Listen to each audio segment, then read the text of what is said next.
Stories axed by the editor. You kill the messenger. Pay to play on the regular. You kill the messenger. Needed solace, any questioners. You kill the messenger.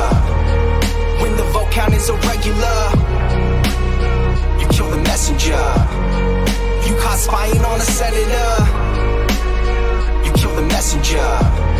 Removing voters from the register. You kill the messenger. Needed solace, any questioners. You kill the messenger.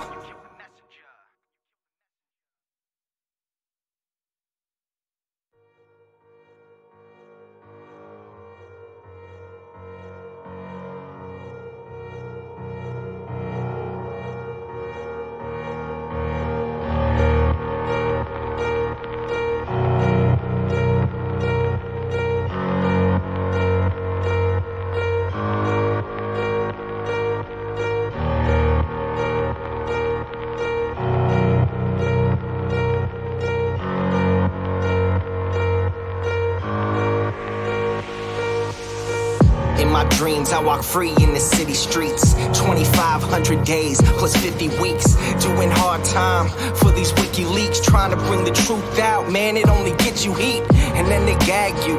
You don't get to speak, and when you get the leak, they try to hit delete. The masses of the masses, they want the shit discreet. That's why my middle finger's up to these sick elites. Free speech, it's the freedom of press. Take your deepest, darkest secrets, never leave them unsaid. If I'm a thief, then I'm a thief for the people you dread. The people of the red, white and blue, you keep them in bed. Seeing the sheep, keep them asleep, deceiving the weak. Keep seeking the leaks till you cease, and I see your defeat until I'm deceased underneath a freezing red sheet. Become a dead man, then I hit the switch and release.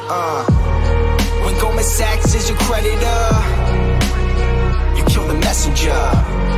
Stories axed by the editor, you kill the messenger.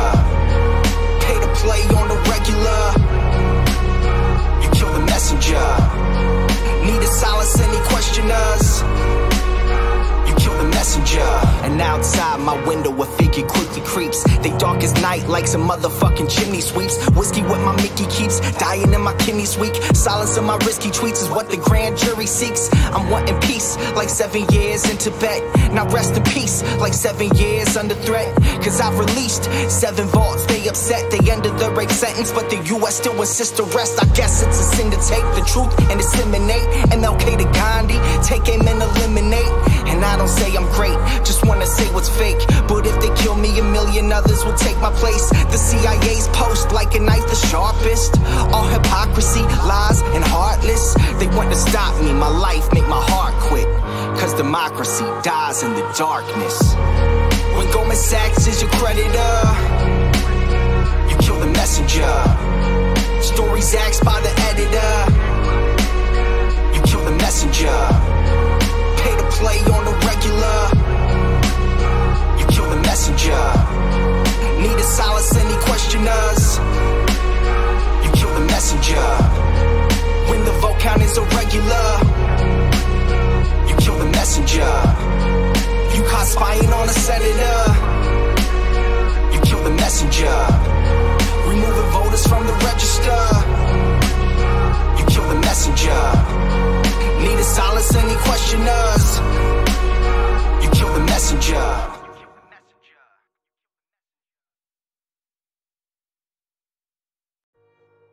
Everybody to the Unity 4J stream. I'm not sure if you can see by my little blush here and my fat cheeks, but I am very, very happy and excited to be joined by the incomparable Ray McGovern. Ray is a CIA analyst of many decades, but he is also an extremely important voice in our movements and a very strong supporter of Julian Assange and of WikiLeaks. Hi, Ray. Hello, Suzie.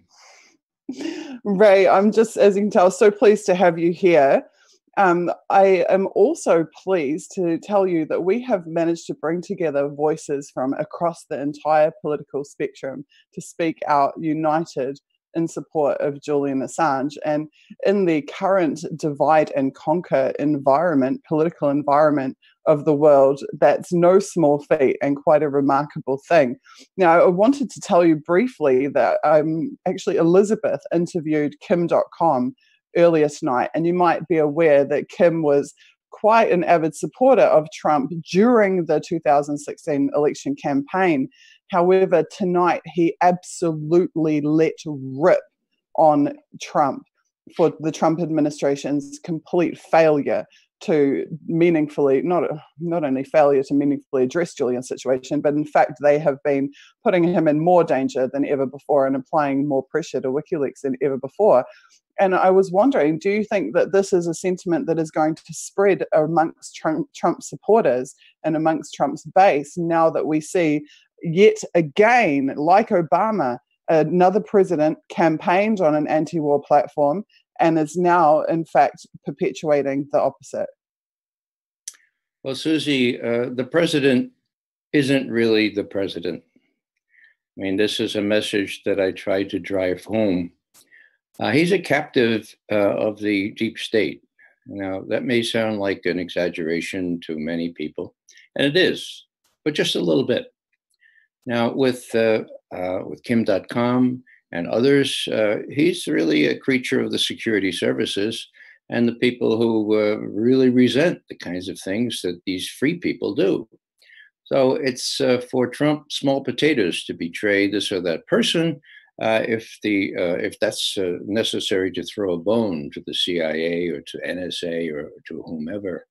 So this is not to excuse Trump. It's just to describe the reality as I see it.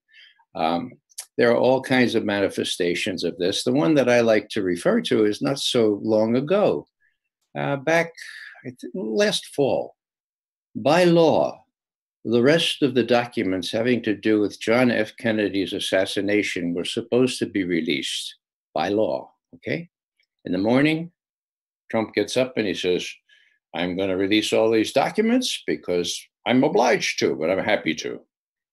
In the afternoon, he gets up and says, you know, I really wanted to release those, but the FBI and the CIA won't let me. So we'll revisit this in 6 months. Oh, that's interesting. The FBI and the CIA object. So what he said, okay? Okay, 6 months goes by. If memory serves, that would have been April.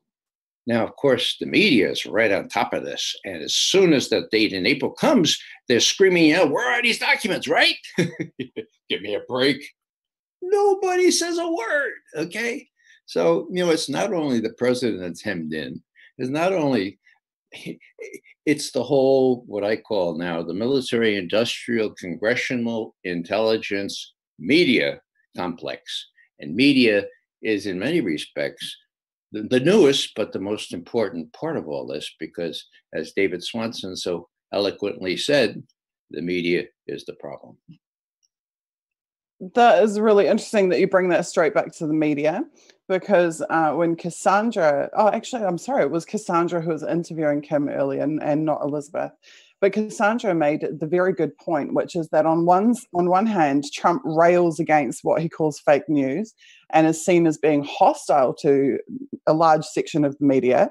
And yet WikiLeaks is real news. WikiLeaks is the opposite of fake news. So if Trump really is against fake news, Trump should be in alignment with WikiLeaks, the real news.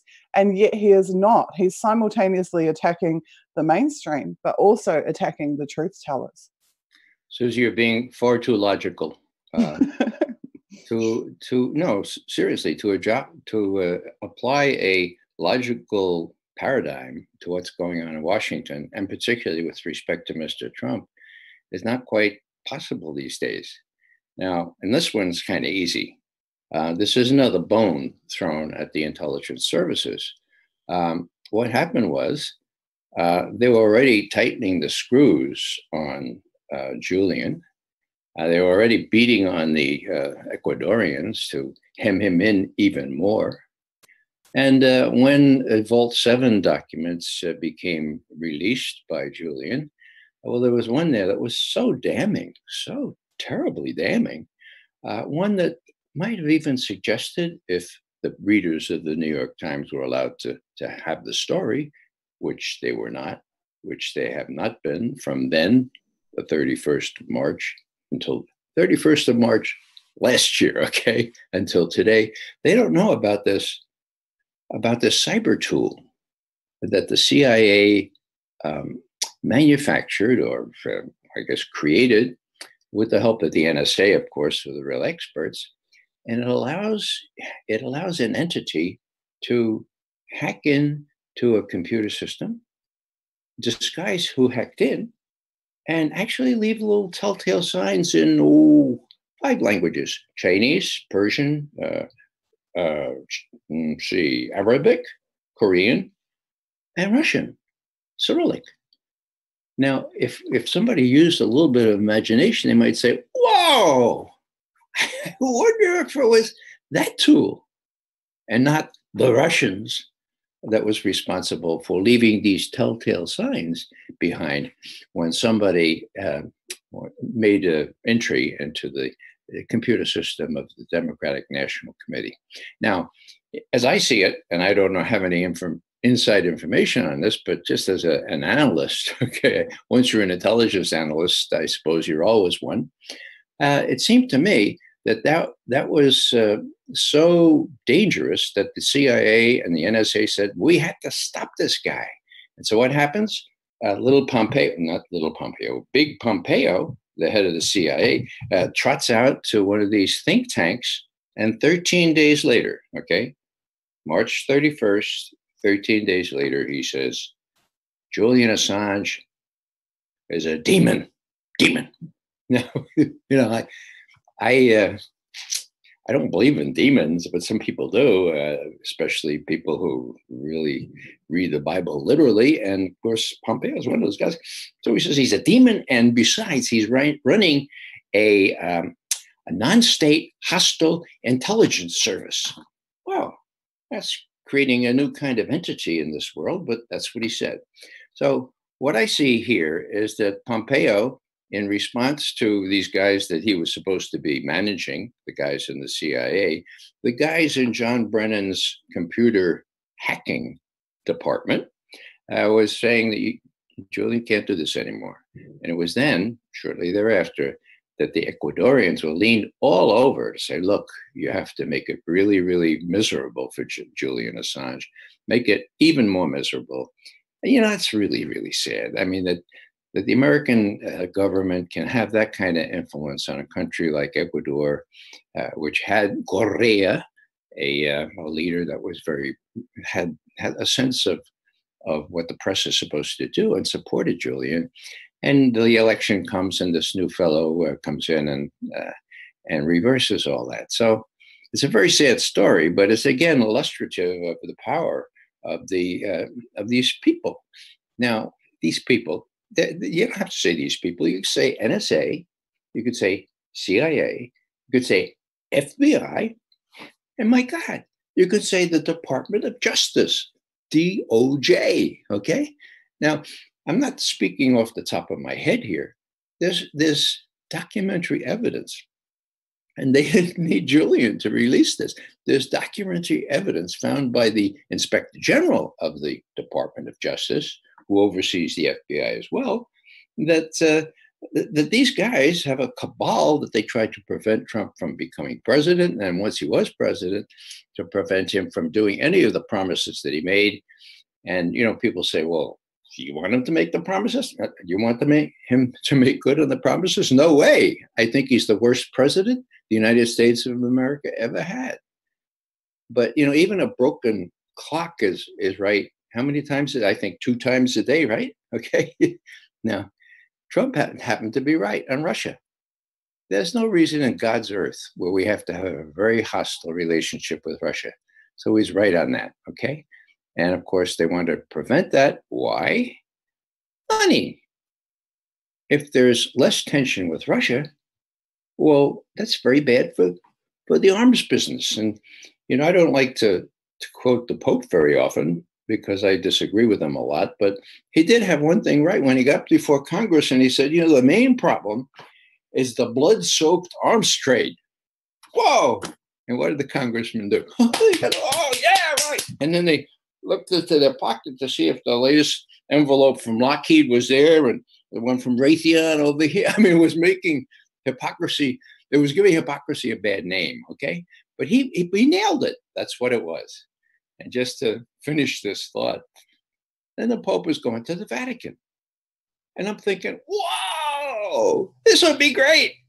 Well, he stopped in Saudi Arabia on the way and concluded the world's most lucrative, the richest arms trade agreement ever with these guys, with these sheikhs there in Saudi Arabia.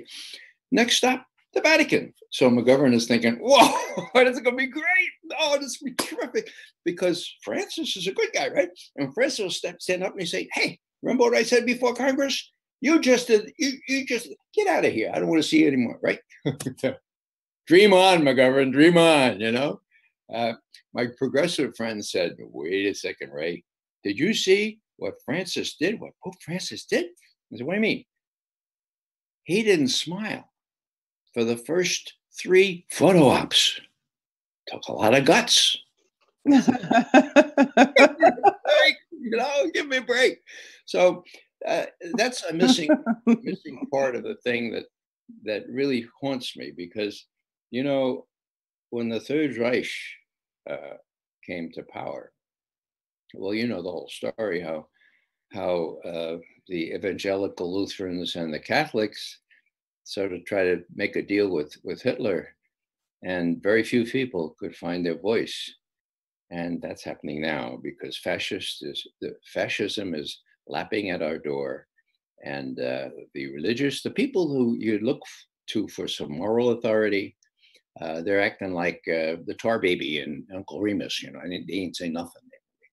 You know, they ain't saying nothing. So that's really hard to watch, because there are people out there who would like to say things, but a lot of them turn out to end up in prison, like a lot of my friends from the Catholic Worker. In prison or in exile, or in the case of certain amazing journalists I can think of, like Michael Hastings or like Serena Shim, in fact dead. And I said some time ago on Twitter, actually, that we live in a world now where the war is coming to you. If you're a reporter, if you're a truth-telling reporter, it says in my Twitter bio, you know, real journalists whistleblow every time they write. And if you do that, if you are a journalist who does that, you no longer have to go to war, to a war zone, to put your life at risk. Your life will be at risk no matter what country on earth that it is that you reside in. And that's a sad reality for us at the moment. And I mean, Julian is the perfect example of that. The war has come to Julian.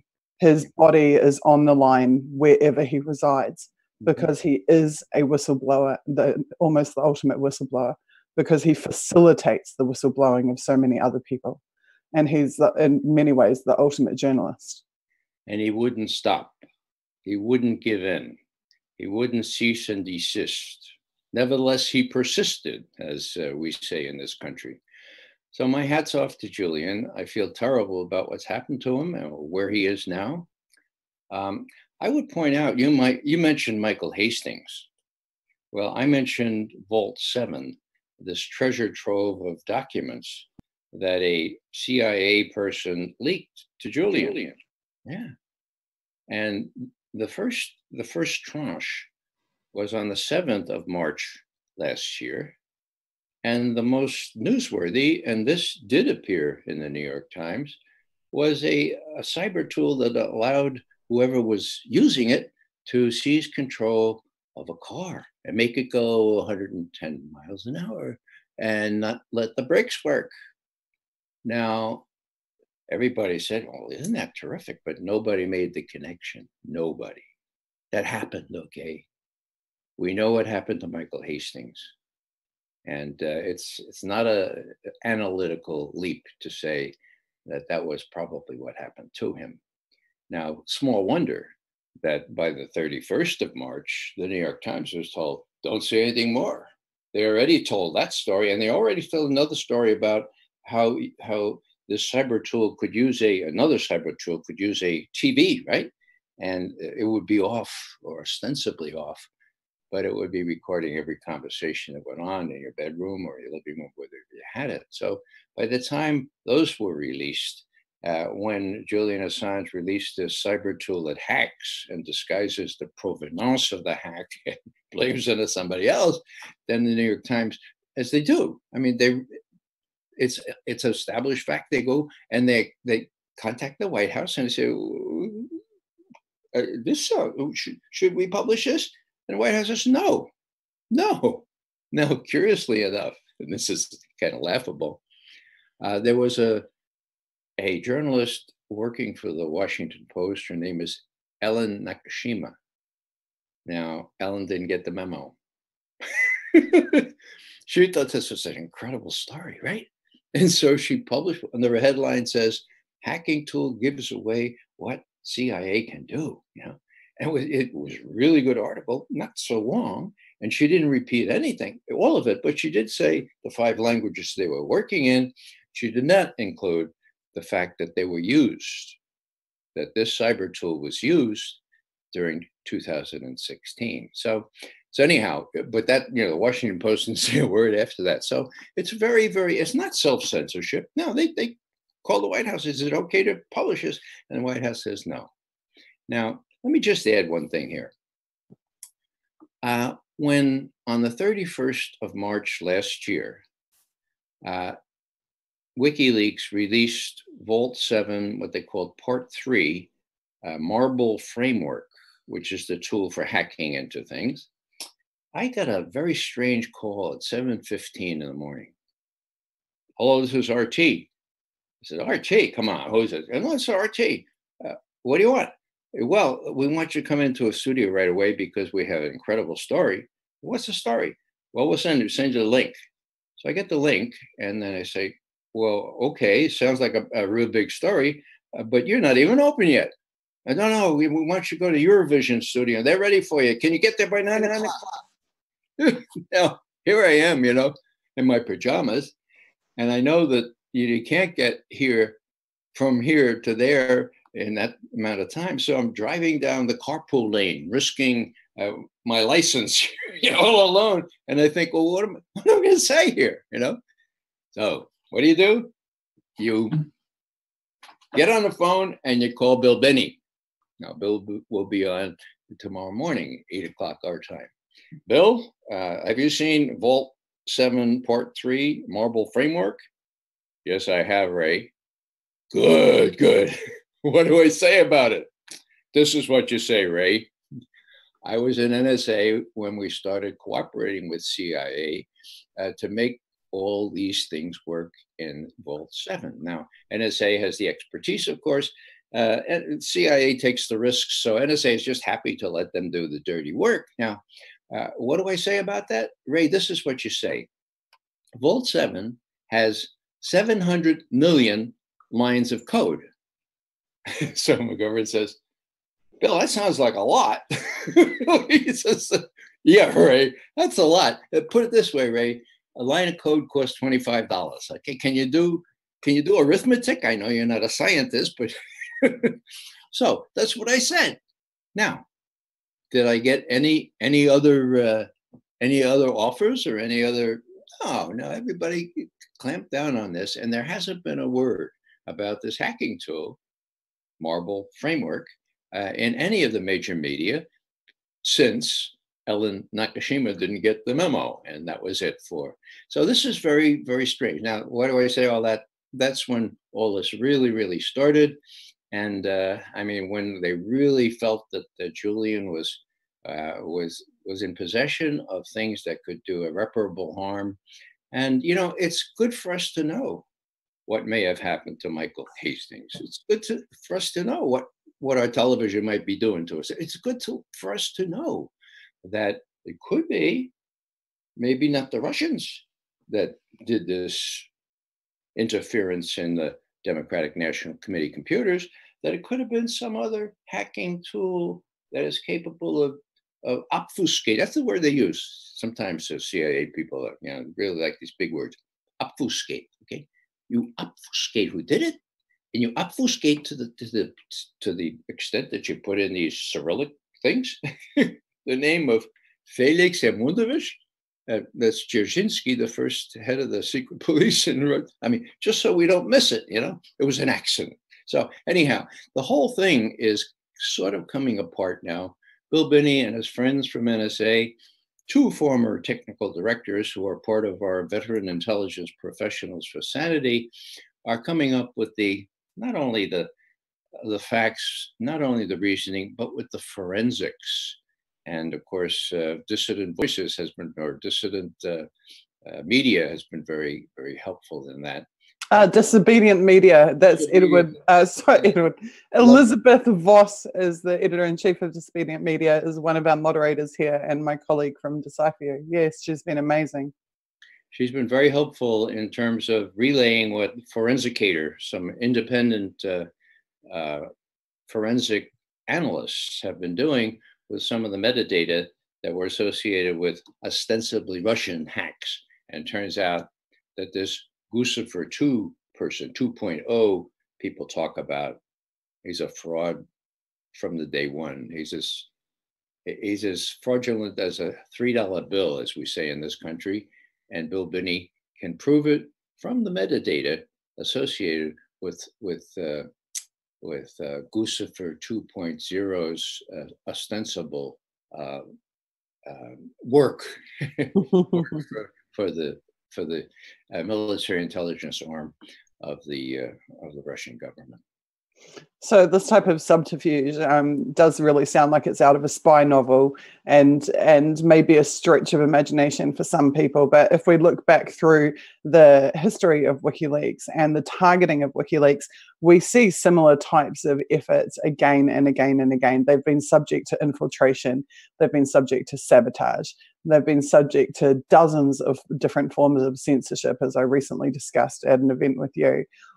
So it's actually not, and I mean, this is something I think that surprises me, is that we see the director of the CIA at a press conference saying WikiLeaks is a priority target. WikiLeaks is number one target for the CIA.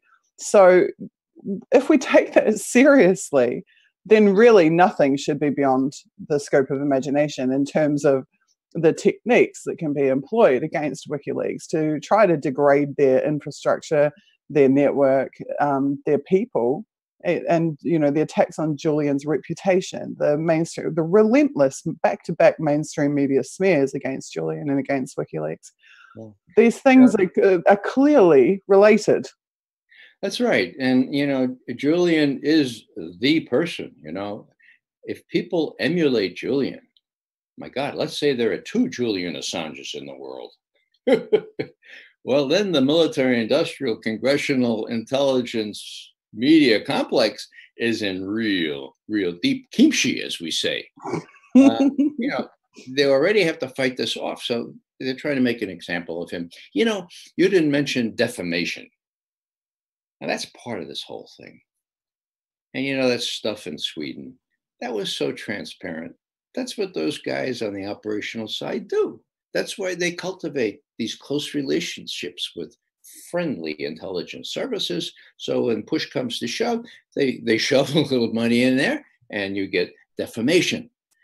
And I'm thinking that there's a more recent example of that. I'm not sure whether this is true or not, but recently there's been one congressman from Ohio, Jim Jordan. Now, he has been relentless, sort of as relentless as Julian Assange, in pursuing all the misdeeds of the FBI, covered up by the Department of Justice, mind you, and he has been homing in with penetrating questions. Now, most of your listeners may not be aware of this, but they are saying now that Jim Jordan, when he was an assistant wrestling coach, that he knew about some sexual problems with somebody else who was molesting some of the wrestlers, and he didn't say anything.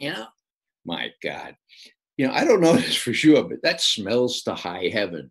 But American readers of journals and newspapers are not sophisticated enough to say, "Oh, this is par for the course. This is the modus operandi. You defame people."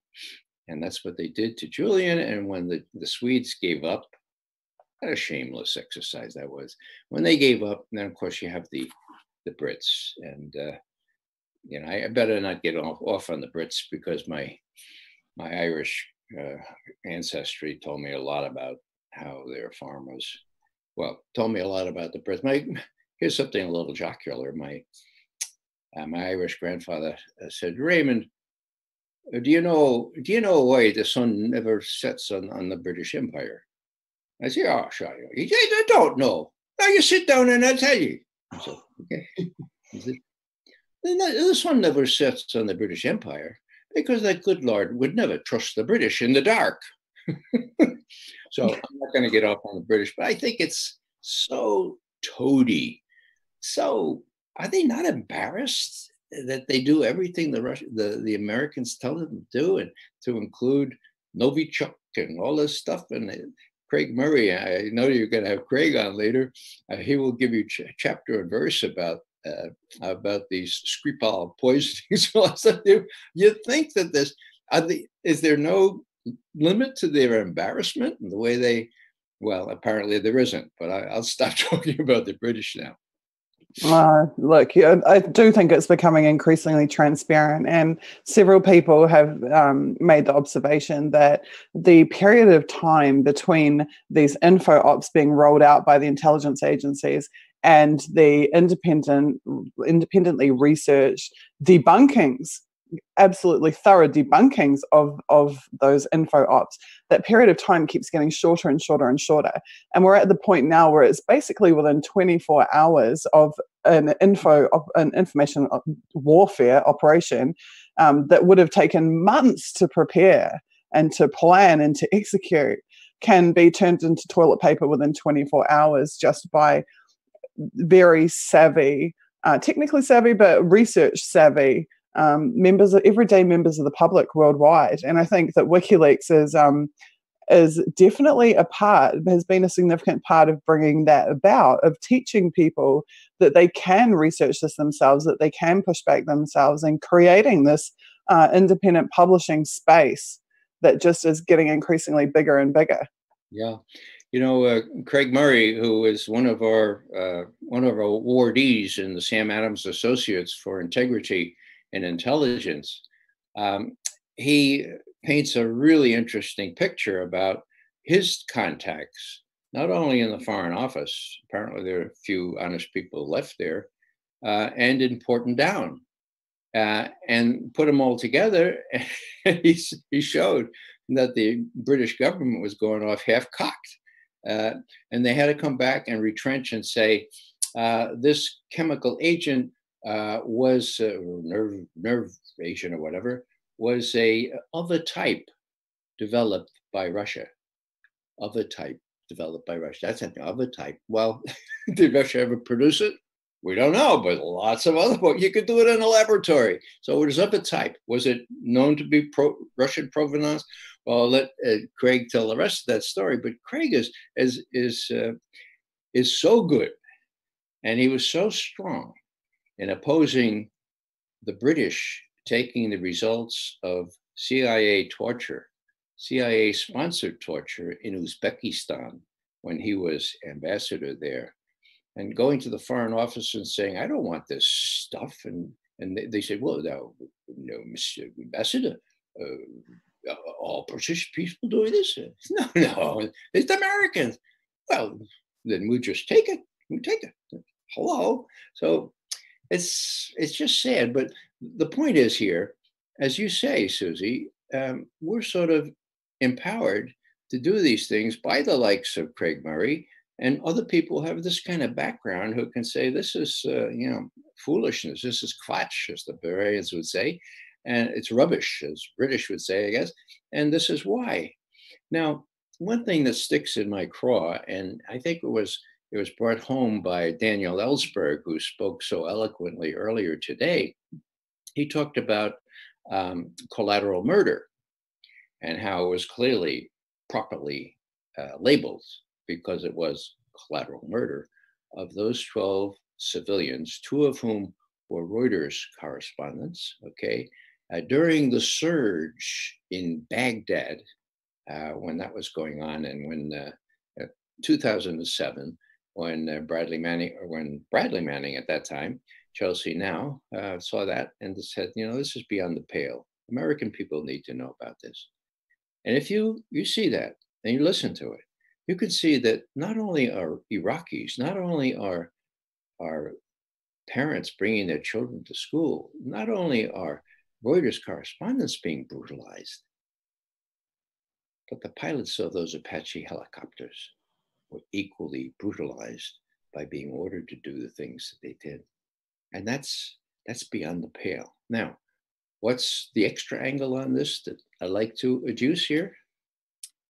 There was a Washington Post journalist with that unit. He saw the same video. Okay, his name is David Finkel. He's quite a high-ranking Washington Post official now because he kept his mouth shut. Not only did he keep his mouth shut, he wrote a book about this wonderful unit of heroes that were trying to do their best during the surge in Iraq. So that's how bad it is.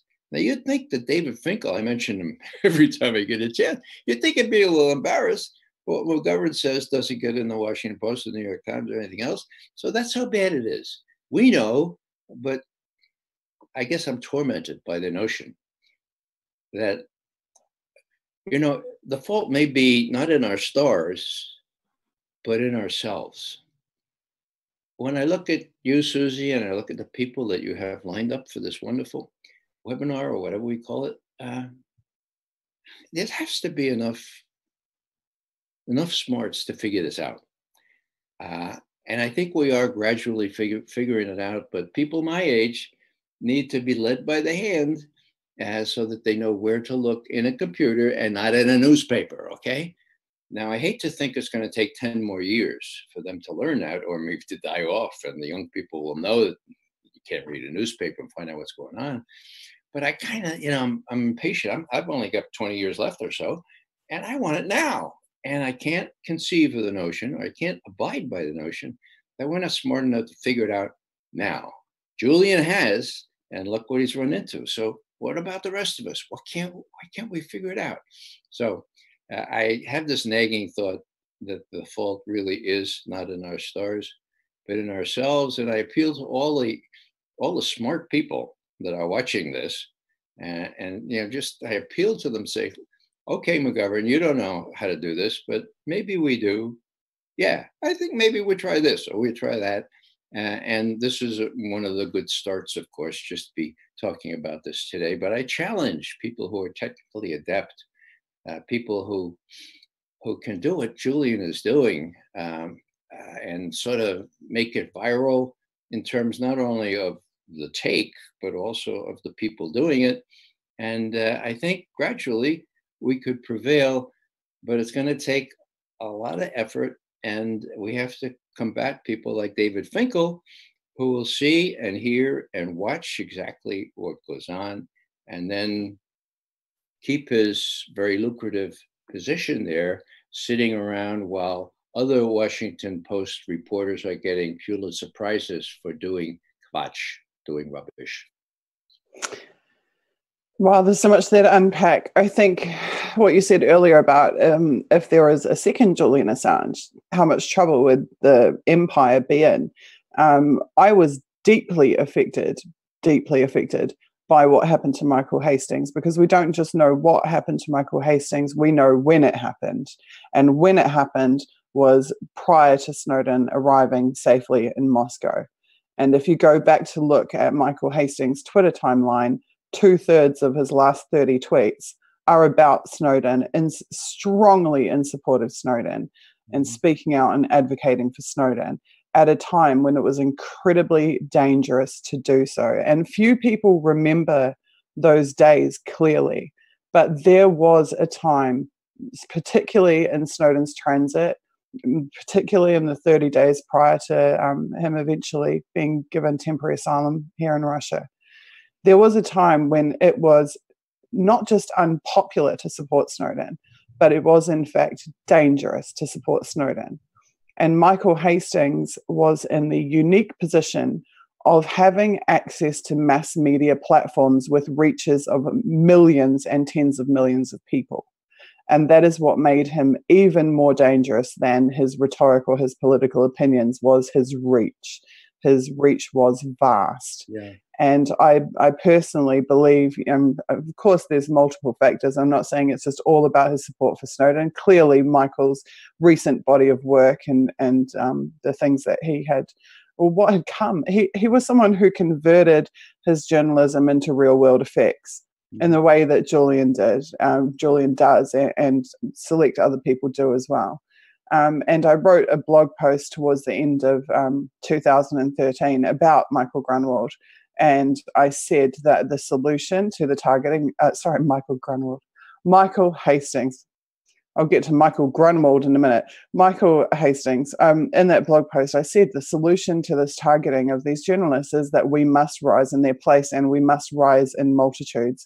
There must be 3, 5, 10, 20 Michael Hastings for the Michael Hastings that we have lost. That is the only way, that is the only measure of justice that we can achieve, which is that the work continues, but even on an even bigger and more impactful scale collectively. Yeah, the other thing is, do you know what Michael Hastings was working on? Yes, I absolutely do, but please tell us. I was hoping you would, so I wouldn't get in. If you'd like to, if I'm in a safer geographical location to rip into Brennan, I'll do so quite happily. Well, ironically, you really are. For someone who grew up in the Cold War, it's a mind-bending exercise to realize that you are in a safer place than I am. I mean, that's not kidding. Now, I just met Brennan.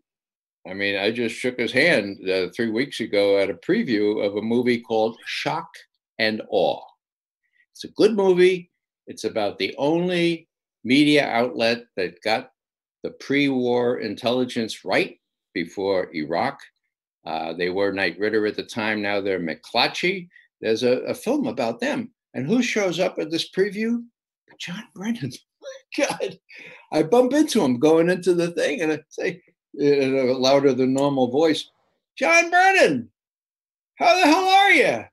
And he looks at me and says, oh, Ray, I stick out my hand, and he shakes it, and he goes and walks off. So he's around, and he's at large, so to speak. And he's got big friends, but he's also got people who realize they've been had by John Brennan. And some of those people are in the FBI. And others are in NSA, and others are in the Department of Justice. So let me just give you a little hint of what's going to happen next couple of months. John Brennan is going to have to answer for an awful lot. I certainly hope so.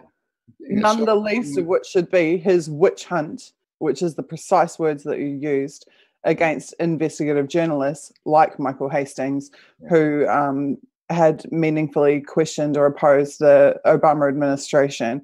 And we know about the existence of that witch hunt because of a document published in what's known as the GI files, the Global Intelligence Files, which was the Stratfor leaks that was published by WikiLeaks.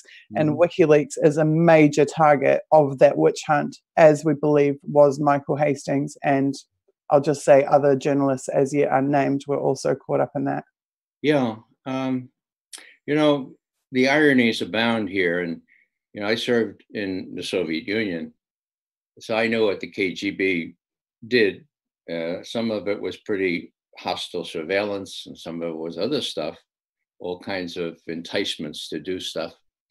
So when I went back to give Ed Snowden, together with my colleagues, his award for the Sam Adams Award, the same one Julian got in 2010. This is just 3 years later, we're giving the award to Snowden. Now, some of you who have been in Moscow know that in their hotels, they have dejurная. They have people on duty, women usually, who sit at the end of each corridor and record who's going and who's going. Now, I was used to that in the Soviet Union, but now I was afraid, my God, they're going to try to find out where Ed Snowden is. And these guys might not be working for the KGB. They might be working for the U.S. Embassy. Whoa, So that's how ironic it is. And I would just add in this connection that, the Vault 7 series is enough for the US government, and especially the security services, to hate Julian Assange. But, equally bad as far as the US government was concerned, is the fact that Ed Snowden would not have gotten free. He would have not gotten to Moscow if it weren't for Julian Assange calling in all his chits from the Far East, from Southeast Asia, from Sarah Harrison, bless her, and making it happen. And I know from personal conversations with Julian, I used to be able to visit him. I used to, every time I was in London. And there was nothing that I was more proud of that he was able to do from the Ecuadorian Embassy. And I think that he shared that he wasn't going to brag about it. But when I mentioned it, he said, yes, we had to make sure that Ed didn't suffer the fate that so many others have. And that was complete. Did Ed give Julian any material? No. So it was a matter of principle. And that's, one of the things I admire Julian so much for, and something that should not be forgotten. You're absolutely correct. And I've made the argument several times that to organize in support of Julian and to save Julian's life is to save, not just to respect the lives that he saved previously, but to save the lives of uncountable future at-risk journalists, sources, and whistleblowers. Because another thing Julian doesn't get a lot of credit for, but he has established this entire network of support for whistleblowers, from the Courage Foundation to his early involvement in the establishment of the Freedom of the Press Foundation. These are achievements which are systematically stripped from Julian because they don't fit with the defamation agenda, as you say. But in reality, he has done so much more. He didn't just, WikiLeaks is not his sole accomplishment.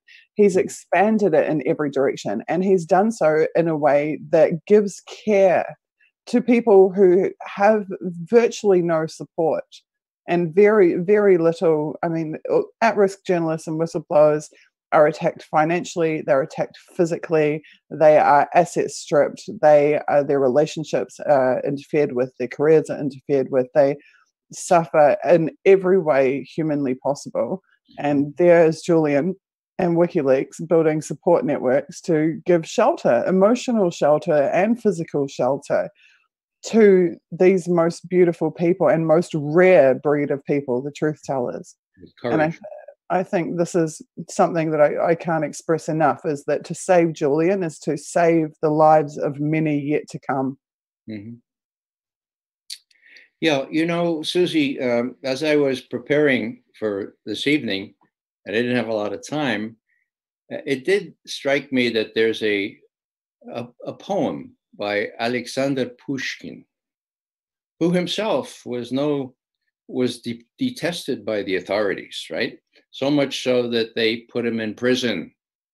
They sent him to Kishinev. And he's sitting there in prison. And Pushkin, as you know, is a poet.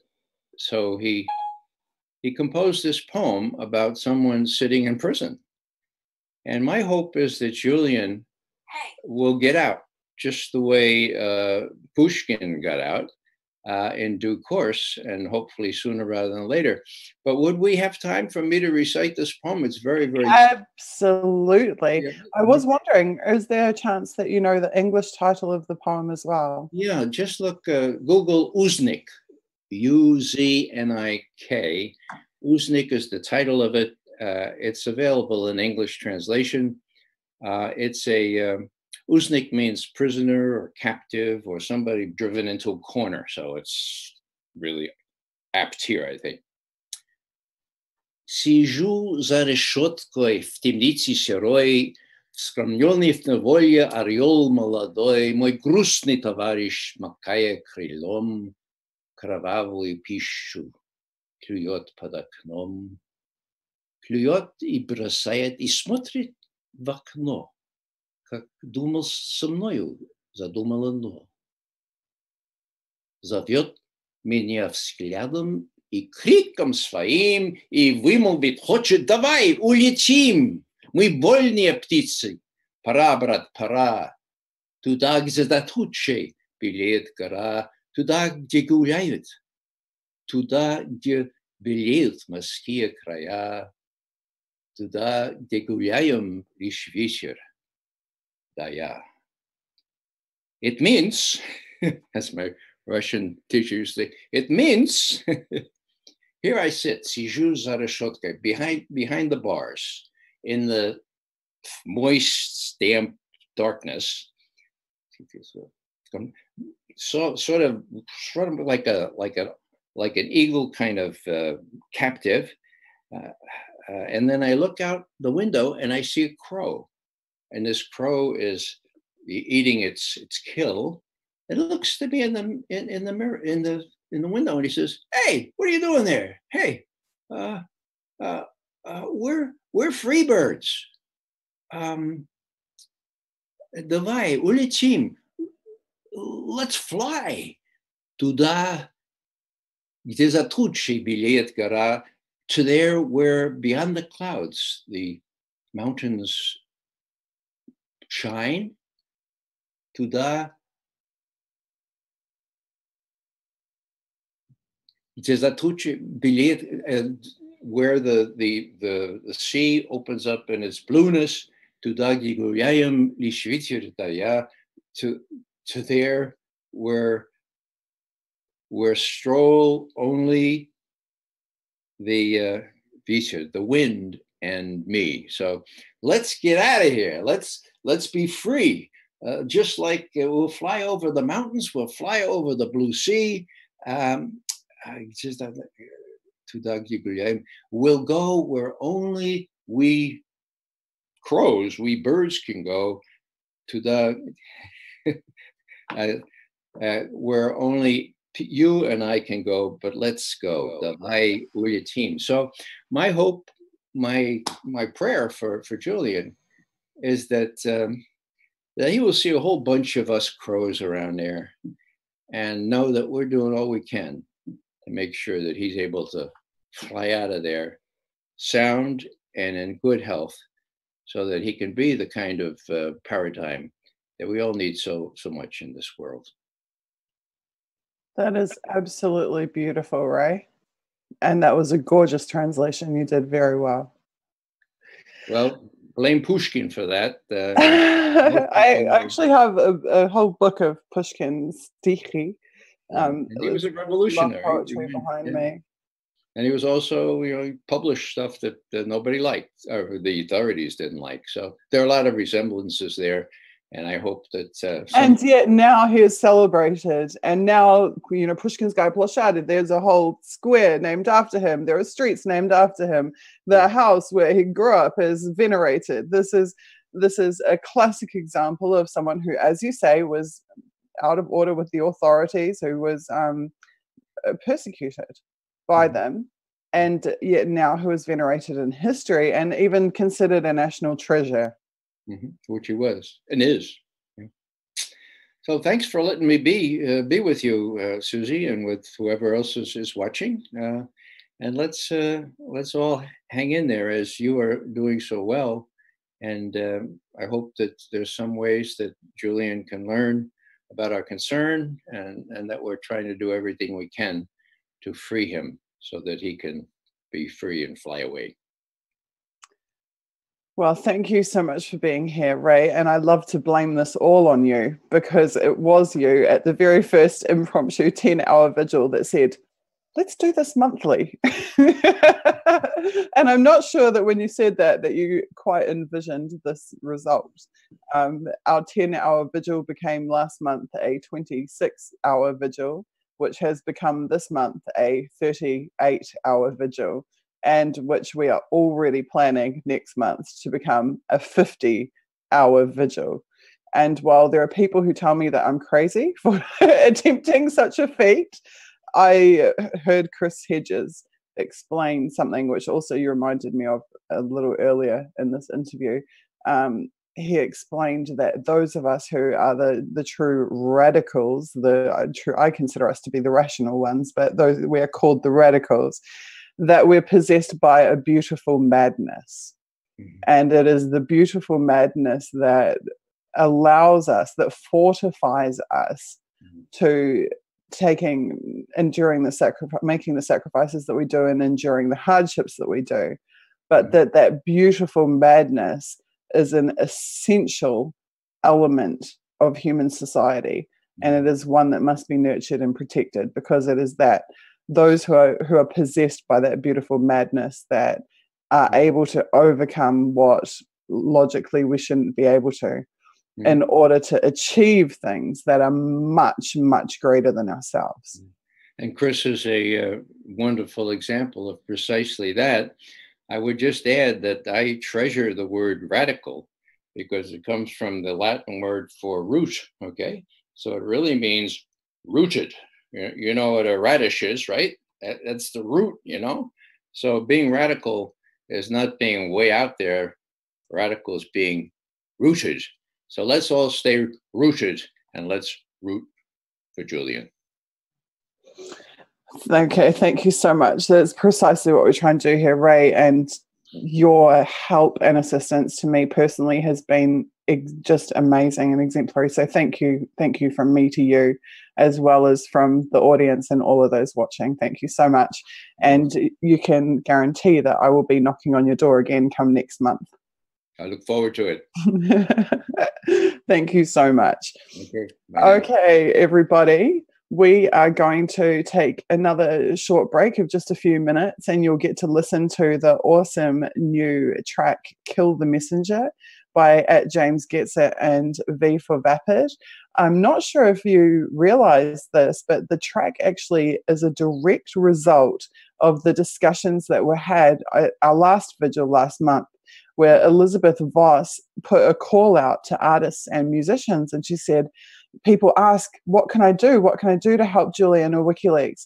And she said, what you can do is to employ whatever your natural talents are, to use the tools of your trade or your experience, whether that is digital graphics design, whether that is building websites, or whether that is writing poetry, or whether that is writing music and a song. And these two guys were listening to that, and they took it to heart, and they went away and they wrote this incredible song called Kill the Messenger. And you can read the lyrics and download the song actually from the links that are available on WikiLeaks timeline, Julian Assange's timeline, and also on my own. It is a remarkable piece of writing and a remarkable piece of music. And we crowdsourced and funded them going into a professional recording studio to record the track. And it was just yesterday released. So that's the song that you keep hearing at the end of every segment.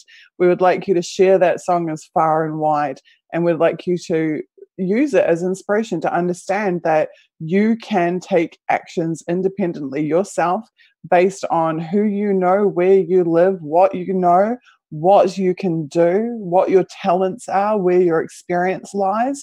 You don't need a leader. You can take independent, decentralized, direct action, whether it's just taking some chalk and chalking Free Julian, #N4J on a sidewalk where people will see it. You can take action and you can help to ultimately free Julian. I also like to periodically remind people that the Free Mandela movement, which is a great example of a movement that did successfully ultimately achieve the emancipation of a political prisoner, that movement was 15 years in the planning and 8 years in the execution, 8 years of sustained action. And that took Mandela from being a persecuted political prisoner to being a Nobel Peace Prize recipient and ultimately in the seat of leadership of his country. So we can do this for Julian. It won't be fast, it won't be easy, but we absolutely can do it. And I believe it is the moral responsibility of this generation to do so. And we will not quit because we are possessed by the beautiful madness. And now we will listen to Kill the Messenger. And I will be back in a few minutes with Dmitry Babich. See you guys soon.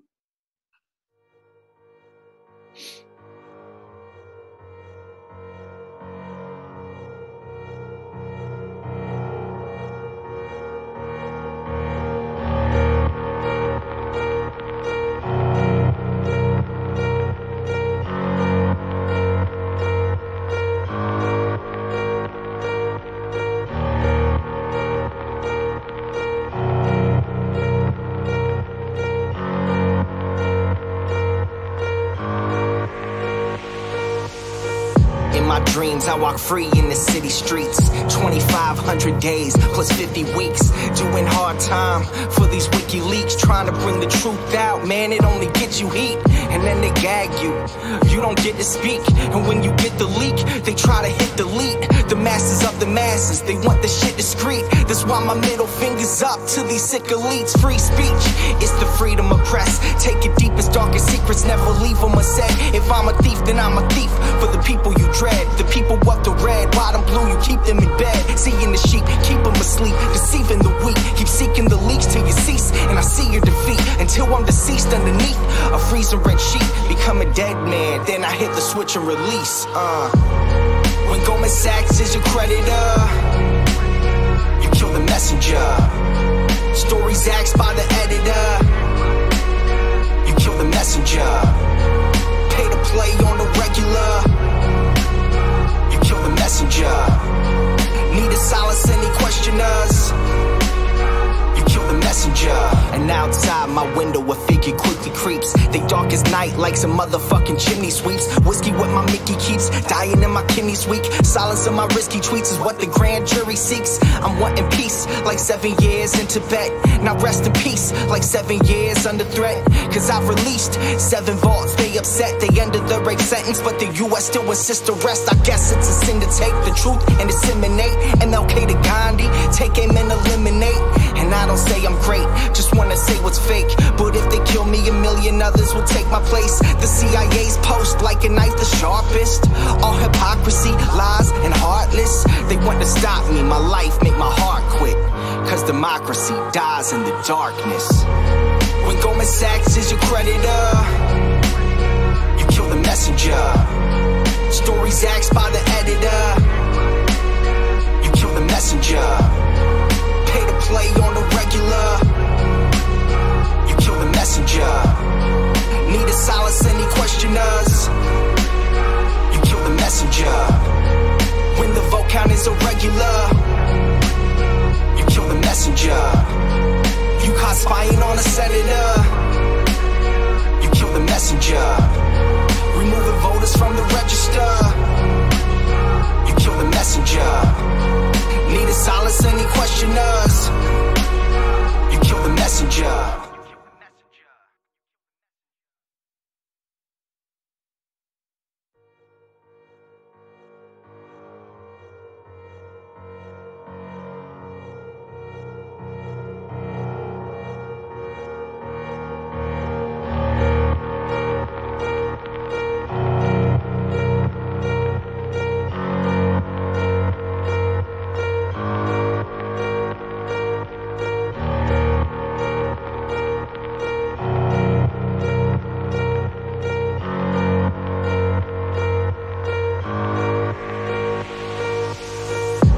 Dreams, I walk free in the city streets. 2,500 days plus 50 weeks, doing hard time for these WikiLeaks, trying to bring the truth out. Man, it only gets you heat, and then they gag you.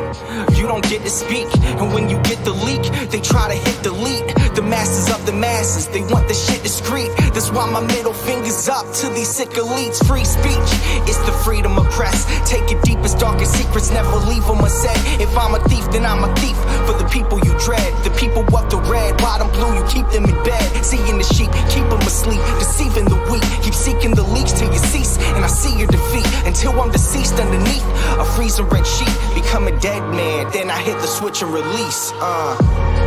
When Goldman Sachs is your creditor, you kill the messenger. Stories axed by the editor, you kill the messenger. Pay to play on the regular, you kill the messenger. Need to silence any questioners, you kill the messenger.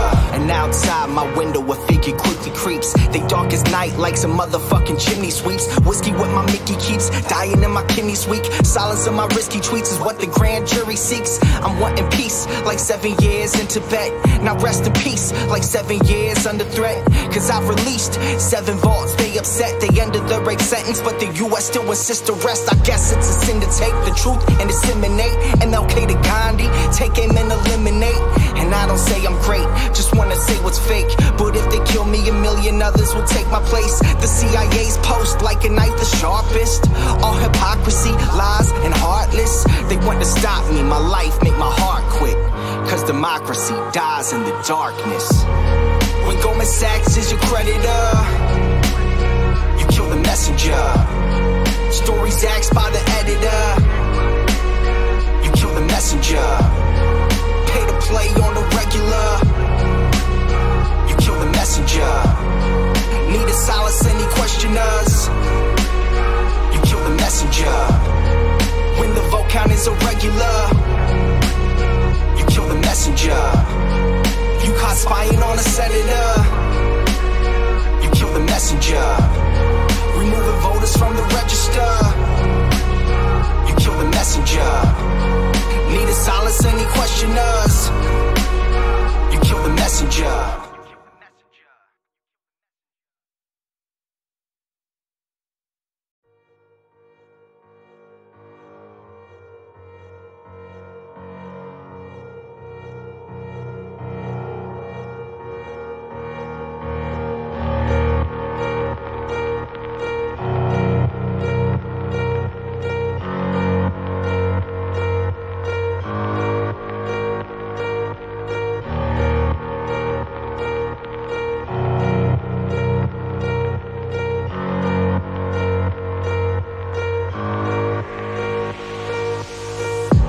Dreams, I walk free in the city streets. 2,500 days plus 50 weeks. Doing hard time for these WikiLeaks journalist, and you will frequently see him appear on Peter Lavelle's show Crosstalk, which I must admit I frequently watch, and you should too. It is a very, very interesting show. Dmitry, thank you so much. Now, we had you here with us last month, and you provided a unique historical perspective, giving us some background to the Macenti case, I believe, which was an example of another exile or would-be exile, an asylee, who was stuck in an embassy for even more years than Julian has been already. And I found that story particularly fascinating, and your contribution to the stream was absolutely fantastic. So I'm so pleased to have you back here with us. Thank you for joining us. Thank you. Yes, indeed, that was a case of Cardinal Macenti, who in 1956, when the Soviet troops entered Budapest, was basically locked up in the American embassy and couldn't leave for more than 10 years. Only after about 14 years he managed to get a permission to go to the airport and basically leave the country. So that was the end of his ordeal, but it continued for 14 years, and it was a very, very unpleasant story for the Soviet authorities. And it's now been repeated under our very eyes. Right, but now the shoe is on the other foot, correct? Because it was in fact the American embassy that he had taken refuge in. Absolutely, and I want our viewers, if we have viewers who are not yet convinced about this, if we have viewers which do not have primary knowledge of what life is like in Russia, I want them to understand what's going on.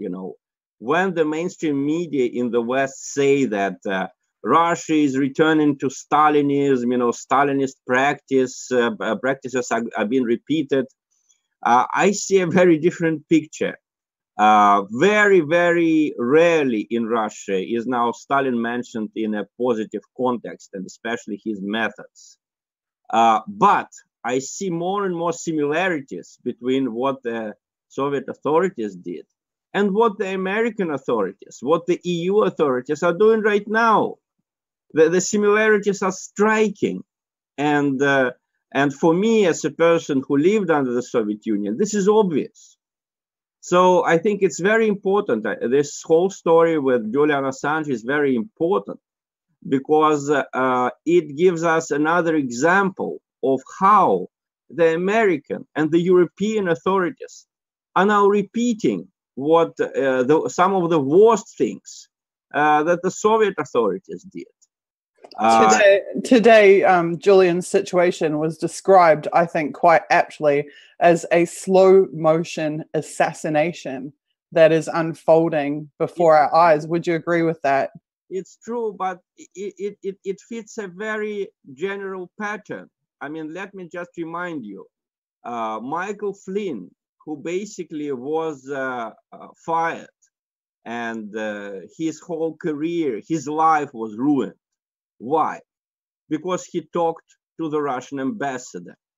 Of course, now the mainstream media is going to say, oh, Dmitry Babich is lying. He was fired because he didn't inform the vice president properly about his talk to the Russian ambassador. Well, this is baloney, because Molotov's wife, you know, Vyacheslav Molotov's wife, was put in jail for talking to the Israeli ambassador, and as Stalin said, not informing properly the Soviet authorities, including himself, Joseph Stalin. So, of course, when you want to punish someone for talking to foreigners, especially for talking to a foreign ambassador, you don't say that you put him or her in jail for talking to a foreign ambassador.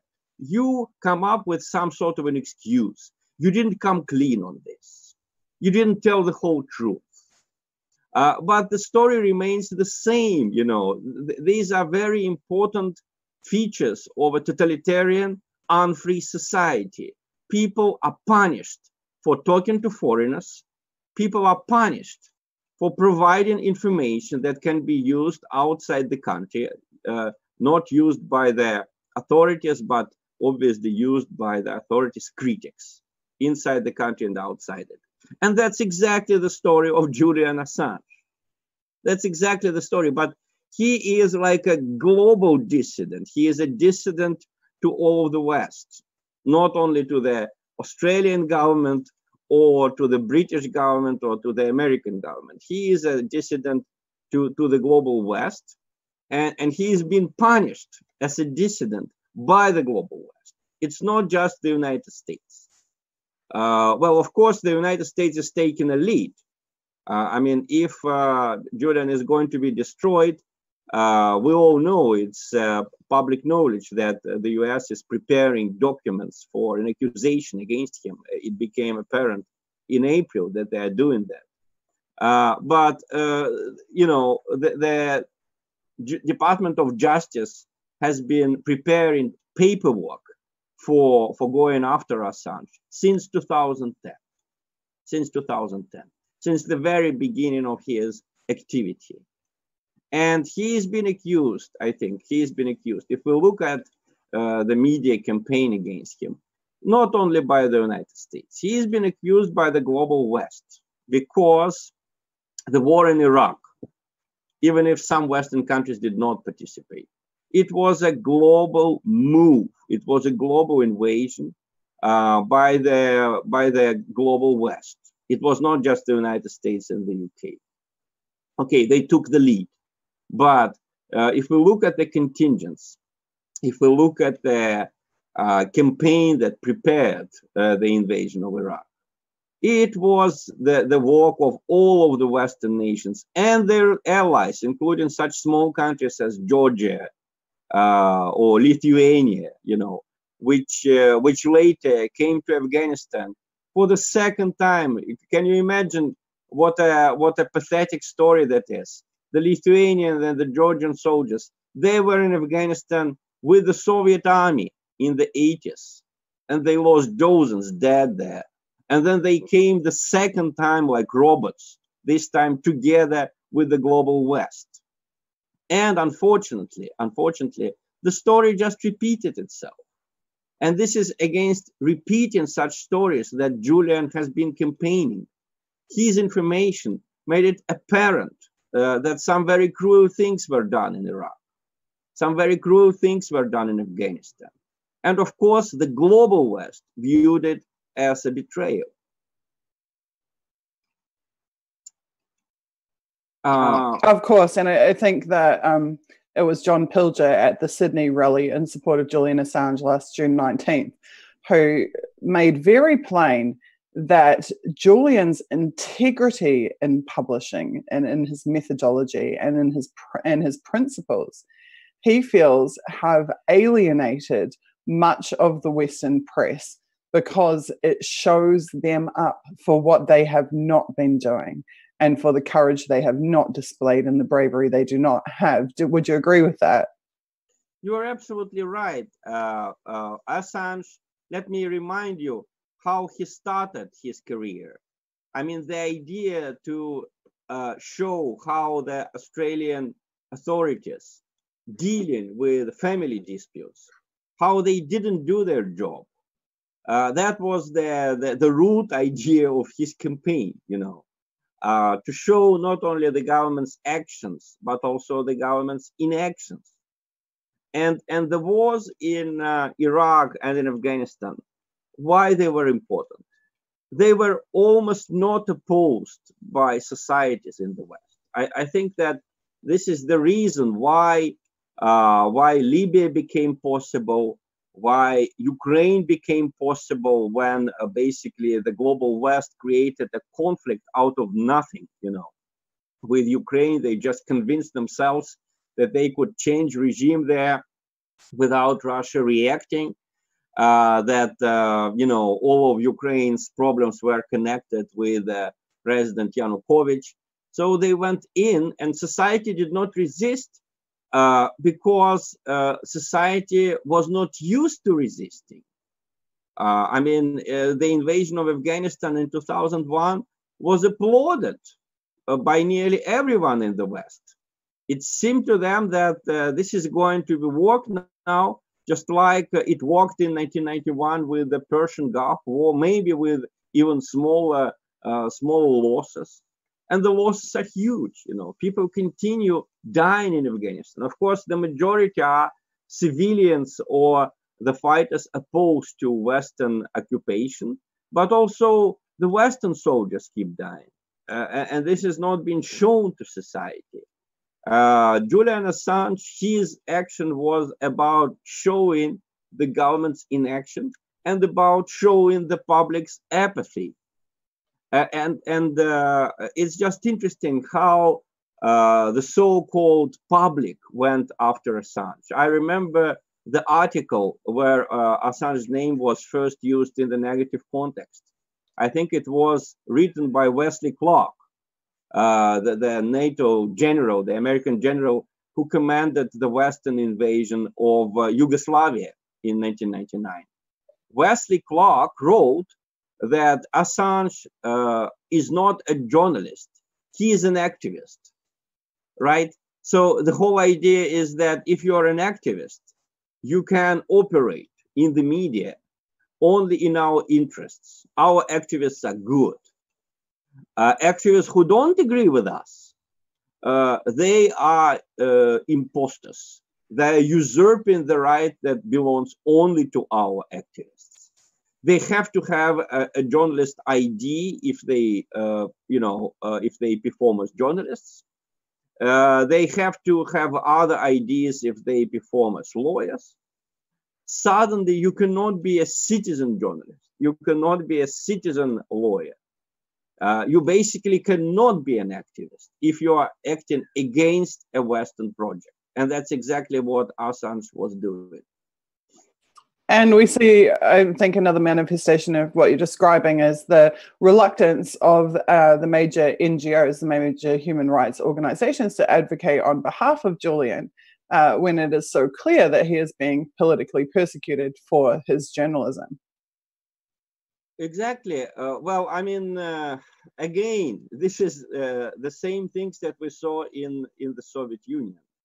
When Alexander Solzhenitsyn started campaigning for basically telling the whole truth, recognizing Stalin's repressions and their full scope, suddenly his colleagues, the writers, expelled him from their union.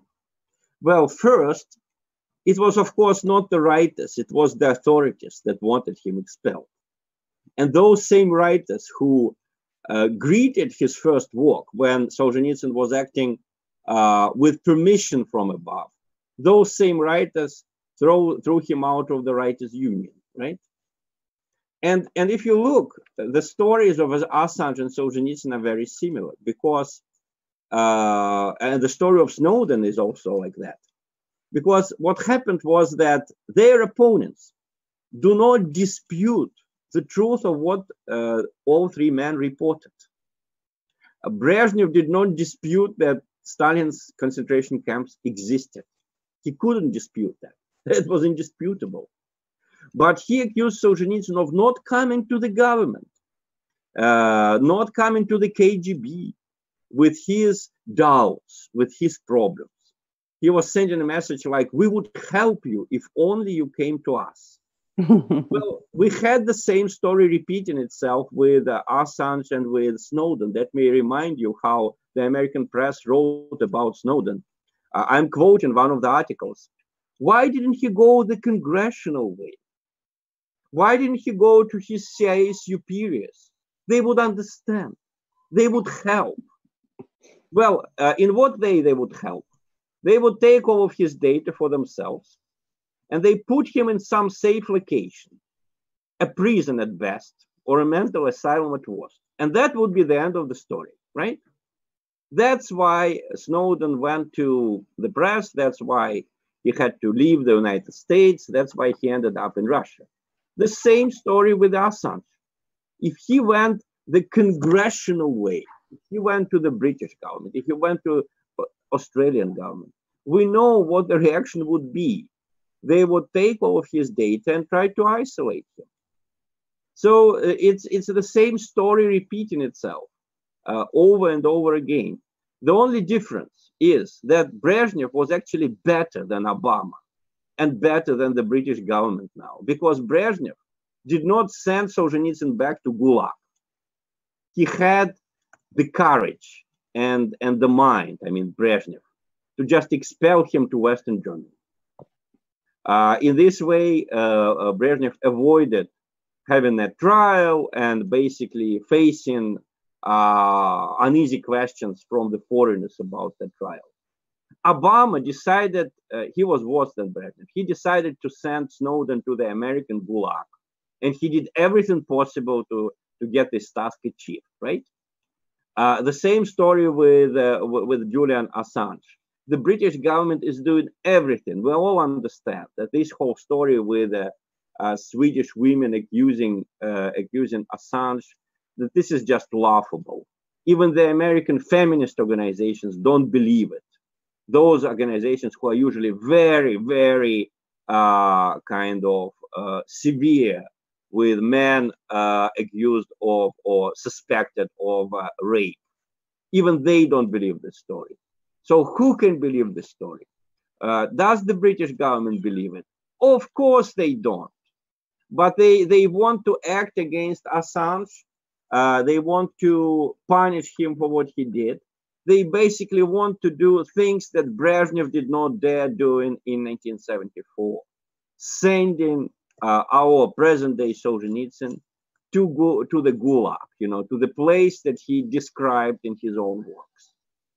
Speaking of going the congressional way, I would just note that Julian kind of has been offering to do that, and they don't want a bar of it, in the sense of he has offered to testify for the UK Parliament about Cambridge Analytica.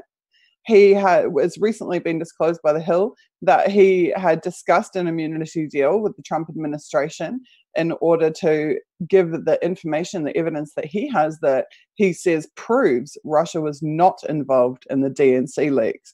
And in both of those cases, it is, in fact, the politicians, and I think Senator Mark Warner it was in the US, and even the intelligence agencies in the form of James Comey, then head of the FBI, shutting it down. They don't want the testimony. They don't want the truth or the evidence brought before them. Exactly. Well, the whole story with the so-called Russian meddling is falling apart under our very eyes. But the problem is that if indeed they follow the conclusions of their own House Intelligence Committee, which said that there was no evidence of the so-called the so-called collusion between Trump's campaign and Russia, then they should take the sanctions off Russia, because let me remind you that the sanctions were imposed under the pretext of Russia's meddling into the American elections. How else can they explain this so-called meddling otherwise than basically accusing Russia of helping Trump to come to power? Okay, if you really believe that Trump came to power illegally, have another election. Declare Trump a non-valid president. That would be logical. But they don't do it, because that would mean doing a lot of other things, including taking sanctions off Russia. So we have this very, very strange situation when one intelligence committee says that Russia was not involved, that there was no collusion. Another intelligence committee, I think the Senate one, saying that they're still looking for collusion, right? We have the former American ambassador in the Soviet Union, Jack Matlock, saying, let me quote what he wrote, that basically there was absolutely no conclusion by the so-called intelligence community that Russia interfered in the 2016 presidential election. Mr. Matlock is describing in that article how the real intelligence reports are prepared, and he doesn't see any meat, he doesn't see any proof in the texts that were made public in the so-called conclusions of the intelligence agencies. And Jack Matlock thanks Ray McGovern for basically for his campaign, which made this article by Jack Matlock possible. He writes in the end, thanks to Ray McGovern and Bill Binney for their research assistance. Jack Matlock, June 29, 2018.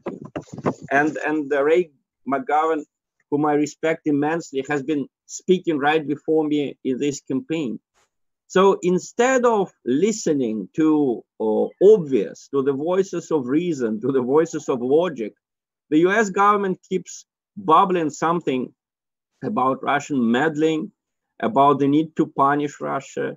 Punish for what? Punish for something that the House Intelligence Committee did not find, that the Senate Intelligence Committee is still looking for. Why don't we have this Mueller investigation finally come up with something, right? Right. Well, we have the man himself, Julian Assange, at the center of all of this, saying, I have evidence to the contrary. I'm willing to testify. I will work with you and give you this evidence. And these guys don't want to know about it, don't want to hear about it. They talk about Julian constantly. They talk about WikiLeaks constantly, but they will not engage with Julian or with WikiLeaks to find the real truth.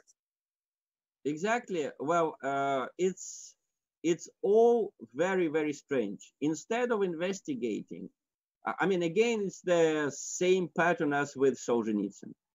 Did Julian report anything wrong? Did he falsify any of these DNC papers? Did he misquote any one of them? Give us one example. Oh, no, that was all true. That was all rightly reported. But he interfered with our election, obviously under orders from the Russian government, because he basically showed that that Hillary Clinton's competitor had no chance. See, this is just incredible. Instead of investigating obvious misdeeds of the Democratic establishment, of Bernie Sanders never having a chance, never standing a chance to become a presidential election, the US authorities are going after someone who correctly reported these misdeeds. See, we're going to have, I hope, Daniel Ellsberg speaking about this. Well, I interviewed Daniel actually last night, US time. He was on probably maybe 7 or 8 slots ago. He was absolutely amazing. He was actually Daniel's my takeaway from that interview was he was saying that he believes that Julian is going to be used as a benchmark, as a precedent under which more journalists, more publishing organizations will be able to be targeted, persecuted, and restricted. He very much feels that this Julian is the so-called extreme case that would be used to justify a further crackdown right across the press worldwide. You're absolutely right. I think that he will be used, Julian will be used as a precedent to kill Daniel Ellsberg's precedent, because all the journalists who have at least even a superficial knowledge of media history, they know about Ellsberg papers, Daniel Ellsberg papers, about Pentagon papers. They know that Ellsberg became a hero, but it was in a very different epoch of American history, right? So they want, the authorities want to create a new precedent, a precedent that would scare the journalists away. Look what may happen to you if you report the truth. We don't even have to falsify the information. We don't even have to prove that you misreported something. We'll just accuse you of being in cahoots with another government. We'll find some very, very strange accusation against you. For example, women accusing you of raping them, and we'll destroy you. And no one and no country will be able to deter us from doing that. That is their message.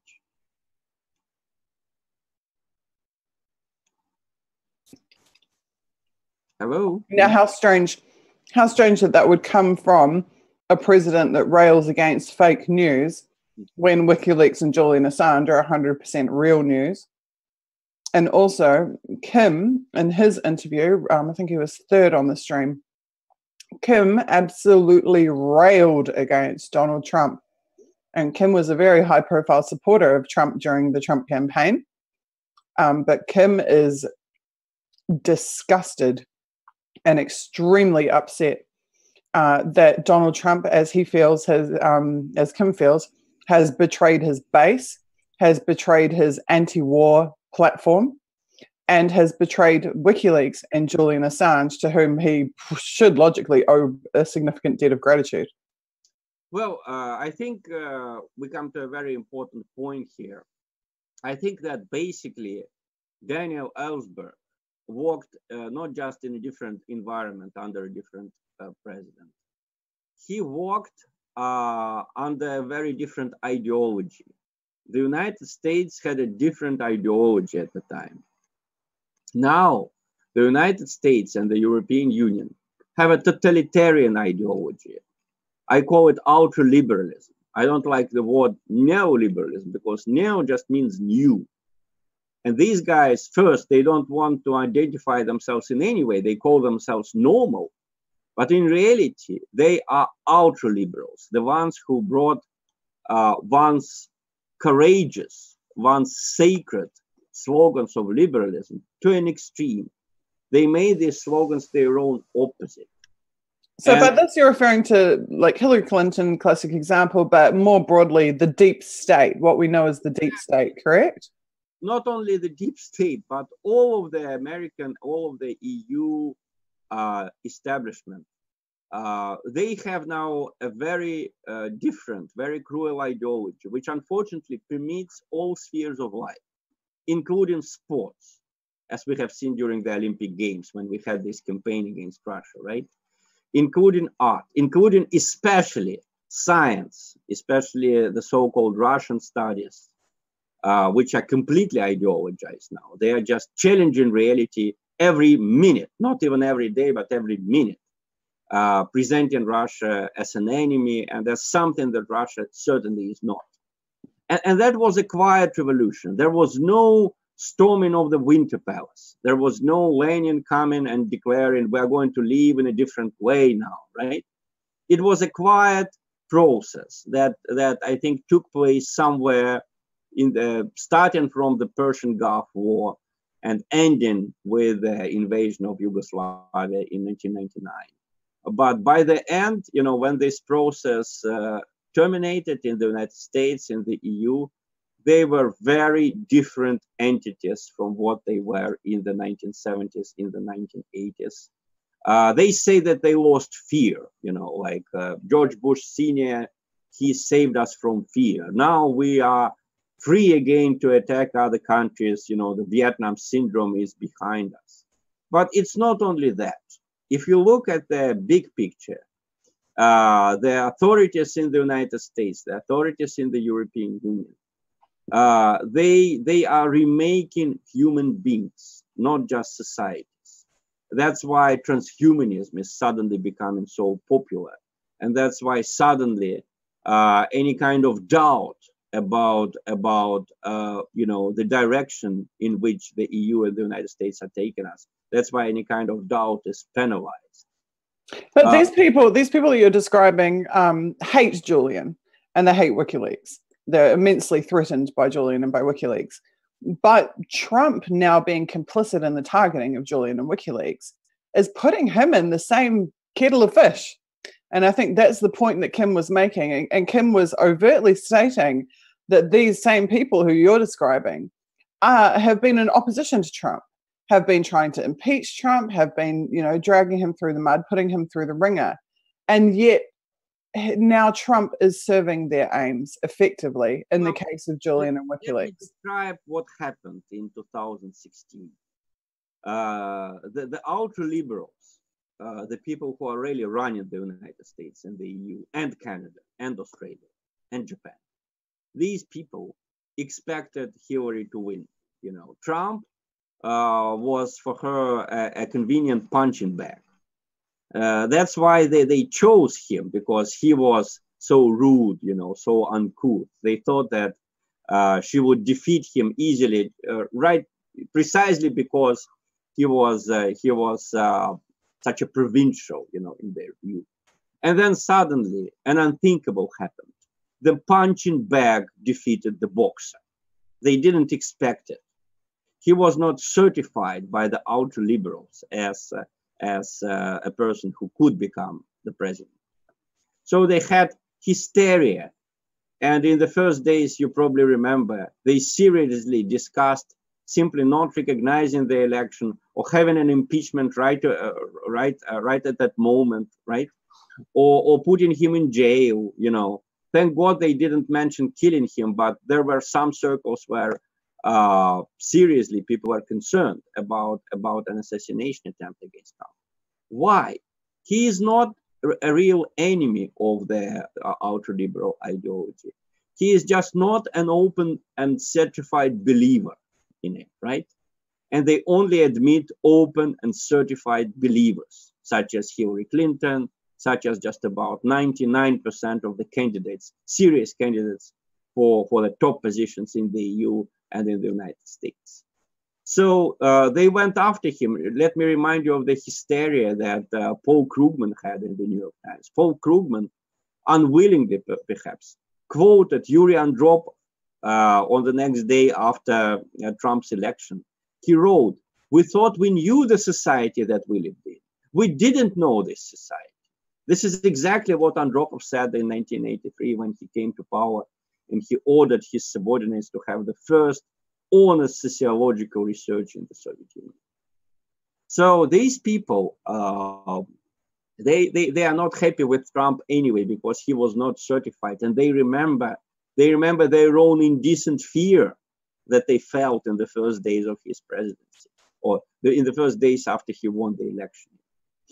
So Trump basically cracked up to be a convenient, as the Soviet lexicon called it, fellow traveler. He traveled with them right into Syria, you know, bombing the Syrian airbase and later launching a very dangerous cruise missile attack. He didn't stop the drone killings campaign. But let me remind you that all of these very, very cruel and not very legal international adventures, they were all started by Obama. by Obama or by his predecessor, by George Bush the Jr. It was Obama who started getting involved in Syria.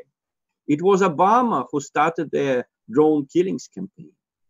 It was Obama who basically supported the coup in Kiev, which led to one of the most dangerous conflicts in the middle of Europe since the end of 1945. So I'm against this kind of childish attitude that Julian is just targeting bad individuals.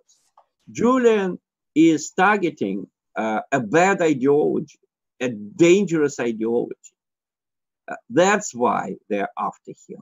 If he had been targeting just Trump, okay, you can insult Trump in any way possible now. Most of the criticism, so-called criticism of Trump from the New York Times and from the Washington Post now is baloney. I mean, it's not factually based, you know. It contradicts the statistics. They have been saying that Trump was going to kill the economy in the next week, you know, after he comes to power. Now the economy is doing much better, but they don't admit it. You know, they keep saying that this is some kind of, you know, trick, some kind of misled perception by the public. Why? And why do they get away with this? Because the real ruler of the United States is not Trump. The real ruler is the ultra-liberal ideology. And the EU leaders, please notice this dichotomy. When people say that they are puppets of the US, why would they be insulting Trump the way they do if they were his puppets? This is the problem. They are puppets, but they are not puppets of the American voter. They are not puppets of the elected American president. So why is Trump serving their agenda? Why is he prepared to serve up Julian Assange on a platter to the very same people who've been doing this to him? Well, because it's this ultra-liberal ideology that wants Julian Assange on the plate. And Trump is not a fighter against this ideology. He is, if you want, just an opportunist who represented the people who felt deceived by globalization, who felt deceived by this ultra-liberalism. So he decided to sugar the pill for the American businessmen and partially for the American provincials. The problem is that globalism mistreats provincials everywhere, including its own provincials in the United States and in the EU countries. That transnational big companies, they invest more willingly in densely populated urban centers somewhere in China or in Africa.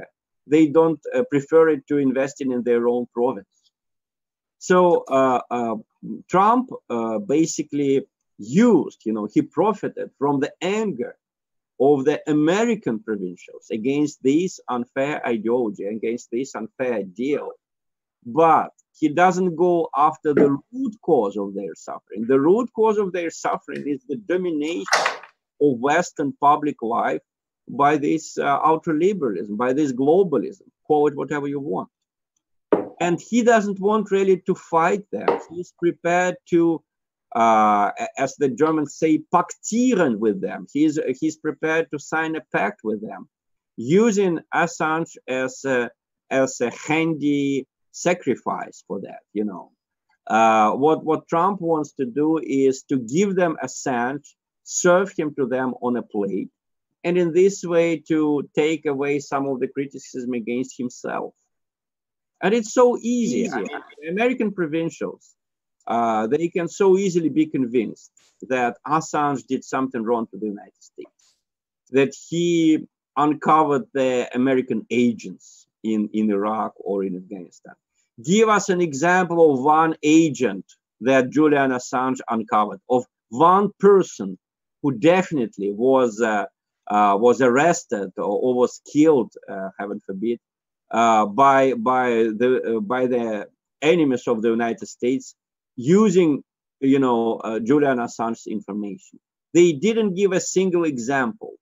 They say they don't give them because they are so concerned with security. This is classified information. Well, it's a typical feature of a police state. They don't release any information because for them everything is classified, everything is secret.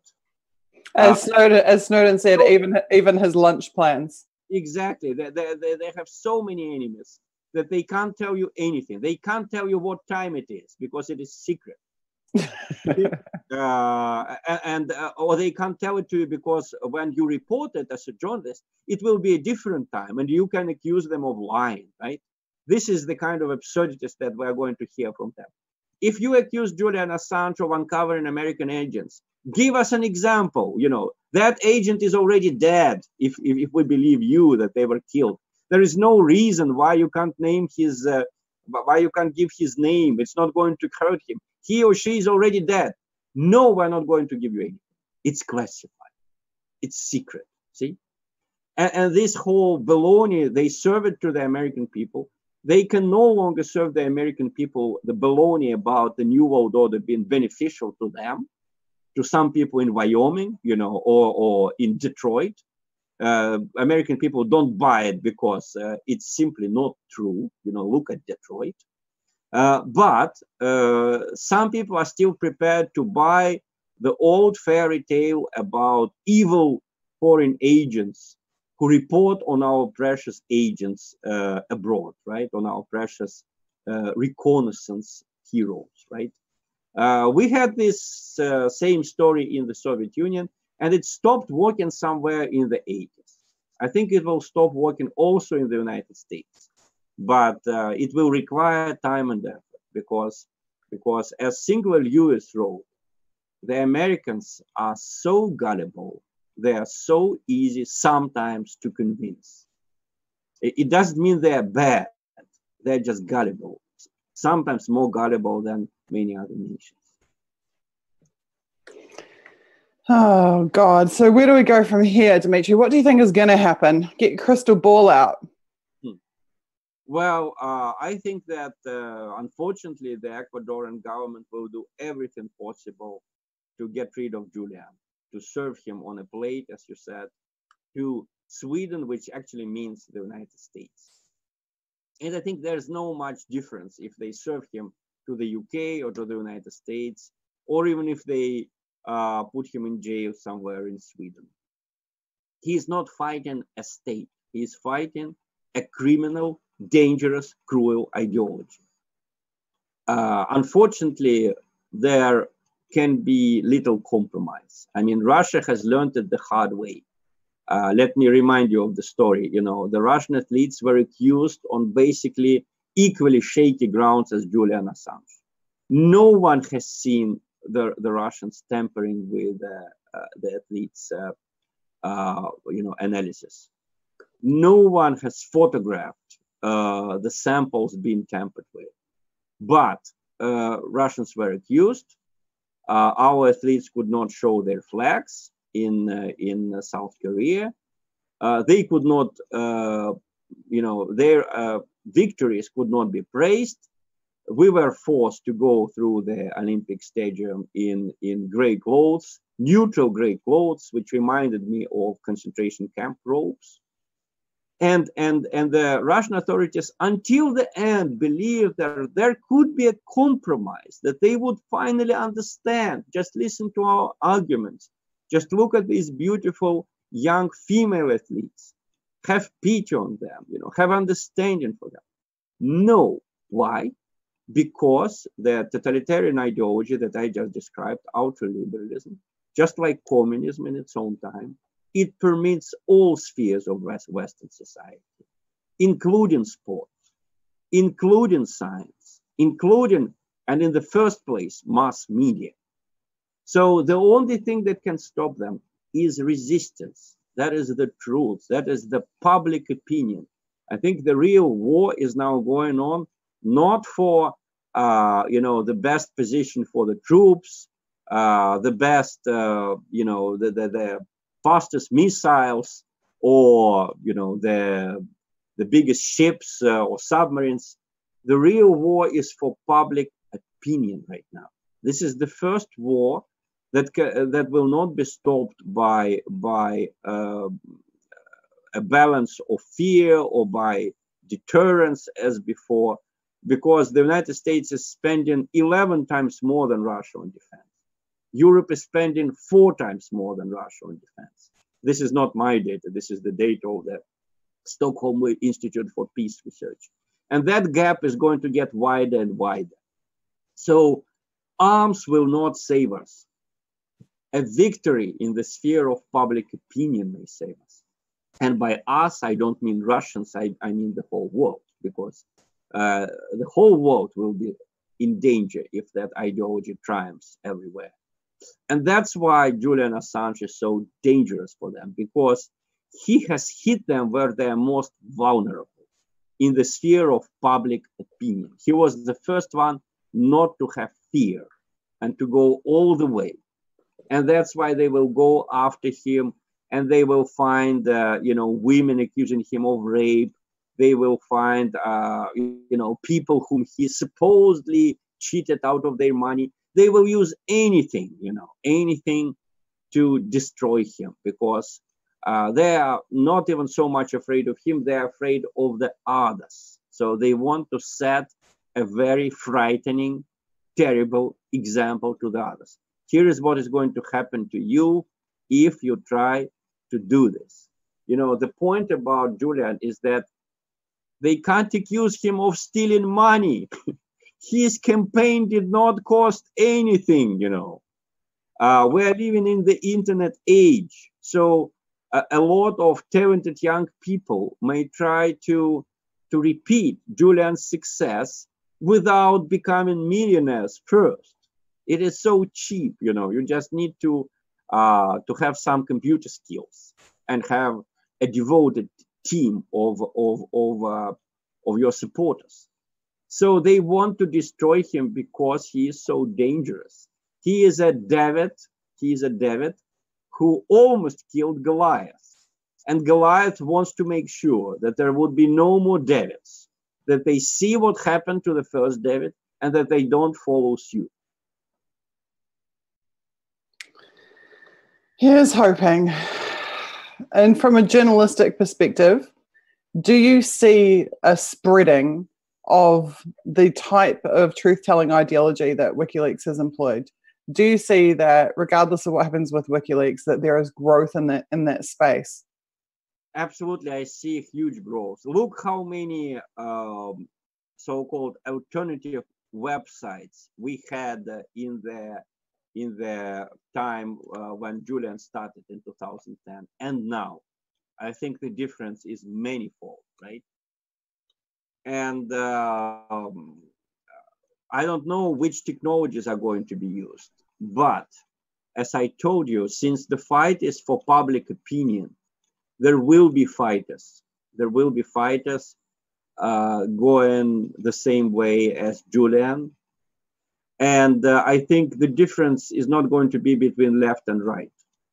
Because as Mark Sleboda, my colleague, has told us many times, he discovered that it is obvious, but few people are able, just to recognize it.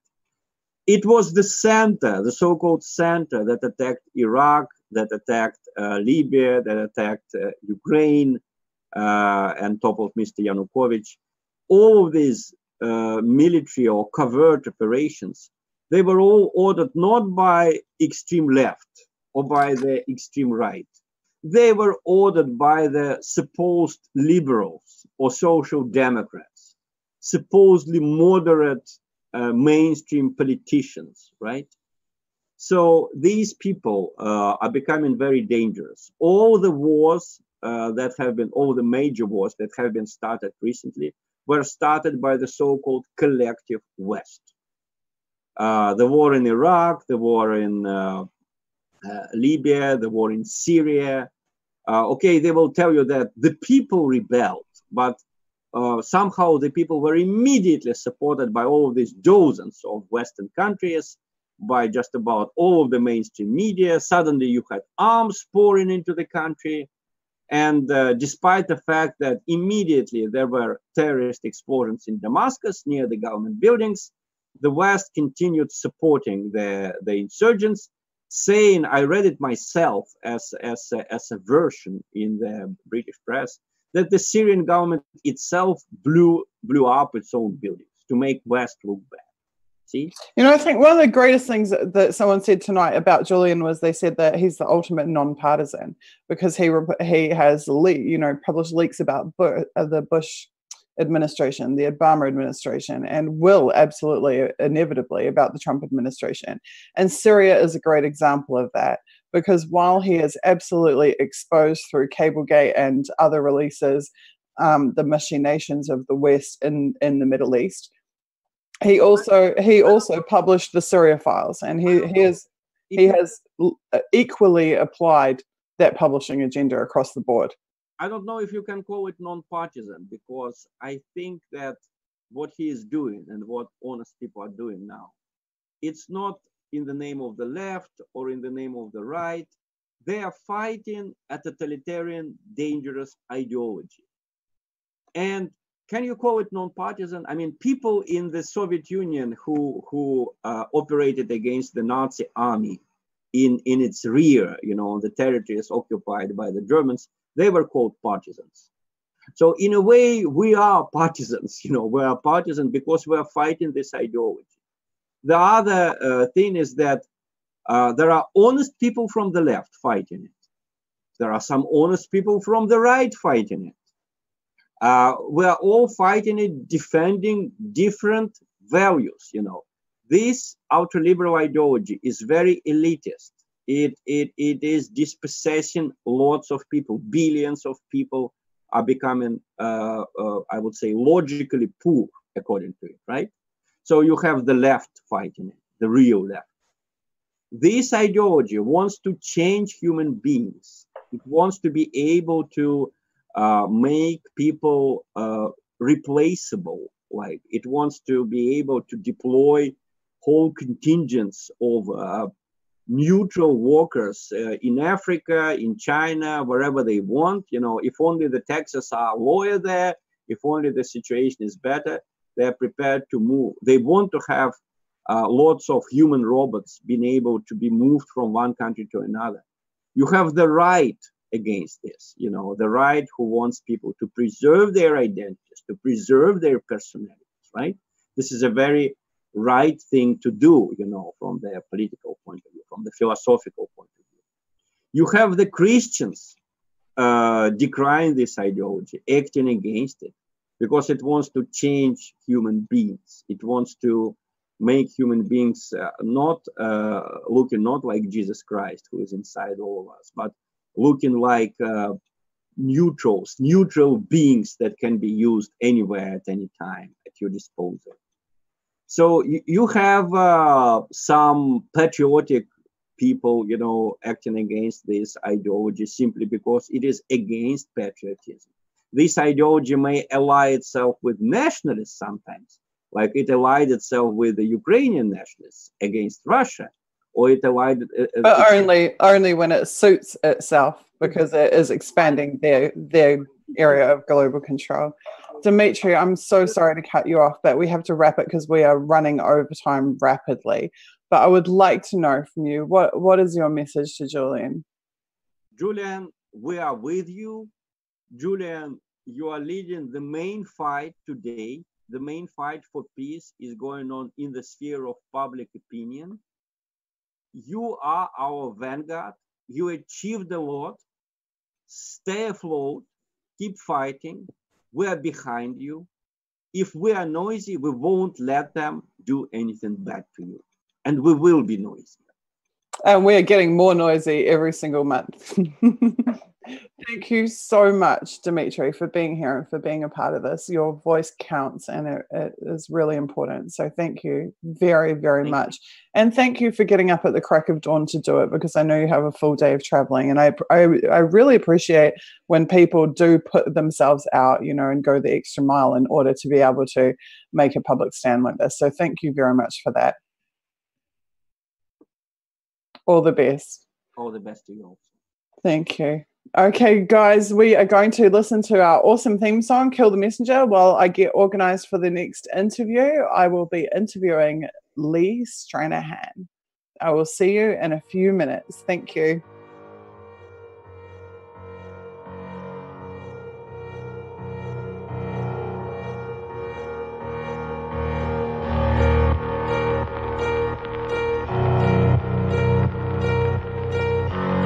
Fly, please count.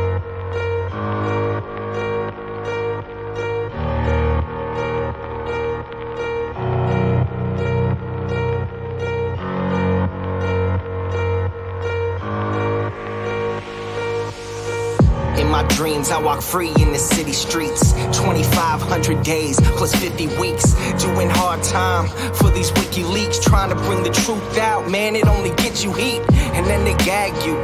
You don't get to speak, and when you get the leak, they try to hit delete.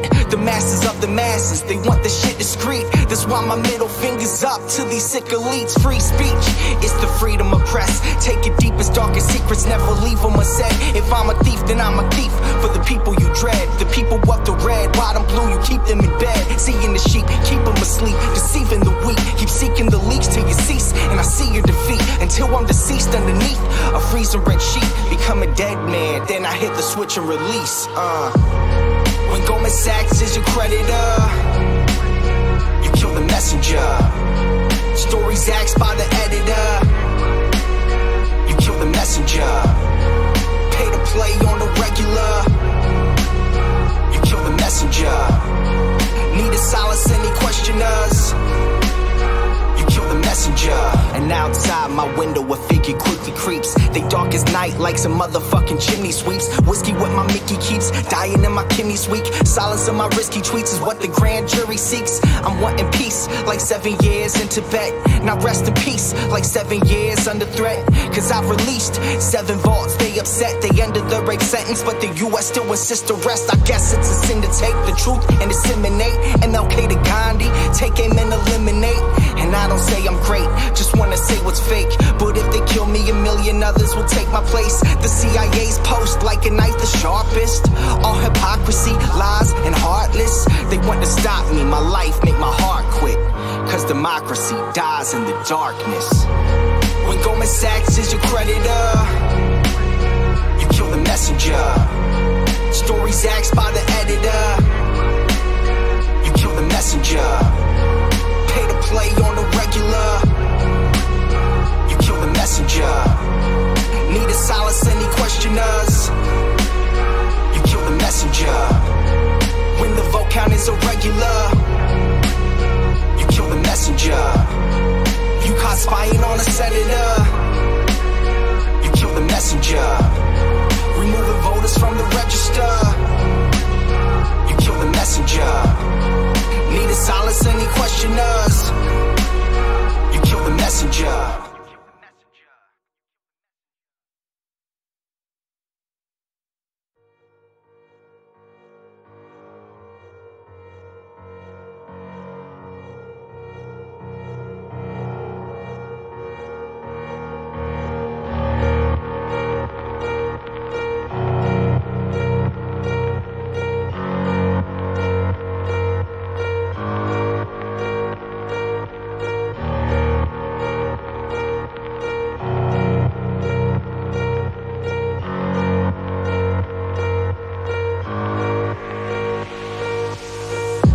Dreams, I walk free in the city streets. 2,500 days plus 50 weeks, doing hard time for these WikiLeaks, trying to bring the truth out. Man, it only gets you heat, and then they gag you. You don't get to speak, and when you get the leak, they try to hit delete. The masses of the masses, they want the shit discreet. That's why my middle finger's up to these sick elites. Free speech, it's the freedom of press. Take your deepest, darkest secrets, never leave them unsaid. If I'm a thief, then I'm a thief for the people you dread. The people of the red, white and blue, you keep them in bed. Seeing the sheep, keep them asleep, deceiving the weak. Keep seeking the leaks till you cease, and I see your defeat. Until I'm deceased underneath a freezing red sheet. Become a dead man, then I hit the switch and release. When Goldman Sachs is your creditor, you kill the messenger. Stories axed by the editor, you kill the messenger.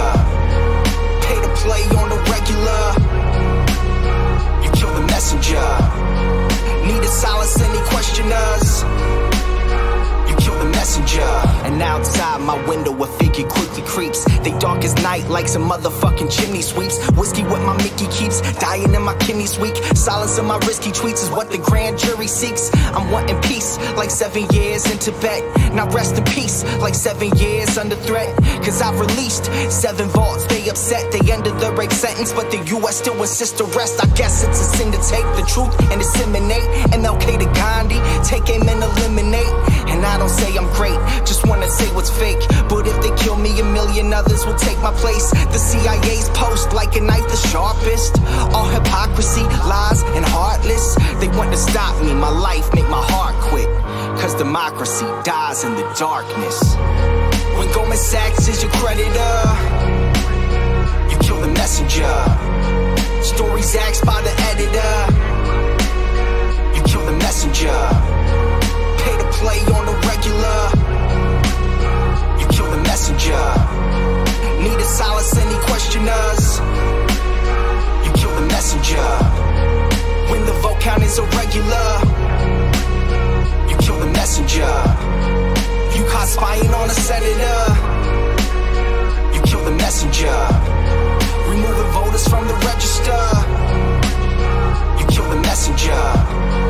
Need to silence any questioners, you kill the messenger.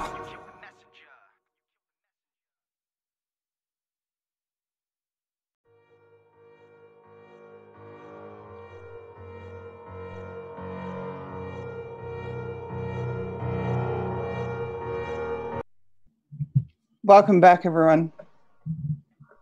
I am very pleased to have here with me Lee Stranahan, who I don't think needs much introduction.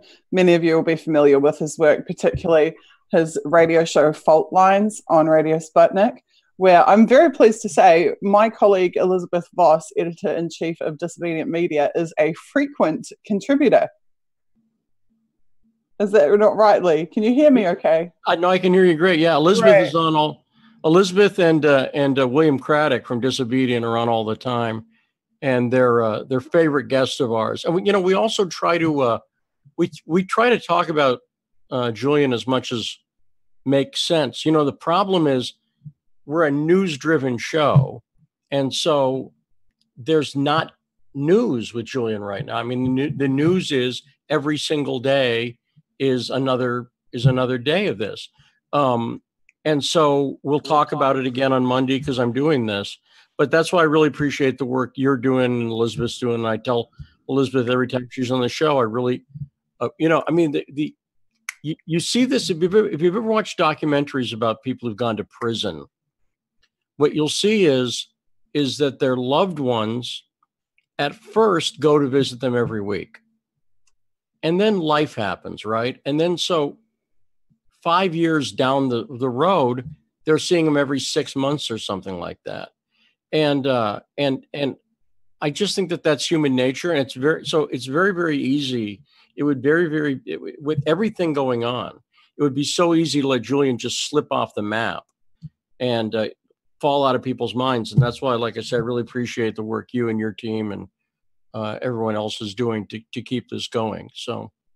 Well, thank you so much. I think it's incredibly important for just so many reasons. It's important ethically from a human rights perspective. It's important from a press freedom perspective because we know, and we've been discussing with several of the guests, in particular Dan Ellsberg, stated on the show tonight that he believes that the persecution of Julian will be used as a precedent under which other journalists and media organizations will be persecuted, in the decades to come. It's important because the work, the value that WikiLeaks provides the public is so incredibly phenomenal. We've been able to access information that historically the public has never really had access to, and certainly not on this scale. But I think also the event is significant because we are bringing people from right across the political spectrum, people who don't agree on many or even most issues, and we are demonstrating to the public that we can pick a single topic, we can relentlessly pursue it, a single objective, and we can win through unity and through working together. We don't just have to stick in our own little niches. So I appreciate you being so open-minded to come and sit with someone like me who's a hardcore child of the left and be interviewed and to participate. Well, I think that the way I break it down is that there's a way to look at the political spectrum, which is left and right, okay? And everybody knows that spectrum. But if you bisect that with another line, and you have populists on one end, which I take to mean anti-elitism, right? And then elitism on the other end. Populism is a word that gets thrown around a lot. When I say anti-elitism, I mean anti-oligarchy is another way to put that, against the dangerous confluence of business and government and civil society, right? So, versus people powered, right? And I think that if you look at everybody, the left and right spectrum, I'm not saying it's not a valid frame to look at the world in. You can look at it that way, but it's like saying, if I were to say to you, say, are you white or a woman? That's a weird. It doesn't fit, you see, because you got two different spectrums you can go on. You can go on a gender spectrum, you can go on a color spectrum, but they're not the same. And so the people you're getting, I think, are all on this axis on the populist side.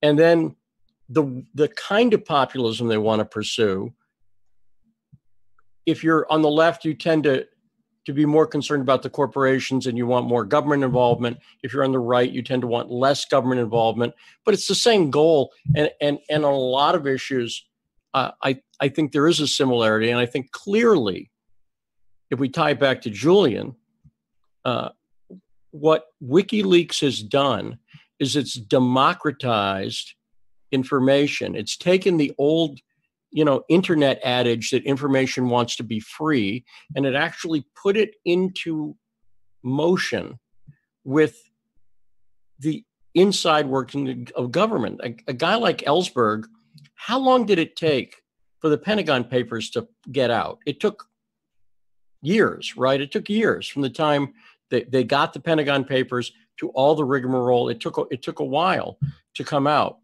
And what WikiLeaks has done, and the reason it's so scary to the establishment, is in more or less real time, people have had access. And this isn't like history. This is like people could see the inner workings of the DNC in real time.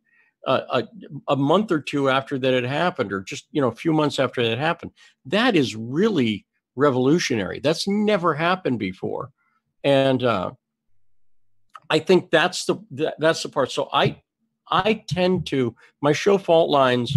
I supported Trump in the election. My partner Garland Nixon supported Sanders, and I often say.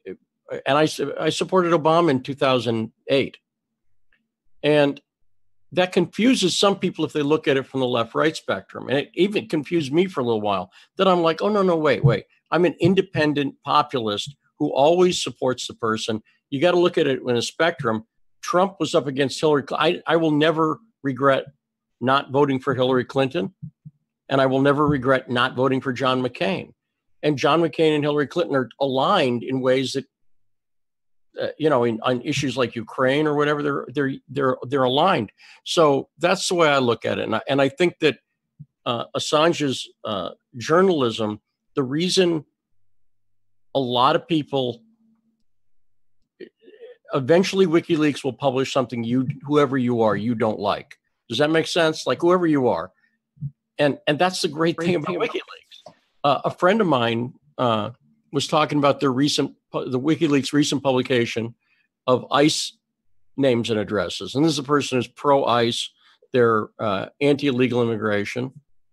And I am too, but I said, I don't care. In a sense, that WikiLeaks published it because it had been censored. And that really does get back to the thing I said about information wants to be free. And that seems to be Julian's thinking. The modus operandi is how can we get the information out in a responsible way, not just a blind dump, in an organized way, so people can research it in a way people have access to the text, to attachments, to everything, to all the data in an organized way. And it really is revolutionary. And quite frankly, no one else is doing it. And I said, you know, we had an event, the events that happen around the world. We did one in Washington, D.C. And the point that I made there was that even though Julian's a technical person and he knows computers, his chief attribute really is bravery, because all the technical stuff I just mentioned is good and helpful, but it's not, anybody can kind of do that, or can hire somebody to do that. But the thing that Assange has done, which is amazing, is just he's had the guts to do it. And so that's why I think, like I said, I think it's so important. I'm so glad you had me on, because I think it's so important for people to realize that and really think about that. This is a principle here. And the people who are up against Assange are the same people who they don't care if you're a populist on the left or right. Doesn't make any difference. Because, by the way, you notice that in the populist elections around the world, that in Italy they're accused of being fascist, and then when AMLO was just elected in Mexico, he's too leftist. You notice they always play that card, and they just use whatever. Trump's too on the right and AMLO's too on the left, or whatever. And you know what? That it's just a sign that they're just making it up as they go along. They're just petrified of the power that people have now because of technology, and they can't control things anymore. So that's my long rant on that. You could have stretched your legs during that, Susie. I'm stretching my mental legs at the moment, actually. I find this deeply fascinating, the experience of interviewing all the different people on the stream, because everybody comes from a slightly different perspective, a slightly different angle, coming from their own experience, and it makes we're talking about the same things every hour, but it's right. like a different conversation. It's very like prismatic. Like we keep just coming at it through a slightly different facet. And for me, that's really, really interesting and fascinating experience. It's intellectually stimulating, and I'm very, very, very privileged to be a part of it. Well, no, it must be amazing. Well, the thing I was saying about populism, the problem is right now, no one's codified it. In other words, if I said to you, I'll just talk about America because that's where I am. But if everyone knows what a Democrat and Republican is in America. And if you want on issues like abortion, the Democrats are pro-choice and the Republicans are pro-life, and so on down the line. Now, if you ask people about populism, there's no populist agenda. And I think the people who got it right actually are the Italians, in the sense that the Five-Star Movement it became a political party, but it started off just as a movement.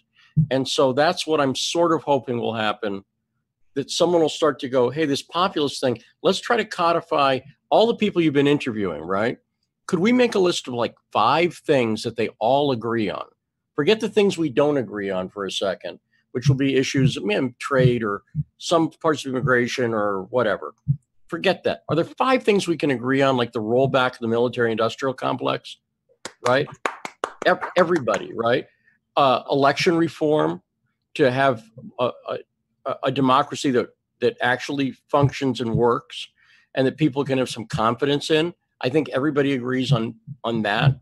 I think everybody agrees on issues of freedom, rule of law, some human rights stuff, not all. But you don't need everything, because if you had like this movement of people who could be like, I'm a Republican populist, and that means I adhere to these 5 principles, or I'm a Democrat populist, it means I adhere to these same 5 principles as this Republican. That's why, when I see someone like Ocasio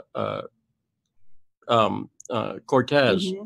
When I see what's happening with Alexandria Ocasio-Cortez, she's a leftist, right? But I'm, all right on, because she's anti-war.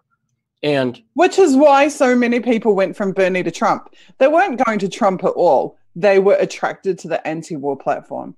And it was very interesting that there's the segment that Kim.com appeared on earlier, actually with Cassandra. There was an amazing, I'm not sure if you saw it, they were 3rd up on the Vigil. And Kim just let rip. I've seen Kim speak countless times. He's a really close friend of mine. But he lost it tonight in a good way. He absolutely let rip on Trump. He tore him to shreds, to pieces.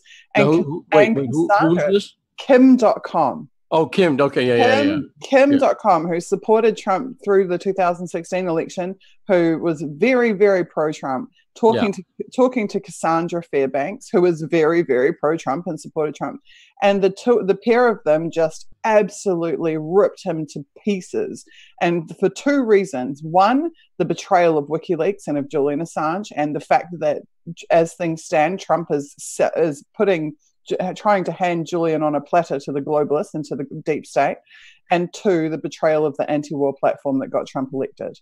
And So I mean, I know Cassandra well. And Kim, I've talked to a little bit. My take on that is slightly different in the sense that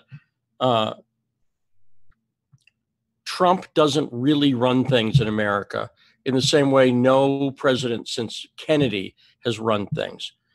Now, what I mean by that is they all have a degree of latitude, and I'm very, like, Syria is a topic I know really well because I covered it since 2013 when I went to Beirut and interviewed Syrian refugees. And I'm very disappointed in the presidents, but I take the approach more like Rand Paul does, where Rand Paul is basically trying to appeal to Trump's better angels and say, look, you ran on this during the election, and I agree with that. So I tend to not rip the president, because the one thing I know about that is it doesn't go well. And I'm hoping, guys, like for instance, the North Korea thing right now, I don't want Pompeo anywhere near that, because he's former director of the CIA. The leaks are coming out of the CIA now, trying to kibosh that peace deal. So I've never been comfortable with Pompeo. But I have a feeling that the one big issue with Trump, the one big rock that he's going to be very difficult to change on is Israel. And partially because of his daughter and Jared Kushner. And I think the idea that Trump would turn anti-Israel is unlikely, but I just wish he'd be a lot more realistic on it. And I wish he would hold Israel and Saudi Arabia to the same standards that I would expect him to hold any country to, which is a sort of not regime change. I don't want regime. I don't like that anyway with anybody, but just like hold him to some kind of consistent standard, and don't never criticize Israel, which is what I'm seeing, complete fealty to Israel. That really bothers me. But I have a slightly different take just in my approach. I'm not happy, but I see enough of a spark of independence in Trump still, where I remain hopeful that things could change, because I see him saying, let's pull troops out of Syria. Then a false flag attack happens a few days later. And none of us realize the pressure he's under. My friend John Kiriakou, who's another host on Sputnik, has a former CIA officer. John was the head of counterterrorism in Pakistan in 2002. And he's described it. He said, when you're president, the first time they come in with that book, this is my wallet, it's not a book, the book with the gold frame, they're like, Mr. President, we're ready to give you your first secure briefing. He said, because John's been in those things, right? And he said, it's a show that's meant to shock and awe the president. And if Sanders had been elected, he'd be facing exactly the same pressure. And so the reason I think about like a systemic problem is like, how do you get a president in there who, however well they may mean, are going to be faced with those pressures? And the good thing is I do think most people don't trust the CIA, don't trust the NSA, don't trust the FBI. And but there's just no organized movement against them. And I blame the left for that, in the sense that, and I'm sympathetic with this too. The left was co-opted by, when you get a donor like Soros, who spreads a lot of money around to left-wing causes from the ACLU on issues that a lot of people on the left care about, immigration and other issues. But he funds the Atlantic Council, right? So what happens is he's able to control these civil society groups with that money. So a group like the ACLU, who traditionally has been very pro-free speech, obviously, he's chilled them out on free speech a little bit because they like picking up the checks at the end of the day. And there's no organized, I've complained about this. I've talked to Medea Benjamin, who's been on the show, but where's the organized anti-war movement in the US? They can get a million people in the streets for the Women's March. I was there. They can get 100,000 or so for the march against the March for Our Lives, the gun control march. They can't get 20,000 people for an anti-war march. I haven't seen nothing. I live and work in DC. Nothing. And you can't even get 5,000 people. And again, I blame the left only in the sense that was sort of the safeguard was the left on issues like war. I protested against the Iraq War. I was living in Austin, Texas at the time. I was against the Iraq War. Never changed my opinion when I went from left to right on that. I never feel bad. The Iraq War is a huge mistake for all the reasons that we know. But I remember that was in Austin. There were a few thousand people on the state capitol. You can't get that in DC now. You know why? And the right never had an active anti-war movement. So in that sense, I can't fault them except to say that there was never a real anti-war movement. And libertarians, God bless them, aren't real well known for organizing. And it could be the marijuana. But I don't know. But libertarians are also individualists, so they tend not to focus on the organizational aspect. The left has always been very good at organizing.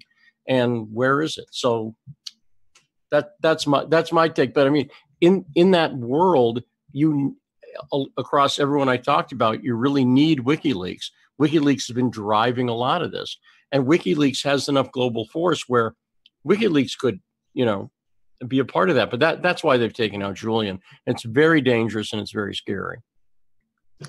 Absolutely. Now, let's just get a little bit more personal. What is your history of supporting WikiLeaks in terms of were there specific releases that were significant and had personal impact for you? When did you become aware of WikiLeaks and what's drawn you to them? I've been aware of WikiLeaks forever just because I'm a nerd. I'm a tech person. And so I followed it roughly. And then there wasn't any one thing, I mean, to me, it's not about I could look at the Chelsea Manning thing and go, I'm not as thrilled by that in some senses. The Snowden thing, I have some mixed feelings on, but I have some not mixed feelings on it as well. And as I looked at it, it was the cumulative effect. It wasn't like, oh, okay, well, he did the DNC leak, so that I like that because that benefited Trump. It wasn't that. It was before that, just going, you know what?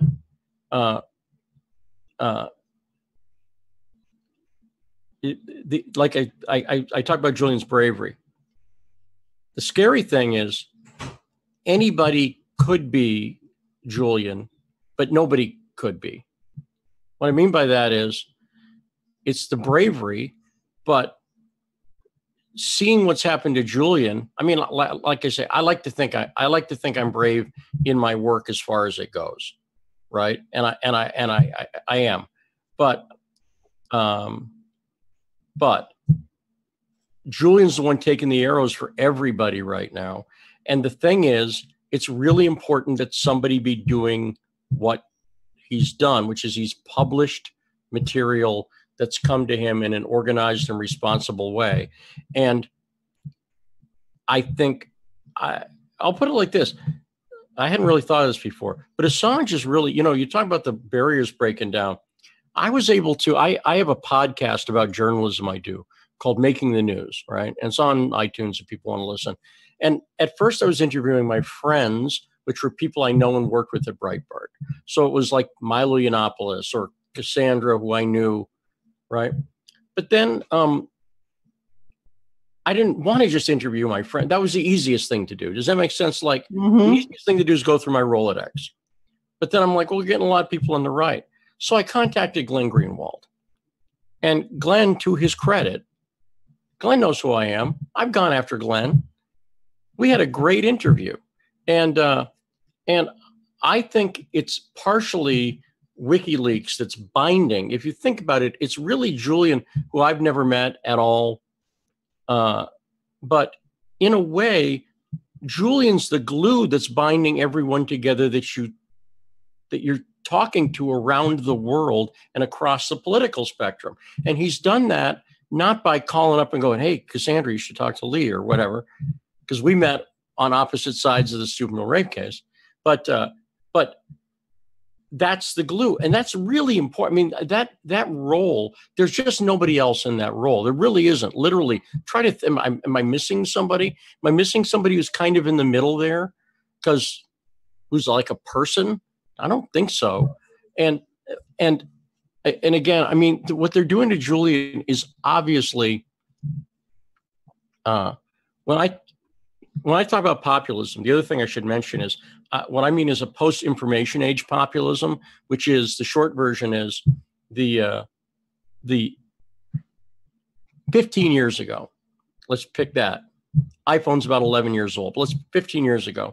15 years ago, if you were a billionaire or a king, if you wanted mass communications and access to information, you had to be a billionaire or a king. You had to own TV, the means of production for communications, a TV tower, printing press, even with desktop publishing, which I've done, it was still not quite there.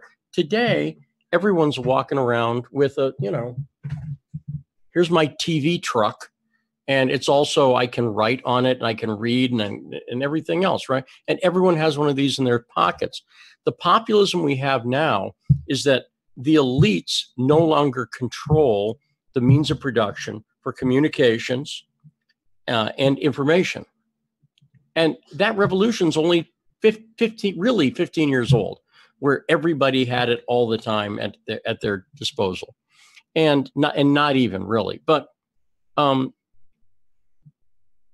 that power is what's changed the nature of populism. Populism now is every time a news story breaks and somebody hears there's a mass shooting or something horrible, as soon as the guy's name or whoever, it's usually a guy in the mass shootings, unfortunately, but as soon as the guy's name is announced, everyone goes and they start looking up. Everybody does their own research on whoever it is right away. Everyone's going to their Facebook and screen capping and going to Twitter. Everybody's doing that. And that's caused people, this is what the elites are scared to death of. And then what Julian did during the election is where they just lost it completely, because they realized that he was exposing something completely real, that DNC corruption was completely real. And it was bad for democracy in general. And so now what's happened is nothing's being done about it. There should have been stuff done about it. The DNC should, rather than opening, which I would want if I were a Democrat, I would want it to be more open, because it's killing the Democratic Party. I got to say that. It really is. It's killing the Democratic Party in the United States.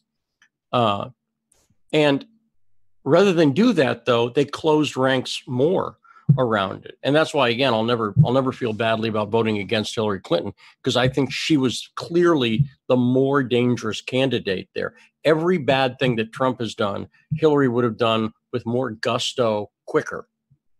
And Syria, she would have been right in there, and everything else.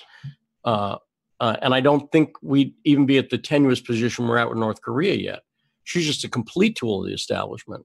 And so that's why Julian is the living symbol of the information revolution's effect in making everybody aware of what the elites are up to and how they operate.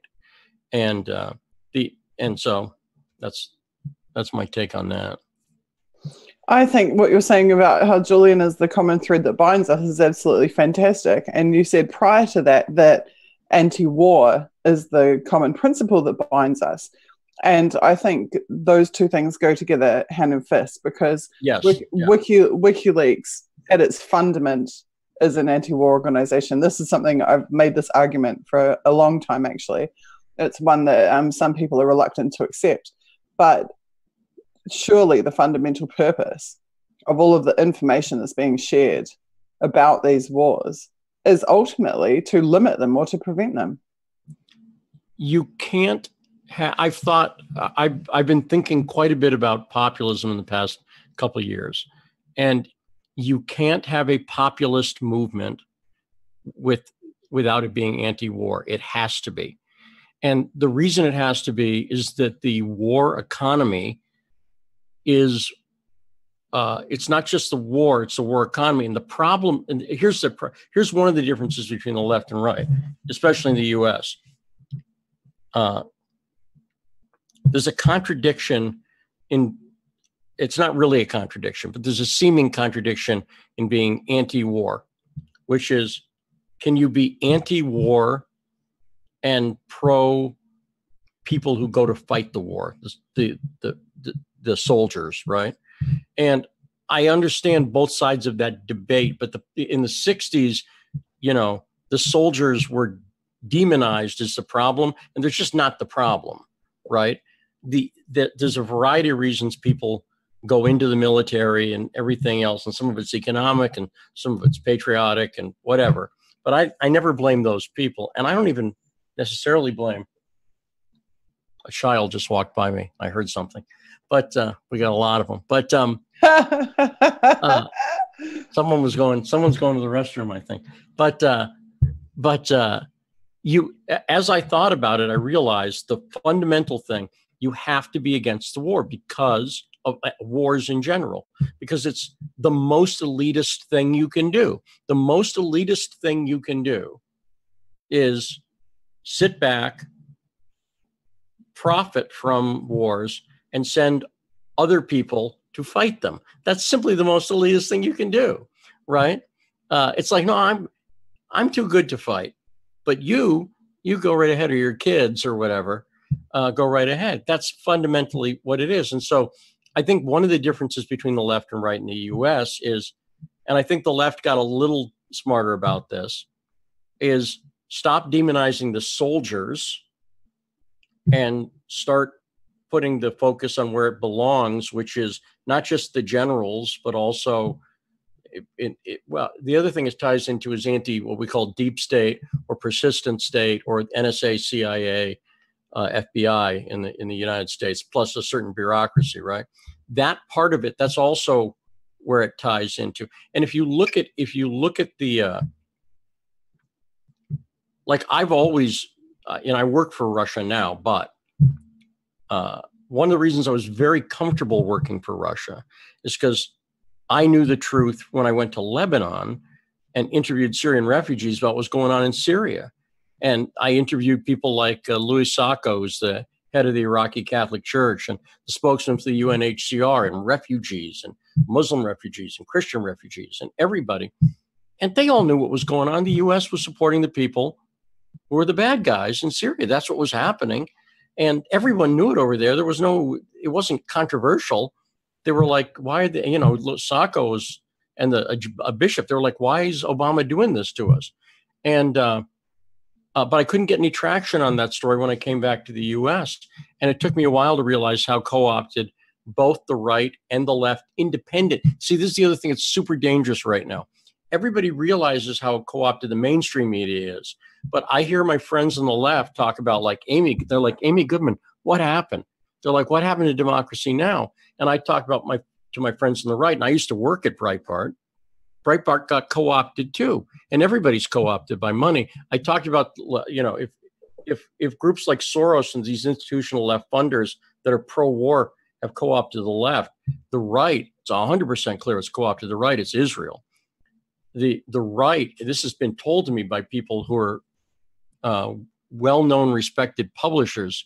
They're like, look, the right is completely funded by the Israeli lobby, They said there's about 6 donors, and on the East Coast and the West Coast of the U.S. Then the grassroots support is all sort of middle American Christians who've been convinced that Christian Zionism makes sense theologically. And I don't want to get into a theological thing, but when I met Christians in the Middle East, they were like, what's that about? And it doesn't even make sense historically. And again, I don't say this as somebody who's like I'm not anti-Israel in the sense that I'd like Israel and Palestine to be able to get along. That's what I would like. And but Israel clearly doesn't have that goal. And to some extent, Palestine doesn't. But Israel's very, very, very aggressive on it. And they fund everybody in the right. So sites like Breitbart that I work for, I quit. But the Russiagate thing is all people think it's to cover up the election. It's not, in my opinion. It's part of it, but it's about covering up Ukraine and Syria. Because if the American people actually knew what the hell was going on, I will just say this. If the American people actually knew, and I will frame it in a way that I think would appeal to most Americans. I don't have to use this frame, but I will. Only because most Americans, being Christian, care more about Christians than they do about other religions because they identify with them. But if they knew that their tax dollars were being used to slaughter Christians in Syria, which it was, period. It was slaughtering Muslims too. But if they knew it was being used to slaughter Christians, if most Americans knew that, they would go, wait, what? What's going on? And I think even if Trump knew, I guarantee you Trump doesn't. I swear to God, I swear to God, Donald Trump does not know what's actually going on. Because if he did, he's like most Americans. If he knew really what was happening, one perfect example, the white helmets. There's no way that Trump would be in favor of the white helmets if he understood who they are. But you have people like Heather Nauert at the State Department who loves the white helmets. And so they've managed to surround Trump with deep state operatives. They managed to get Gina Haspel in there. I mean, there's so much stuff where it's just like shocking. But I know this because I know Roger Stone, who talks to the press. They've isolated. You got to realize they've isolated Trump. And I don't, like I say, in a sense, I don't care about Trump that much. But if they did it to him, they'll do it to the next man or woman who takes that office too. And that's what everybody needs to be worried about, especially if you think you can't go on blind faith. Like if Rand Paul got elected, I'd still be like, okay, let's watch who let's watch who his chief of staff is, because they're going to come in and immediately go, well, look, you need a general and the only people I'm in favor of running these organizations now, like my vote for the head of the CIA would have been Ray McGovern or John Kiriakou, period. The only person I want running the CIA is a person who wants to scale back the CIA. The only person I want running the FBI is someone who wants to scale it back to pre-World War II levels. Same with the NSA. They just got to scale it back. And anybody else, I don't care about their politics. I don't care. They're wrong for the job. The only person who's appropriate is somebody who wants to roll it back. But I see the anti-war. You know, I become friends with George Galloway. He will be appearing on our stream too. He's amazing, fantastic guy. The great George Galloway. Yeah, I love because he rolls. That's the other thing. He rolls his R's. He's very good at it. We were talking about Nikki Haley, and he said she's repulsive. Repulsive and reprehensible. But I mean, you know, George, you know, youngest head of the Labour Party of Scotland, blah, blah, blah, guy. We don't agree on, you know, Tommy Robinson, because on some First Amendment issues, we're not quite as simpatico, but I love the guy, and we agree on more than we disagree on. And you know what I mean? And I'd love to see Van Morrison with him sometime. But that's the danger that's happening right now for the elites, is that all these people talking, that's scary to them. That's really scary. And someone like Cassandra's a crossover. I was a Democrat years ago, and I crossed over, but I'll cross back. Look, all of this, all the wars, the everything else, even the economic warfare domestically with the United States, everything is based off this like dehumanization, right? And that the dehumanization is the divide and conquer agenda. This is what it requires. In order to achieve it, I have to think less of this other person before whatever superficial reason. Right. But the reality is, like, when you get a job and go to a workplace, there's people who have all different kinds of beliefs, and you can recognize the heart in people, and you can form relationships and get along with them, regardless of what their politics are, regardless of whatever. Same when you go to school, you know, when your local guy at the lady down at the shop down the road, you don't stop and say, hey, excuse me, what are your politics? Because before I like begin to have a friendship with you, I need to know, like, this is not how life functions. But somehow in the political space and in the activism space particularly, there is these constant lines that, oh, you can't associate with this person because they don't think this or that, or they do think this or that.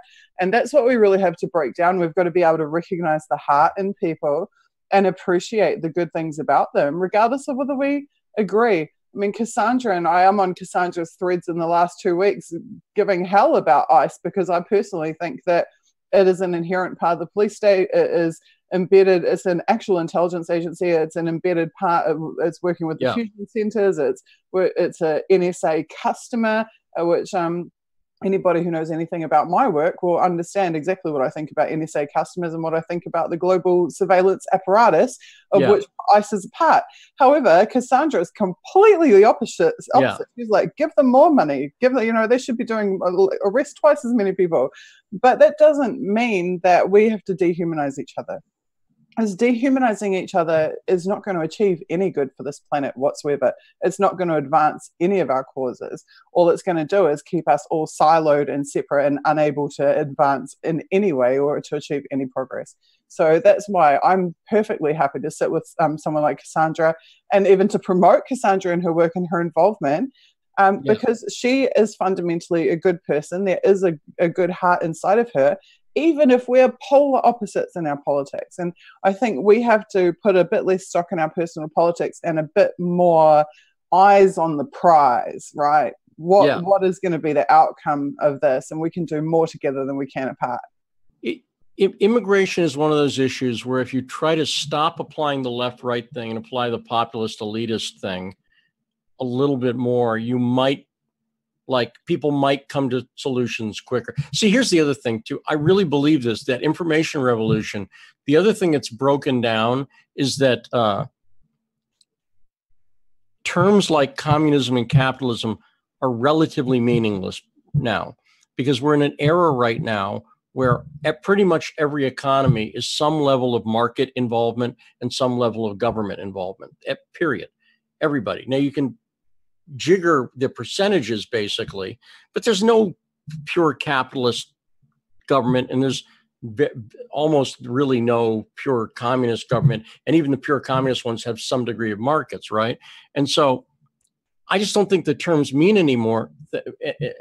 as much anymore. And as technology advances, they're going to mean less and less and less, and you'll need a new metaphor, because and so immigration is one of those issues where right now the current system, the migrant crises get created by wars, create migrants going into places like Europe or America as refugees, who then get exploited as cheap labor.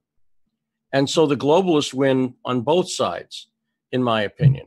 And you're absolutely correct. And furthermore, they planned it. They planned it for. That's right. They have 20-year plans in the NSA, the strategic planning documents, and they had listed in 2004. They had listed Europe as the #1 threat to the United States of America, not China, not anywhere else. Europe. Right. And the reason for that was because it was an economic threat and it was competing economically with the United States. Yes. And so the destabilization of Europe was a very deliberate agenda to undermine the economic power of the EU. So this is no accident that they deliberately took out the bulwark countries that have resulted in the mass migration. However, we are so far off the topic. The only way I can bring it back, just no, but we have to. I'm sorry to cut you off, Lee, but we have to wrap in 3 minutes. No worries. I just want to point out that Julian. Well, let me just bring it back in 10 seconds. To bring it back in 10 seconds to WikiLeaks, though, the reason is all of this we're in a transitional period, and this is exactly where WikiLeaks fits in. And it's confusing to us now, but in 100 years, they'll look back and go, oh, well, it was obvious. Does that make sense? That is very true. I was just going to point out, on bridging from immigration to WikiLeaks, that Julian is actually a registered refugee and he is a registered asylee. Yeah. And his activism and his journalism has come virtually at the cost of his citizenship. His own country will not even reissue his passport. Yeah, it's disgusting. Yeah, the war, as I was saying in the last conversation, has come to the journalists. The journalists don't have to go to the war anymore. You don't have to go to Syria to be a war reporter. The war will come to you if you're a truth teller, and the war has come to Julian in terms of it's being inflicted upon him physically as a result of his work. So where would you like to see this go from here? And what would your message to Julian be, Lee? Well, where I'd like to see it goes what you guys are doing, which again, I really appreciate, which is we have to continue the activism, and it has to keep getting bigger, and it has to keep getting louder in the sense that more amplified voices. You know, my message, I've never met Julian. I am going to England, and I'm going to Helsinki, then I'm going to England. So I'm going to go by the embassy just to look, you know what I mean? Not to do anything.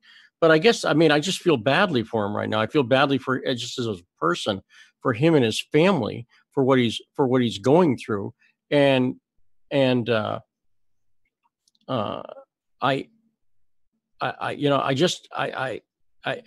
miss his voice in the world right now. I said on the last one to Elizabeth, I said, it's almost like when someone dies, and for a while afterwards, you go, well, what would they have thought of this? What would they have thought of this album or this political event?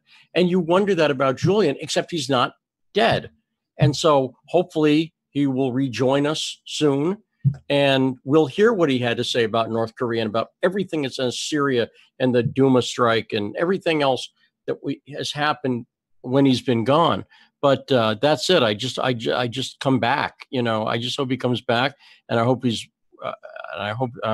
doing okay. And you know, that's about it. In a sense, it's like the 12 boys who are trapped in the cave in Thailand. That story hurts my heart every time I think about it. You know what I mean? And it's the same thing. It's different, but it's the same thing when I think about Julian. It just hurts my heart every time I think about it. It's difficult to picture, and you just hope it ends. You just hope it ends soon so you can breathe again. You know what I mean?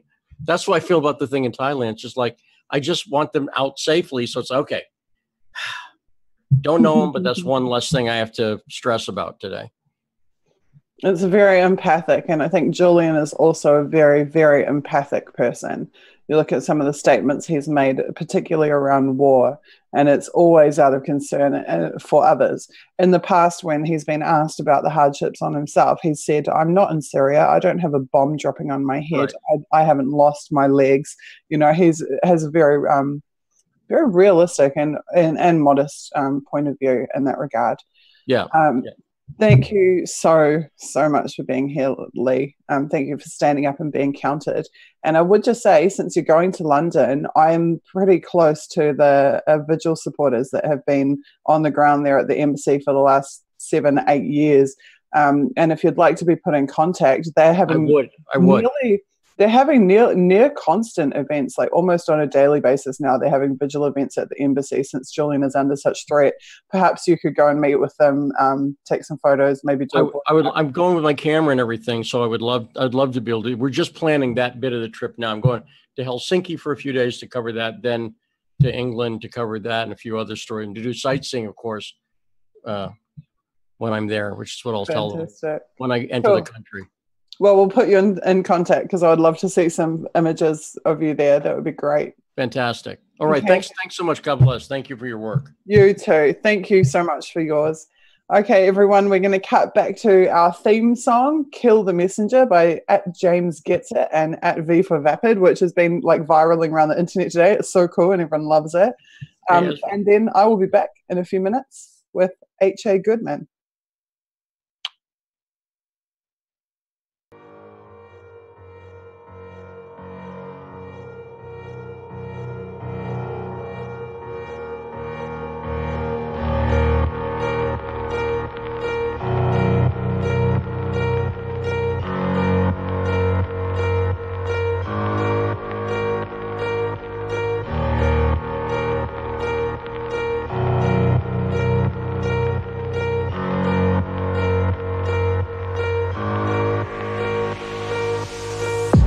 Dreams, I walk free in the city streets. 2,500 days plus 50 weeks, doing hard time for these WikiLeaks, trying to bring the truth out. Man, it only gets you heat, and then they gag you.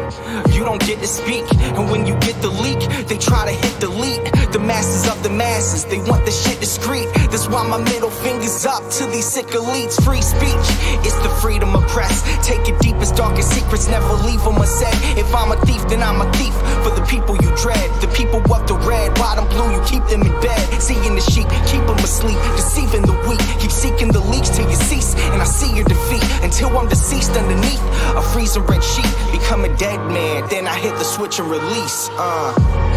When Goldman Sachs is your creditor, you kill the messenger. Stories axed by the editor, you kill the messenger. Pay to play on the regular, kill the messenger. Need to silence any questioners, you kill the messenger. And outside my window a figure quickly creeps. They dark as night like some motherfucking chimney sweeps. Whiskey with my Mickey keeps dying in my kidneys weak. Silence of my risky tweets is what the grand jury seeks. I'm wanting peace like 7 years in Tibet. Now rest in peace like 7 years under threat. Cause I've released 7 vaults. They upset, they ended the rape sentence, but the US still insists to rest. I guess it's a sin to take the truth and disseminate. MLK to Gandhi, take aim and eliminate. And I don't say I'm great, just wanna say what's fake. But if they kill me, a million others will take my place. The CIA's post like a knife the sharpest. All hypocrisy, lies, and heartless. They want to stop me, my life, make my heart quit. Cause democracy dies in the darkness. When Goldman Sachs is your creditor, you kill the messenger. Stories axed by the editor, you kill the messenger. Pay to play on the regular, you kill the messenger. Need to silence any questioners, you kill the messenger. When the vote count is irregular, you kill the messenger. You caught spying on a senator, you kill the messenger.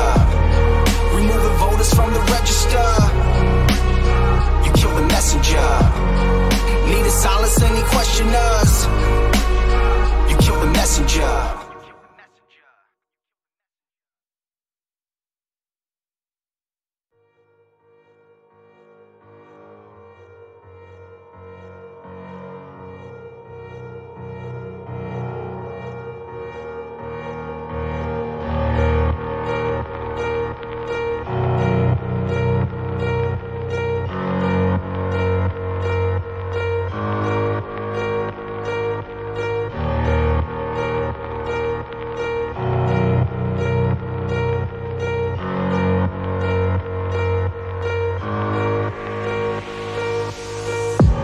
Dreams, I walk free in the city streets. 2,500 days plus 50 weeks, doing hard time for these WikiLeaks, trying to bring the truth out. Man, it only gets you heat, and then they gag you.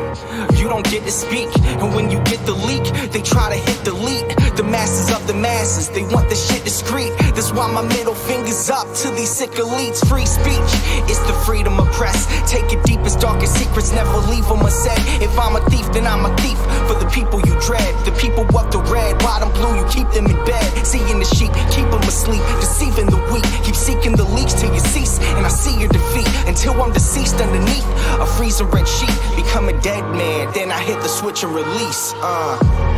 When Goldman Sachs is your creditor, you kill the messenger.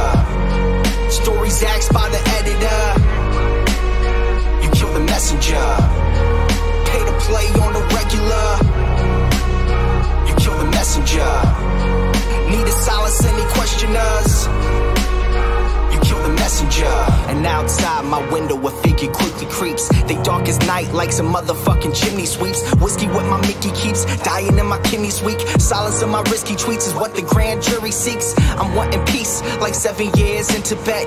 Now rest in peace like 7 years under threat. Cause I've released 7 vaults, they upset. They ended the rape sentence, but the US still insists to rest. I guess it's a sin to take the truth and disseminate. MLK to Gandhi, take aim and eliminate.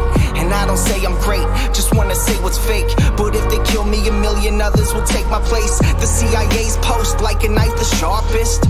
All hypocrisy, lies, and heartless. They want to stop me, my life make my heart quit. Cause democracy dies in the darkness. When Goldman Sachs is your creditor, you kill the messenger. Stories axed by the editor, you kill the messenger. Pay to play on the regular, you kill the messenger. Need to silence any questioners, you kill the messenger. When the vote count is irregular, you kill the messenger. You caught spying on a senator, you kill the messenger. Removing voters from the register, you kill the messenger. Need to silence any questioners.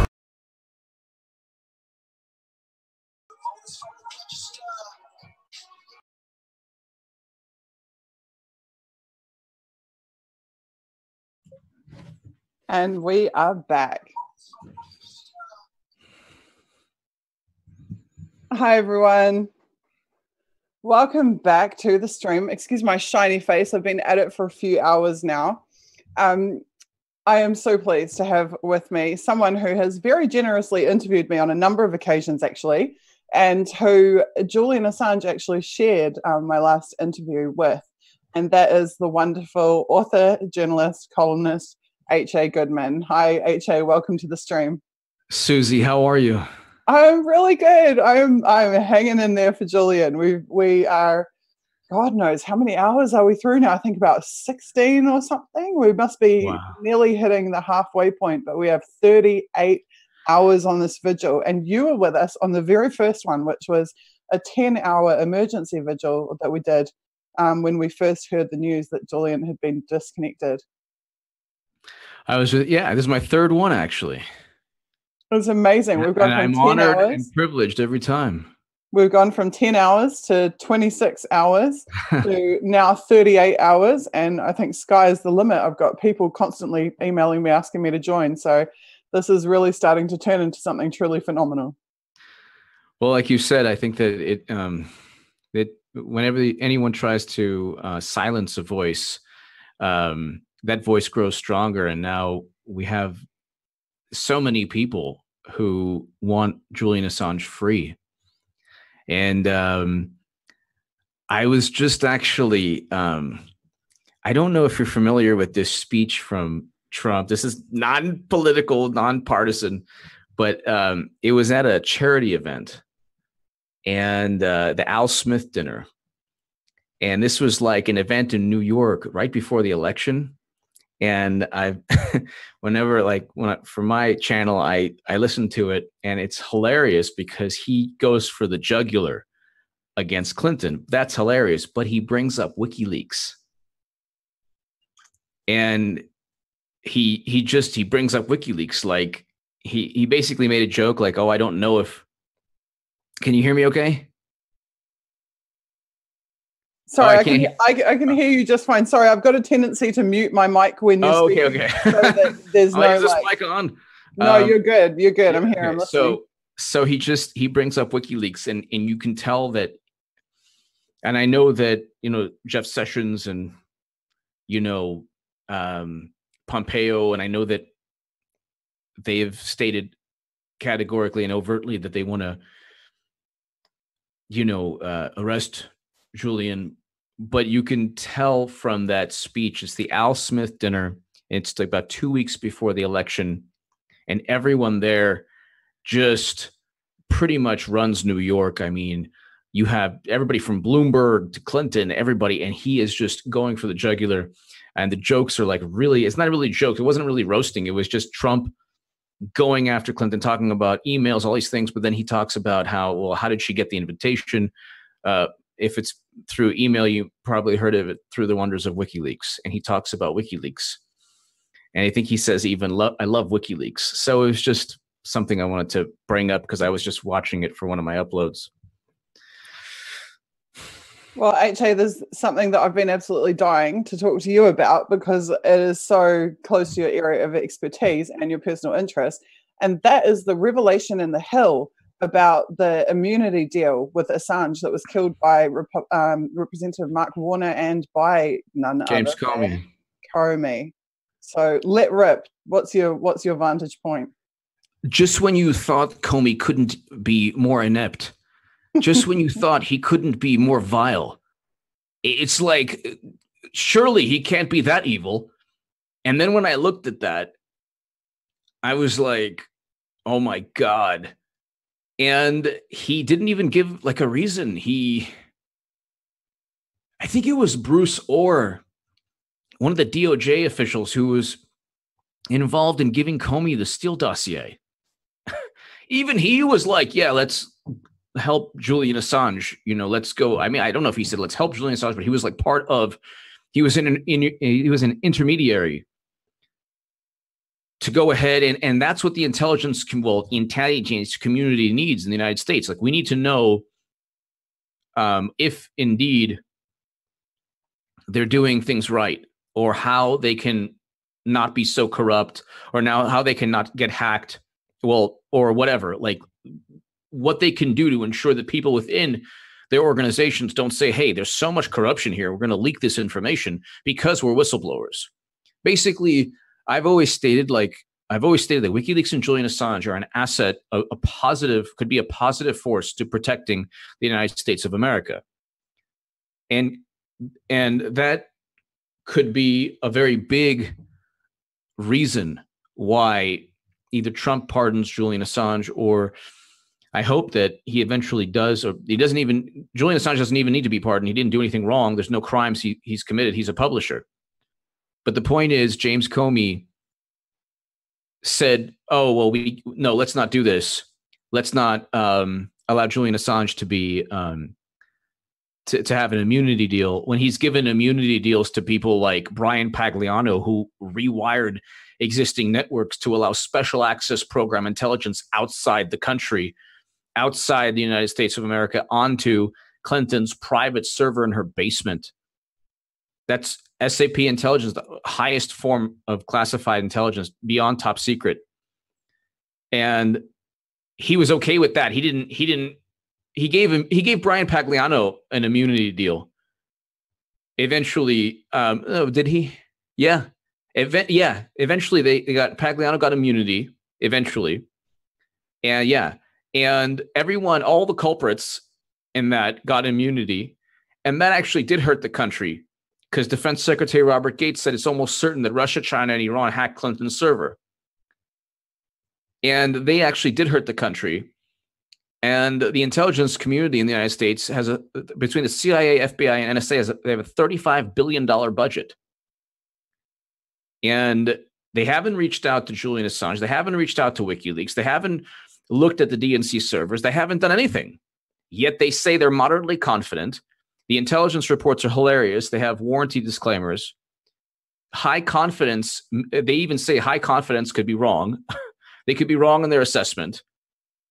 And meanwhile, Julian Assange publishes the actual truth, which is why I know Trump's administration is not kind to WikiLeaks or Julian, but I'd be willing to bet that Donald Trump, just the human being, likes WikiLeaks, thinks Assange is doing the right thing, and doesn't, but he's president, so he's playing ball, unfortunately, with people who have these entrenched interests within the intelligence, whatever, this is a stupid phrase, intelligence community. It's just a bunch, it's bureaucrats that are vying for billions and billions of dollars in terms of a budget. But yeah, so they were very close, actually very, very close. I think John Solomon broke that story at the Hill.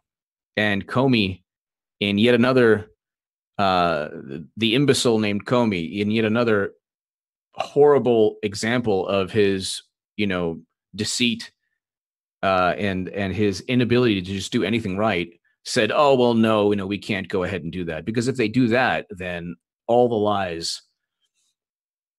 I mean, from Comey's perspective, he has to fabricate the Trump-Russia myth. He has to go ahead and keep up all his lies. So he was very likely thinking of his own behind in not allowing Julian Assange to have an immunity. So do you think it was a unilateral action by him then? Or, I mean, what was behind Comey? Who was behind Comey, putting the kibosh on this? Well, let's look at all these wonderful people who are just so intelligent and awesome. Raw Story wrote a ridiculous, dumb hit piece on me. Anyway, one of the reasons they said, well, he's promoting the uranium conspiracy. I quote from the New York Times: cash flow to Clinton Foundation amid Russian uranium deal. That's cash. That's pretty easy to understand. And guess who was FBI director then? Robert Mueller. And in the bottom of that article, it says yellow cake uranium was shipped out of the country using the export licenses of trucking companies. So Rosatom and Uranium One didn't have export licenses. So the Democrats were jumping up for joy. Yay, this is fantastic. Well, they didn't realize that there was an ongoing bribery and racketeering scandal, and the trucking companies just used their export licenses, and they shipped out uranium to Canada while Mueller was FBI chief. Then after Mueller, and now Mueller is the wonderful, paragon of virtue, and he is now special counsel Mueller, investigating Russian meddling as he allowed yellow cake to be shipped from the U.S. to Russia. Yellow cake uranium, which if processed differently could become a nuclear weapon. But let's not even go too much into that. That's Robert Mueller before Comey. Then Comey is there, and he's a 6'8" Debbie Wasserman Schultz. And I mean, everything from Trump, Russia to the Clinton email investigation was she committed crimes. So they're like, oh my God, how do we do this? Then there's Peter Strzok with the text messages that the real time, we hate Trump, we're going to stop Trump. Insurance policy. But see, the thing is, it's not just about Trump. Let's say you could be watching this and you hate Trump. It actually hurts really everyone, because what we had a history of a peaceful transition of power in this country. So what took place was they were spying on Trump with GCHQ since 2015. So they found nothing, absolutely nothing. And then they're like, oh God, we found nothing.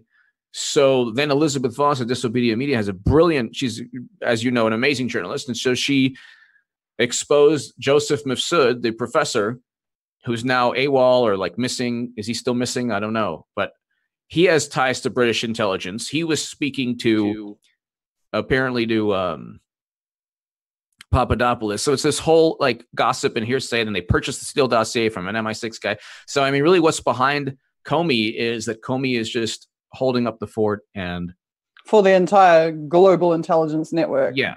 So I mean, all of these people, they spent $35 billion and they had to go to British intelligence because they apparently didn't spend enough money to have enough intelligence to find any evidence. So I think it's just, this giant web of deceit that hopefully is going to come crashing down very soon. The key messages that I've taken away so far from the interviews that I've done on this stream have been Dan Ellsberg saying that he believes that this persecution of Assange is intended to set a precedent, that they fully intend to get their hands on him, extradite him, prosecute him, jail him, and to create a legal precedent under which they can then systematically go after other journalists and publishing organizations across the world. My takeaway from my conversation with Cassandra's conversation with Kim that I was watching, Kim, if you really must see his segment tonight. I've never seen him like he was tonight. He absolutely let rip on Trump for serving deep state interests by preparing to hand Assange over on a platter to the same people who've been persecuting Trump. Also, my conversation with Dmitry Babich, where he talked about the Mincenti case, which was where the shoe was on the other foot. There was a cardinal that was in an American embassy, had been granted asylum, and who the Soviet regime would not allow to have access to the airport to go and to realize his asylum in America. I was wondering what your input is on those counts. Well, if God forbid that happens, if God forbid Julian Assange is extradited to the U.S. or arrested and extradited to the United States, I will withdraw my support of President Trump. And it won't just be me. So that would be politically devastating for Trump. That would be very, very stupid for Trump to do. One reason he won is because of the independent vote. And another reason, one reason he won is because people voted for him because, he was viewed as less a part of the system, that he was shaking up the system, which in many ways he has. But if he were to then kowtow, because the drive, like, for example, when Pence went to Ecuador, they were Democratic senators like, you have to make Assange's life miserable. It was the push and the fuel is from Democrats to hurt Julian Assange. Whether Trump is kowtowing, yeah, obviously his administration is saying, things that are, echoing or bolstering what, whatever, the CIA and FBI and NSA have said in the past. I hope I'm wrong. I hope I'm wrong. I mean, I hope I'm right. I hope I'm right, actually. What am I saying? I hope I'm right. I cannot foresee Julian Assange extradited to the U.S. under Trump because it would be politically too damaging to Trump. Not only, I mean, who am I? I'm just one person. Like, I don't, just one person. But there's a lot of people like me. There's a hashtag walk away movement. There's a lot of people who are moving from the left towards, I wouldn't say I'm right at all, but like towards conservatives or towards, and one reason is that WikiLeaks has published the truth, and nobody should be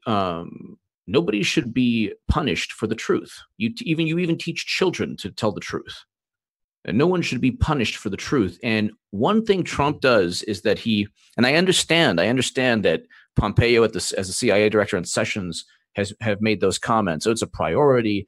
But I think there's also a level of trying to curry favor or trying to ingratiate themselves with a whole bunch of people who want them done in also.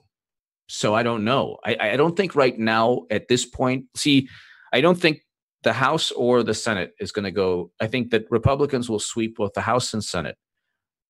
I think that once that takes place, a whole lot of things will happen as a repercussion. I'm hoping they won't be as belligerent in terms of what they're trying to do against Julian Assange. I'm hoping, like I said, if God forbid if God forbid that happened to Julian Assange, I would that day not like withdraw my support. And it wouldn't just be me. Like, Trump's not stupid. He's not stupid. He knows that he actually could lose 2020 if that happens. And I agree with you. I agree with you for two reasons. One is WikiLeaks and Julian Assange, but the other reason I think he's at risk in 2020 is because he ran an anti-war platform, and all of this regime change in Iran nonsense is not anti-war. I mean, the people, I just had someone saying to me before on Twitter, but who wouldn't want to depose the mullahs? Well, why are the mullahs there? The mullahs are there from the last time that you're meddling in Iran. So what are we going to have if you do it again? Or like ISIS 2.0? Yeah, I don't think like the whole,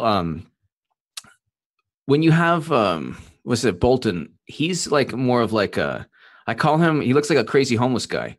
Like John Bolton. And he's a Clintonite. Yeah. I mean, the thing that freaks me out about Bolton is if Hillary had won, I think Bolton would still have the same job. Well, somebody like him who's better dressed and less disheveled. Yeah. But the thing with, okay, we'll never, I don't think we would ever invade Iran. I don't think we would ever do anything like that or attack Iran. In terms of trying to foment unrest, I think that, well, that would be horrendous because you're talking about so many lives lost. And not just, I mean, it would be a repeat of 1979.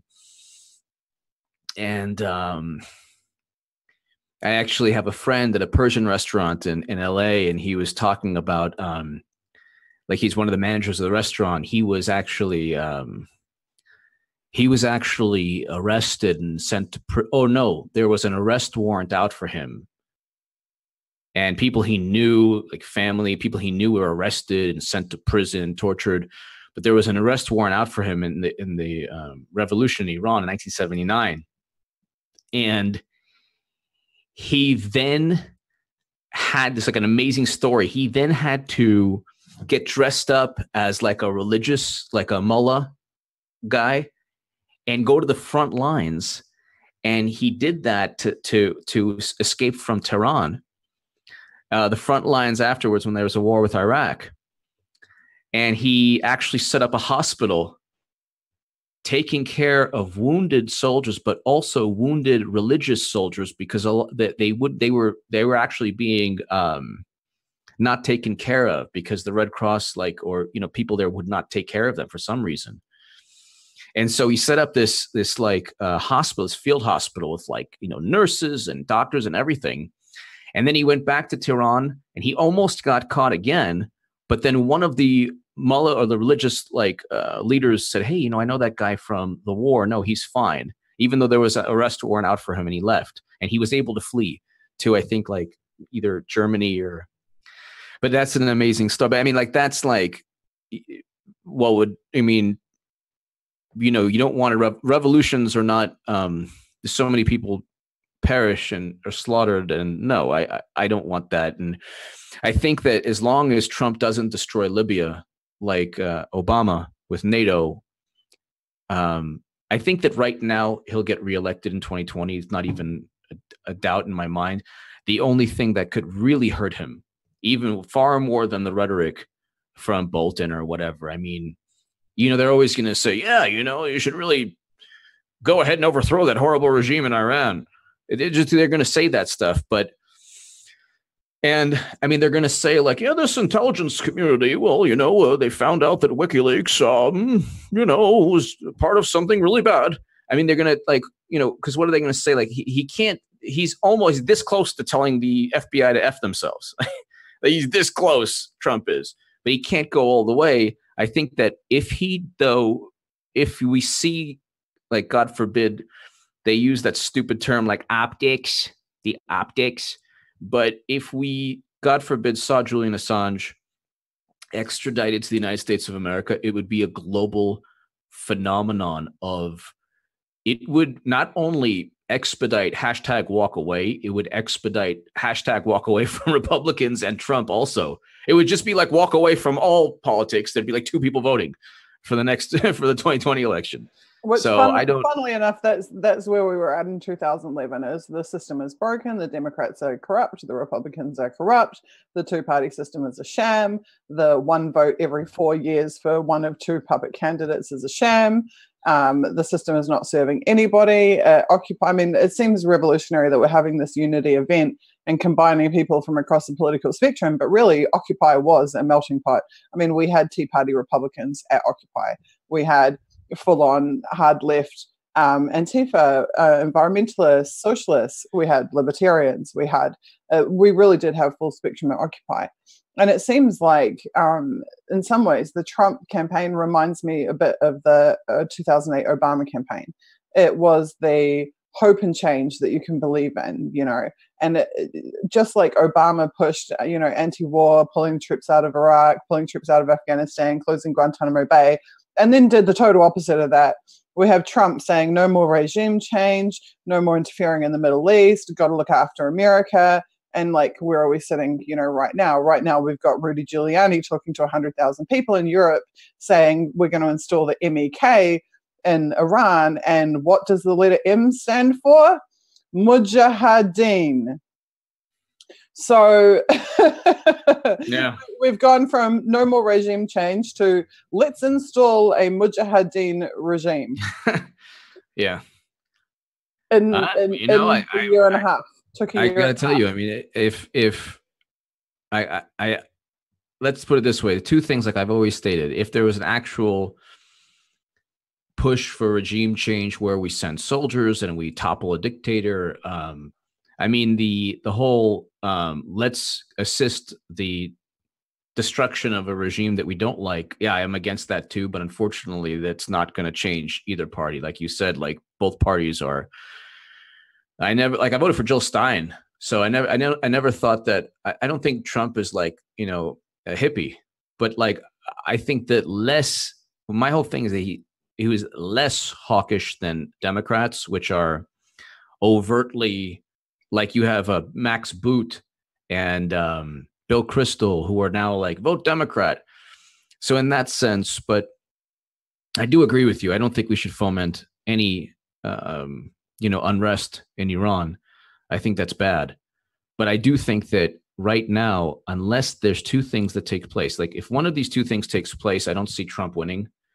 I see Trump having a real tough time. One is if we engage in something like Libya, where it's like, you know, we topple somebody and the country just, there's slave auctions. And then two, if God forbid Julian Assange is extradited or arrested and sent to the US, I think that it would be a catastrophe politically for Trump, a catastrophe. I think that it would backfire, and he knows that too. I don't think President Trump like is oblivious to what would take place in terms of the world consciousness and also in terms of his base of supporters.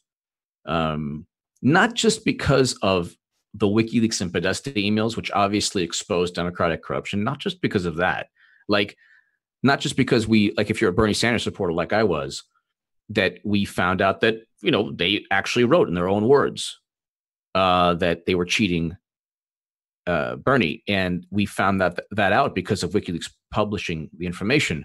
But I think there's a certain level of, I guess, pride, or a certain level of like, okay, well, there are Trump voters, or there are people who vote for Trump, or people who would never think of voting for Trump who eventually did, as a protest to the Democratic Party, as a protest. So there's a lot of people who voted for Trump who didn't like him, but they said, I want to go ahead and, you know, hurt the Democratic Party, so I'll just vote for Trump.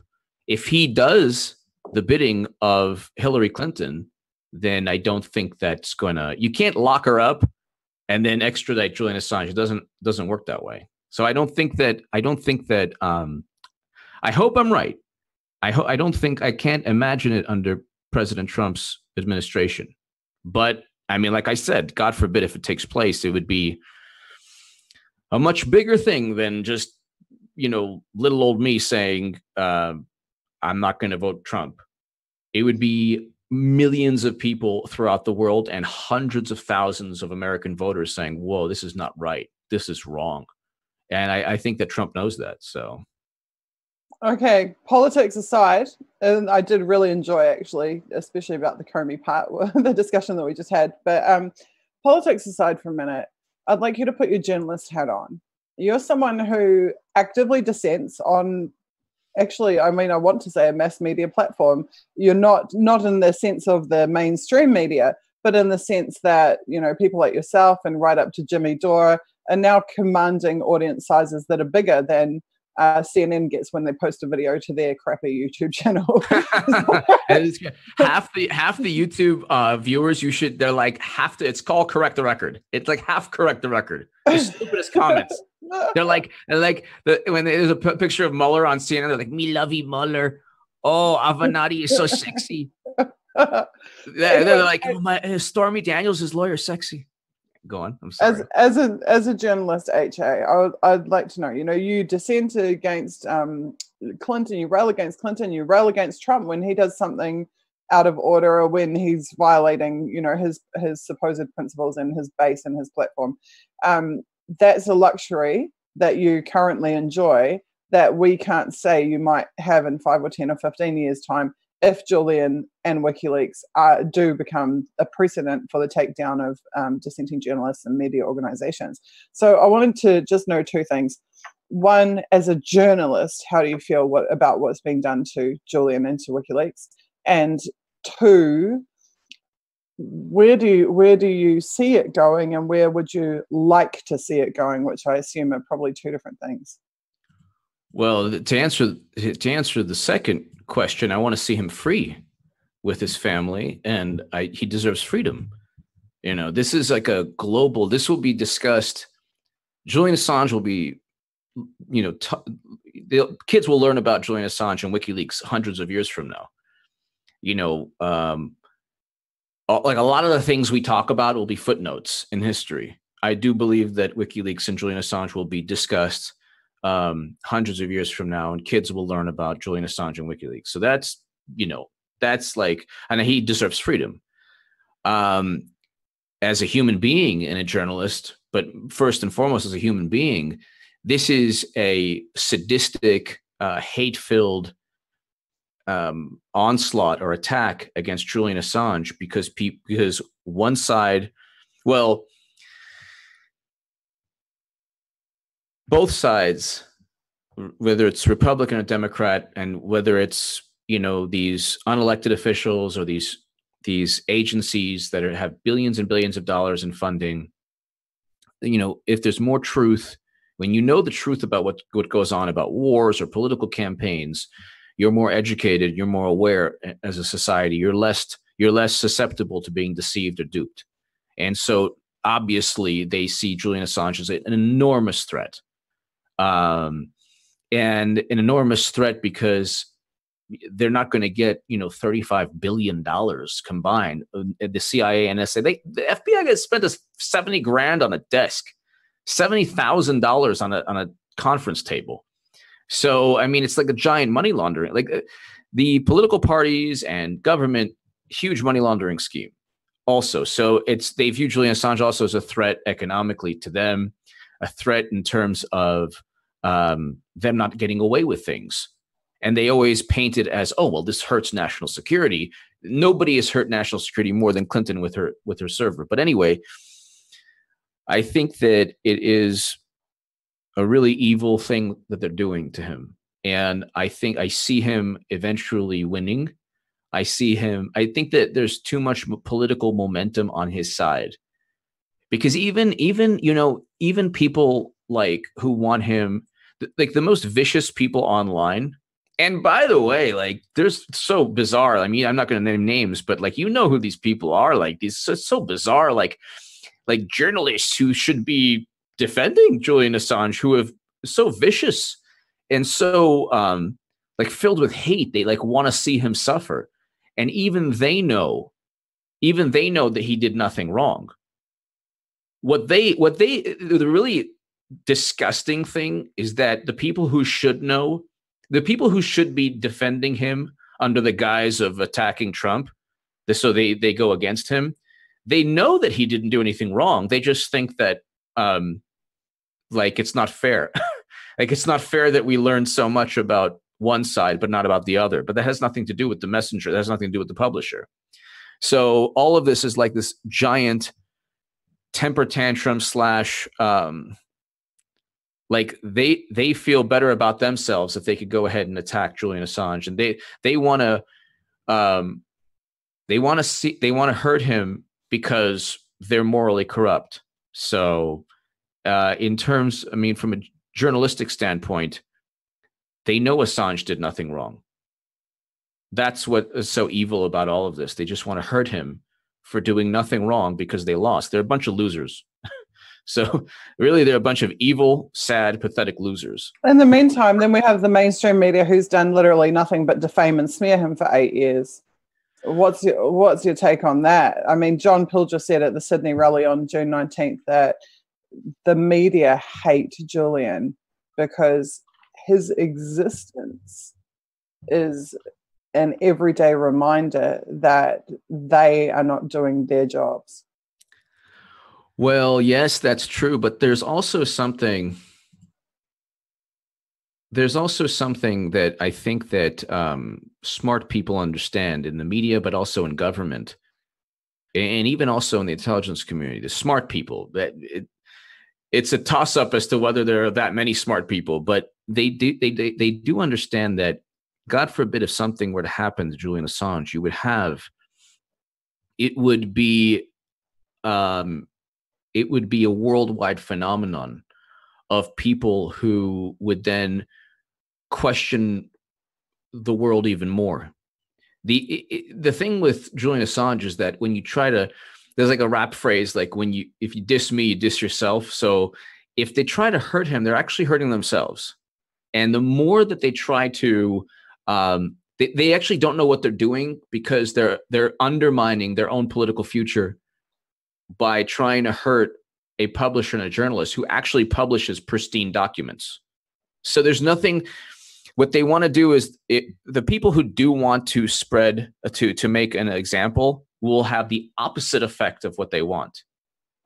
It will not deter. And one thing I always say about WikiLeaks too, and I don't think anybody's really saying this, WikiLeaks is a noble organization. If you had an organization with people that trusted it, that was not noble, that wanted to hurt, that would be dangerous. That's what the CIA and the NSA and the FBI should realize, that like they have somebody who they could like work with in terms of working, meaning like let them know, what's wrong with them. Like why are there people leaking information? Why are they so corrupt that they can't trust people within their own agencies? Or whatever it is, like during the immunity deal, there was interest. And there was interest there because Julian Assange can benefit the United States, could make us safer. We have a war on terror because it's also an information war. And there are many things we don't know about how information can keep us safe. We're clueless and we're focused on the most ridiculous, dumb things. And Julian Assange could actually help make the country safer, help save lives. And so they should work with him.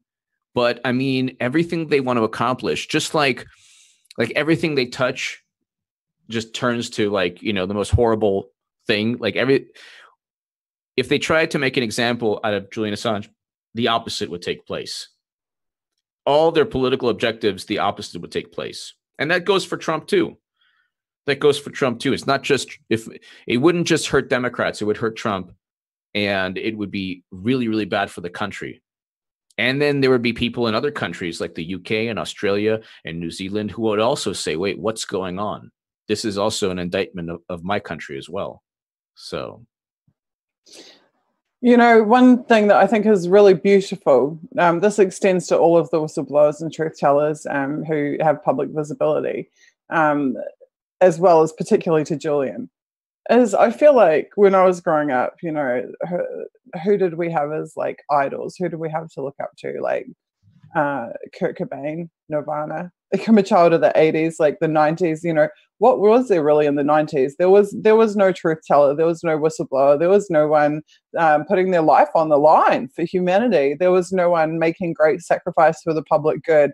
There was no one utilizing their time in meaningful ways rather than hedonistic ways.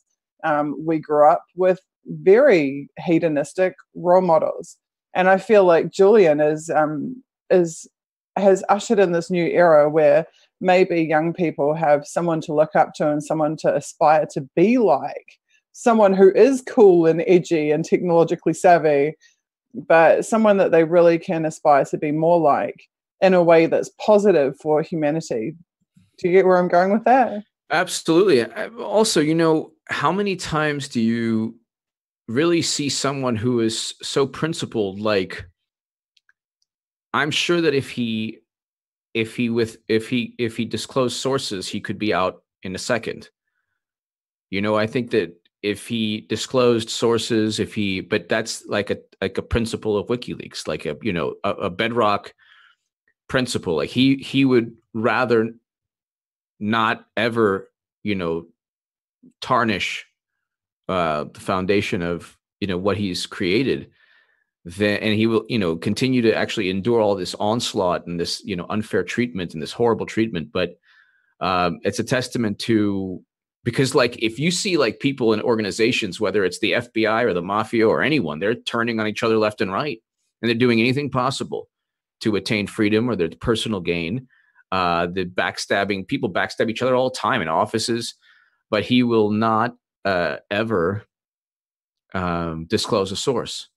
I think also like, and from a moral vantage point, from a very, very moral vantage point, without getting into, craziness, I think he did everything that he could do from a moral vantage point regarding that issue.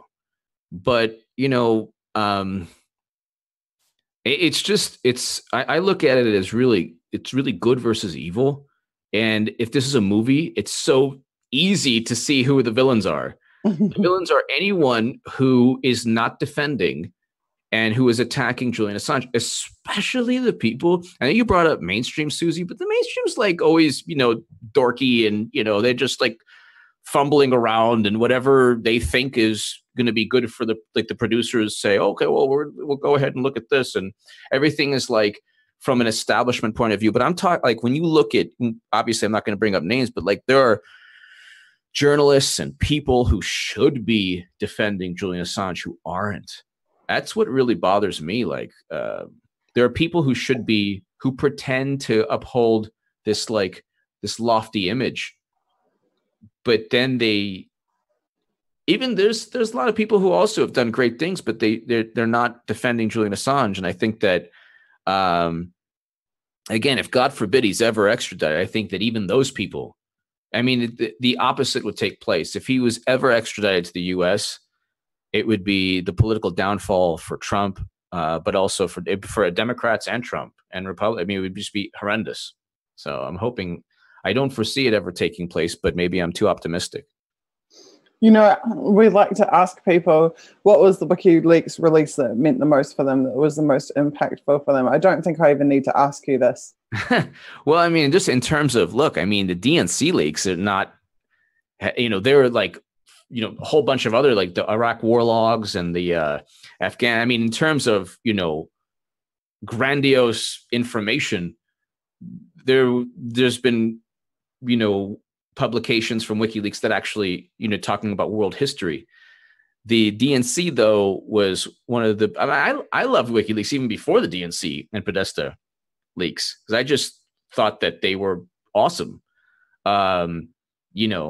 Because I've written against counterinsurgency wars in The Hill and other publications. I was a contributor to The Hill. And I've written, I very much against counterinsurgency wars. Half to 2/3 of all the Americans killed and wounded in Iraq and Afghanistan were the victims of IED blasts. And so establishment Republicans and Democrats don't care. I hate that. So when they published information that exposed the reality of war, that's, Americans should know that. So in terms of like what people found out from WikiLeaks, the knowledge, obviously the knowledge from prior publications, a lot more relevant or important to people's lives than the DNC. But the DNC, the publications of the DNC emails showed me, not just that Bernie Sanders was cheated, but, that, they didn't accept truth. And that's just with all the WikiLeaks publications. People don't want, they think that the interesting thing about WikiLeaks is that WikiLeaks is actually telling people, here's the corruption. What are you going to do with it? And they're like, oh, it's normal. Oh, it's fine. If it's my side, I don't care. If it's the other side, yes, but if it's just the country, because Bush and Obama did, and now in Yemen, there's Trump, but, the country runs along and engages in these wars, and it exposes the government. And I think Daniel Ellsberg said this about the Pentagon Papers. He expected a bigger reaction initially. And there was people are like, this is horrible, but they don't react in the way that they should. Like, oh my God. So I don't even know where I'm going with this, but I think that, the DNC, obviously, because I was such a passionate Bernie Sanders supporter, the DNC and Podesta emails were very, very influential to me. So, I think, and to millions and millions and millions of people who perhaps had not been aware of WikiLeaks work prior. I mean, you yourself obviously were, but I think there are many people for whom the DNC leaks were the wake-up moment that perhaps for, you know, half a generation before them were the Iraq war logs was the big wake-up moment. I'm just really mindful of the serious risks that WikiLeaks have taken. I'm thinking of Kenya. I believe 2008, there were two lawyers who were working they were involved with a WikiLeaks release that had really shaken the foundation of the Kenyan government and affected the outcome of that election. They were assassinated, those two lawyers, and they weren't the first or the last deaths, I think, associated with truth-telling in this millennium. Today, WikiLeaks, or actually the Julian Assange account, called what was happening to Julian a slow motion assassination, because we're looking now into the 7th year of no sunlight, no fresh air. We've known for the last 2 years that from Julian's doctors that the risk that he faces is a mortal threat. He could actually pass away as a result of his injuries. There was the lack of medical treatment for his injuries specifically, and in fact the close confinement. The Julian Assange account posted a few days ago a photo of Julian 8 years ago when he went into the embassy and a photo of how he looks today. And the deterioration, particularly of his eyesight, his vision, it's visible. You can see it looking at the photos. You can see he looks like he's spent 25 years on the streets, not 8 years in an embassy. And that is purely what happens to somebody whose organs are unable to perform their natural functions, and who is vitamin deficient. I mean, no amount of sun lamps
In my dreams, I walk free in the city streets. 2,500 days plus 50 weeks. Doing hard time for these WikiLeaks. Trying to bring the truth out, man, it only gets you heat.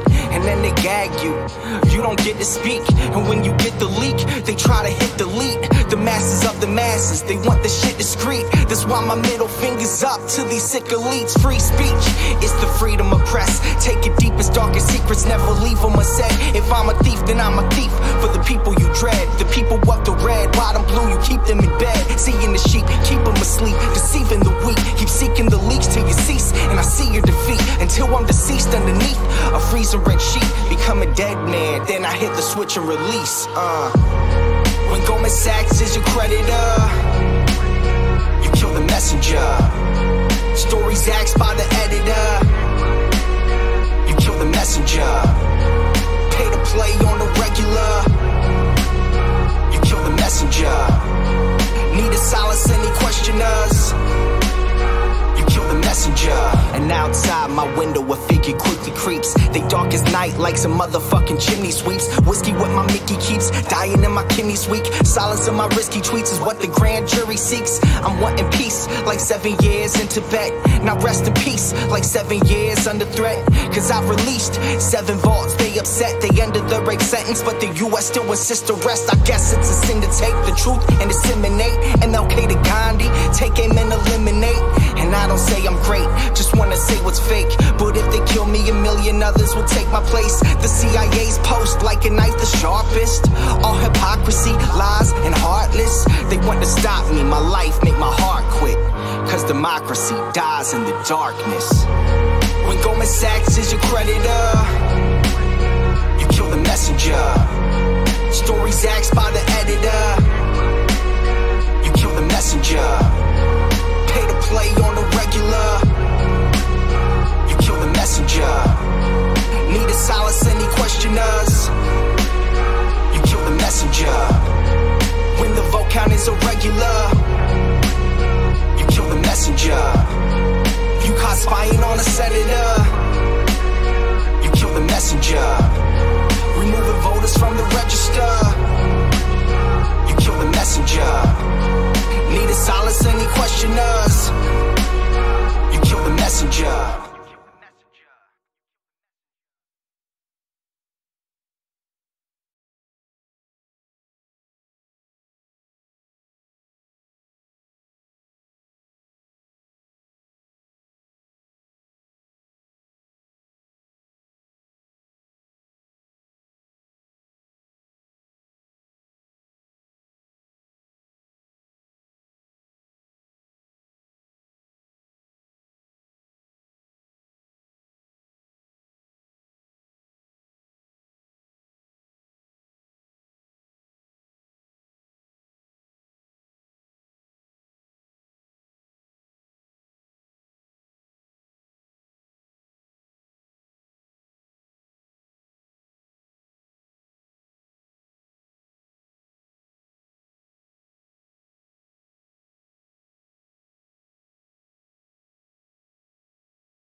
And I think we are back. Hi, everybody.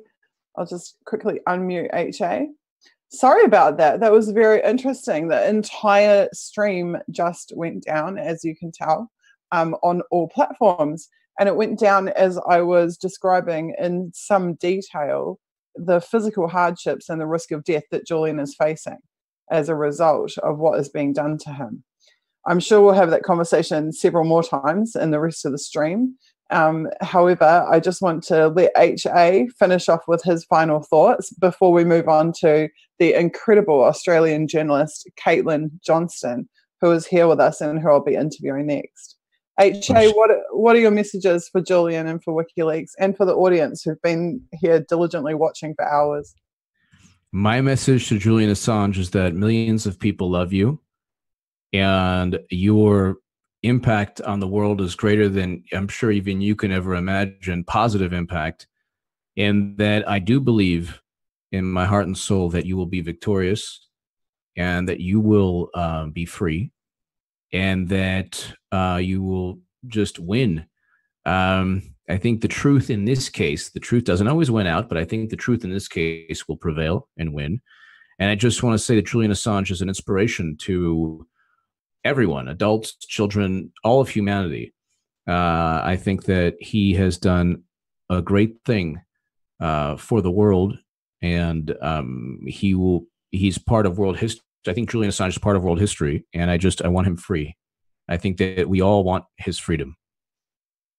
Well, thank you so much for once again taking the time. As you said, you've been involved in every vigil, and I will certainly be re-inviting you every month going forward. We are not going to quit. We are not going to stop. We are going to keep running these until we don't have to call for Julian's freedom anymore, until it is a done deal and it has happened.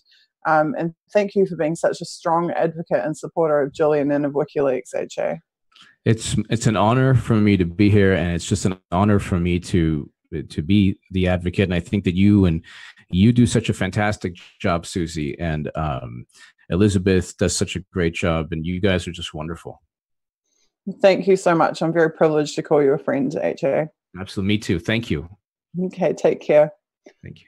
Okay, guys, we're not going to cut to music this time because Kate's already here and we're a little over time, so I'm just going to bring her straight on. So here she is, the gorgeous, the whip smart, the incredible Caitlin Johnstone is joining the panel. Hi. I'm just going to unmute you because unfortunately it mutes panelists by default, but here you go. Hi, Caitlin. Hi, g'day, Suzie. How you going? Hey, so good to see you. I'm really, really good. Yeah, I'm really pleased. This has just it's been a phenomenal event so far, and we just go from strength to strength, and even more so with your arrival. So how's your energy levels going? Because you've been going hard at it for hours and hours now. I'm happy. I'm privileged. I mean, I'm having the time of my life, but at the same time, I always have in the back of my mind knowing that Julian is not having the time of his life. And I hope that it is bringing him some comfort. I know his legal team have told me he's aware of what we're doing, and he's very proud and very happy that we're doing it. So I'm very pleased. I'm extremely heartened by the fact that the group of people who are involved in supporting the vigil is growing exponentially every single month. We've gone from 10-hour stream to a 26-hour stream to a 38-hour stream, and we're just going to keep expanding it as much as we can and keep pushing this forward until Julian is free. So I think it's a massive success, and you know, what's some lost sleep or hard work? I mean, this is just fact of life. We've got to do it. If not us, then who? Well, that's right. We do seem to be standing here, like, you know, the first live stream, there weren't many of us, but it does feel like that there is a tipping point being reached here, and that people are starting to wake up to the fact that if they don't actually make a stand here, where are they going to make a stand? You know, this is such a clear-cut case of injustice. And in the future, we will look back on this time as like, what the hell were you thinking? Like, you know, to imprison a journalist indefinitely for nothing more than telling the truth is a great injustice. It's a great clear-cut injustice. And so to be yeah, you want to start choosing sides right now, because I tell you what, like, it's starting to look really bad for people who are vacillating about it. Did you have a chance to see any of the earlier interviews? And if so, who? Yeah, I looked a little bit at Ray McGovern, and yeah, I was just watching on HA a bit of Nico. Yeah, I haven't had it like so much of a chance. I've been working hard on. I put out articles, and I was on Sky News promoting this morning too, as well. So that was kind of like a big thing for me. So yeah, I'm hoping to catch up more on the reruns. You know, I'll tell you something. You know, I actually get jealous when people have seen an interview and I haven't. Like, I actually did sleep. I was a good girl. I actually did sleep when I was off air. But then I woke up and like literally my first thought was, I miss Peter Van Buren. Oh my God. You know, other people have seen it and I haven't. No, and I'm already like, half of me is like so excited because I've got all these great interviews to do. And the other half of me is like, when am I going to get a spare 5 hours to go and look at what I missed? Like, I don't want to miss a second of it. That's true. That's true. It is hard to catch up later as well. Like, I'm aware of that, you know, there's still interviews that I want to see from last time that I haven't caught up on. So wow. Anyway, fear of missing out, isn't it? FOMO. I highly recommend that you watch Kim's interview from the beginning of the stream. He was on fire. He let rip. He let rip. He lost his shit. He went absolutely for the jugular of the Trump administration. And I'm telling you, you will never run out of material for writing about Trump after you see that episode. It was full on. Oh, that's so great. I love when Kim like gets fired up. He's one of those characters that, you know, like he can really plant his feet, can't he? So that's cool. I will definitely. He's got the righteous indignation bug, you know, from everything that's been done to him. And Julian being a close personal friend of his as well. It's very personal to Kim what has occurred. He knows what it's like to be at the coalface of it. And he held nothing back. Good. That's good. Well, yeah, and I think that like when you know from the inside, you know, what is happening to, you know, perfectly innocent people, like it's you can really you have authority, then you can really speak from a place of truth. So I'm really great. That's really great. Who else has been good, do you reckon? I think Dan Ellsberg was amazing. I basically just sat there starstruck for most of the interview. Like, I'm still like kind of like wanting to pinch myself that I interviewed Daniel Ellsberg. Like, if someone had told me that would happen, I would think they were crazy. Like, but sure enough, I did. Well, you've got a few of them coming up, don't you? Like, you're doing Chris Hedges tomorrow, I saw on the schedule. That'll be really cool. Chris Hedges is next level. I must have watched probably 300 hours of him speaking, I would estimate, in my lifetime.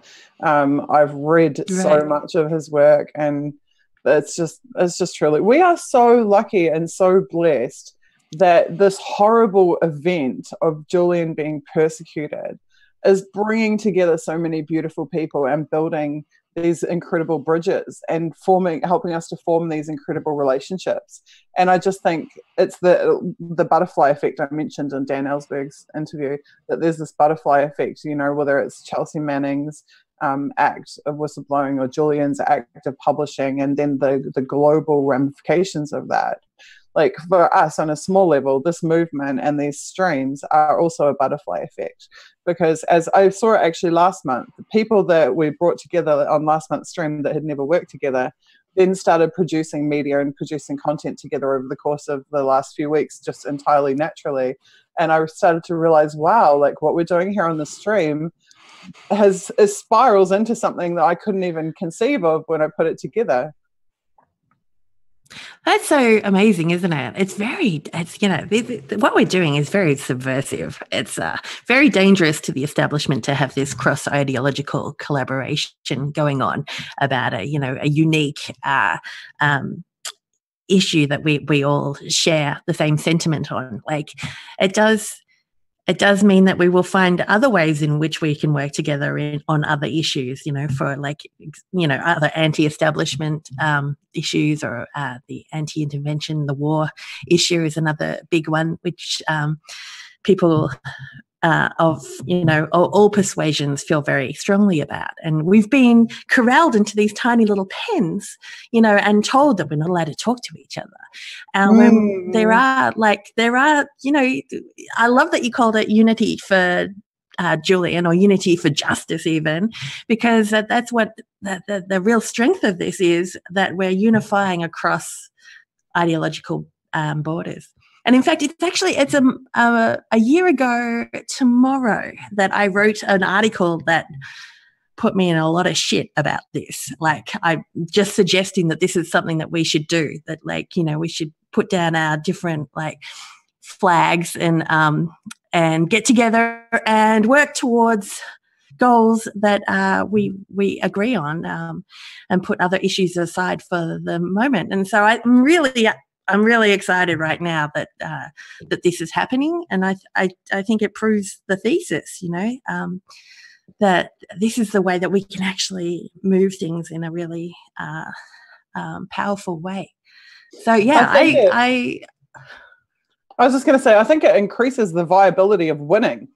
Like, when we unite, right, and we have the bigger numbers, it's making the movement viable. It's bringing up, the chance of us actually achieving success gets higher and higher with every additional voice, with every additional body that's, putting themselves on the line and saying, yes, I'm standing with you guys. Right. Well, they haven't used divide and conquer as a way of defeating the populace for so long for no reason at all. Like, divide and conquer literally is what weakens us. So when we can actually put down our differences for a single issue, we can really create something quite magical. And thank you, Suzie, for making this happen. So much effort. I know that you've worked so hard on this, and I want everyone to know, that this has been your baby for so long, and putting it all together and stuff. You've lost a lot of sleep, but it's a beautiful thing. You've made a beautiful thing. So thank you. It's very kind, and I'm getting a lot of kudos, but I'm going to do the humble thing, and I just want to point something out to people. Internet Party of New Zealand made a conscious decision that we would not brand these events, because we didn't want to put political branding on an event that was purely about freeing Julian. But the reality is, and the truth is, and I don't think I've spoken about this really in the previous 3 vigils, but I feel that I should, the people who are involved with Internet Party of New Zealand, our tech staff, our social media support staff, our infrastructure, is what has been powering these events. And so I get to, interview Dan Ellsberg and Chris Hedges, and I get to sit on the stream, and I get people sending me tweets saying, Suzie, you're so fantastic. But in reality, I'm sitting in an organizing platform with more than 24 people who are also going without sleep and who are working their butts off to make sure that this all happens right. And I just want to say, I'm so proud of those people. And I'm proud of Internet Party that we made the decision that we wouldn't put our brand everywhere and make it a political thing, that we would just respect that this is about a human life, and that we're doing it to preserve that human life. And I think that I'm very proud of that. I'm proud that this didn't have to turn into a marketing campaign for people to, have some whatever, get a few votes or whatever else. Like, it's really not about that. It's about saving Julian's life. And if we achieve that, that will be the ultimate. Yeah, that's fantastic. I mean, and thank you for doing that, and thank everyone that, that has put their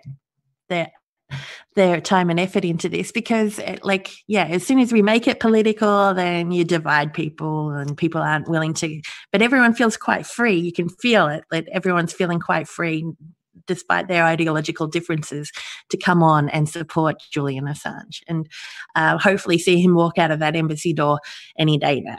That's my hope. So and I'm hopefully making it back home to Australia. That would be, that's what I'm really all about right now, is that we need the Australian government to step up and to protect one of its own. We will go into bat for people, who have been caught for drug running and trafficking and all sorts of things all over the world. But somehow we're silent on, a man who's just journalism. Like, he's just a journalist. His only crime is telling truth. What are we doing? Who are we as a country if we can't protect a man such as Julian Assange, who has done nothing but tell the truth? So yeah, that's incredibly embarrassing for me as an Australian. And I hope that we can kind of get other Australians to wake up to the fact that this is what's happening in their country, and that they're going to look back on this as a very shameful time, and not something to be proud of, unless we do something about it very, very soon. Well, there is an ever-increasing contingent of Aussies participating in this vigil. I think we probably have somewhere between 8 or 10 of the 38 today are Australian. And so if we good, can, yeah. That should be right. I mean, that it should be more, though. It really should be more. It should, but I think you were the only Aussie in the first stream, and then I think you were one of 3 in the last stream. Right. And so if we have 8 or 10 this stream, I'm really patient about these things. I'm really patient about it, because where I have seen mass movements successfully be built, 2 examples I'm thinking of: the movement against the TPP and the GCSB movement in New Zealand, which both achieved 90% saturation in terms of public awareness, which is a big deal when 90% of the country knows, what you're doing and why you're doing it, and why this is a problem, why we should do something about it. And we have dozens, literally, of towns and cities coordinating and simultaneously marching, and where the mainstream media are forced to cover the movement and forced to give airtime to the issues. In both of those cases, it took years and years of consistent pushing. So for me, I think this is all moving along spectacularly quickly, actually. I think the fact it's only been 2 months and we've more than tripled our participation levels, and I don't know the last time there was a 38-hour stream in support of Julian, but I'm pretty sure this is probably the first one. Next month we're going for 50 hours. So as far as I'm concerned, I'm seeing signs of progress on every front. And I know that this is a long battle and a long struggle, but I can see already that where this is going is in 2 years, is in 3 years, having tens of thousands of people on the ground demanding his freedom, building a free Mandela movement. 3 years from now, can he really handle another 2 or 3 years in basically isolation? Well, Mincenti did 14 years inside the US Embassy before he was able to freely travel. So there is a precedent for it. I'm not saying it's a good thing. I would much prefer that Julian was let out, in 20 minutes time rather than in a few years. But I'm realistic about what it takes to build a mass movement, and we are on our way. We're already seeing decentralized actions across multiple cities. We're seeing disparate groups of people independently taking action on this. And we're seeing our own little effort here building consistently month to month. So that even actually Kim said tonight on the stream, he said, last time I was on the stream, I can't do his German accent. Sorry, I'm terrible at impressions. But he said, I'll get Tim to do it later. I was about to say, I know your husband. I know your husband can. He loves a Kim accent. But Kim said, last time Kim was pretty down. He was like, I'm very disappointed by the lack of action, the lack of solidarity, the blah, blah, blah. And he actually said tonight on the stream, you know what? For the first time, I can see the signs. I can see the signs that something is beginning to happen. Yeah, I agree. I can feel people are getting motivated who I haven't seen care before, because I feel like it is reaching a sort of tipping point where, you're going to be left on the wrong side of history if you don't actually move now. And you're going to look very uncool if you don't do something about it right now. This is it's all about to happen. It's all rolling forward quite quickly. So, I agree that there's anything to be excited about in terms of the movement. I just really don't want to do this for 3 years, and I don't think Julian wants to either. They marched for Mandela for 8 years. The solidarity movement was 15 years. So unfortunately, this is a generational thing, and it can take a full generation to flower and blossom and bloom to what it needs to become. Maybe I'm but getting also old, we do have a long time. Yeah, we are more integrated. Like we have more communications. The internet has changed everything for the better and continues to integrate us in crazy ways. So time is speeding up. I think we're collapsing time in between the ways that these things can go on forever, and people just don't know about it. Like there's no reason for people not to know about what's happening to Julian Assange right now, just because the newspapers aren't reporting it. Like we're getting the story out there through other means, and that's really powerful. That's really all it really takes. Have you read the prologue to Julian Assange's Cypherpunks book? No, I have not. At the end of that prologue, he's talking about the mortal danger that the system presents. The mortal danger that the system presents to all of humanity, and he says that we have a moral obligation either to halt it entirely, or if we are unable to do so, to take every step possible to hasten its self-destruction.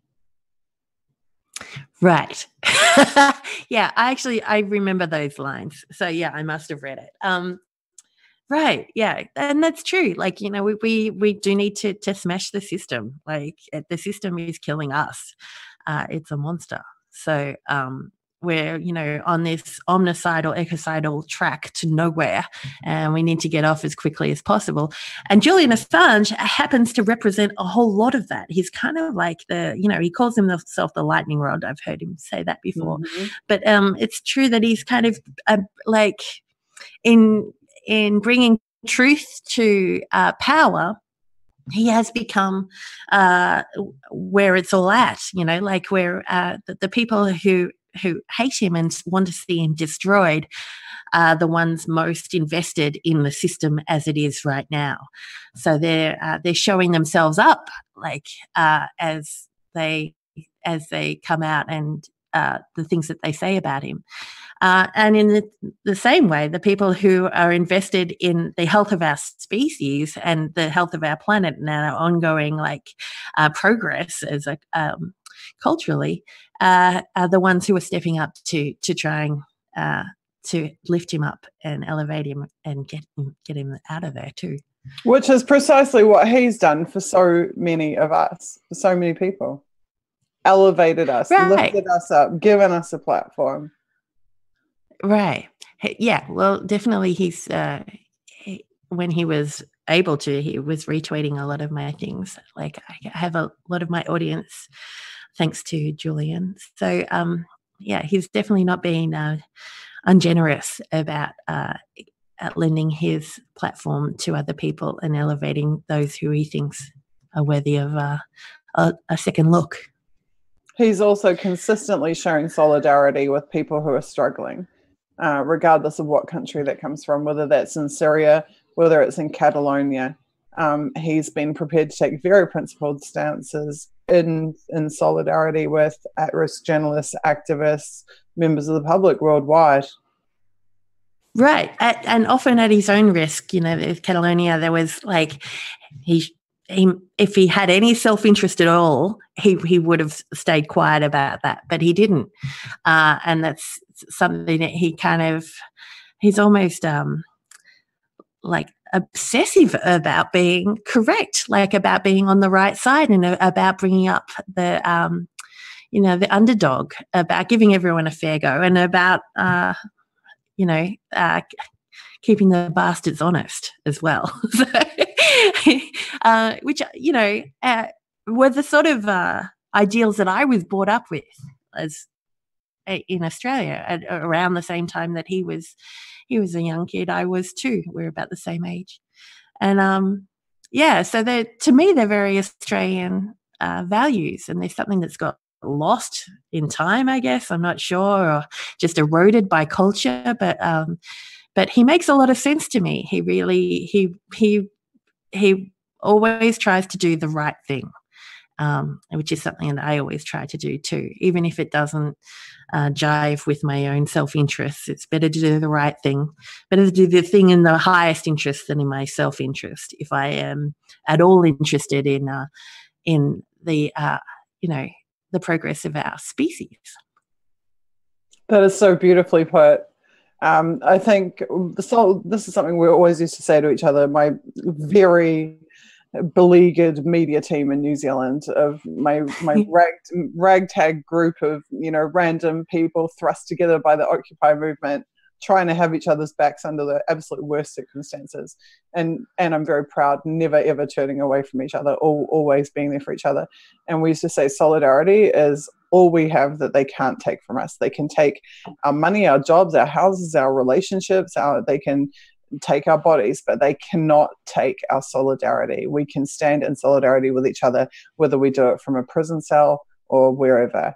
And I feel very much that Julian has had that attitude and displayed. I've seen on multiple occasions him displaying solidarity for other people, as you say, in the highest interest, for no other reason than because it's the right thing to do. And so that's why I'm really proud, and that's why to participate in this movement, and why the tagline is United in Solidarity for Julian Assange.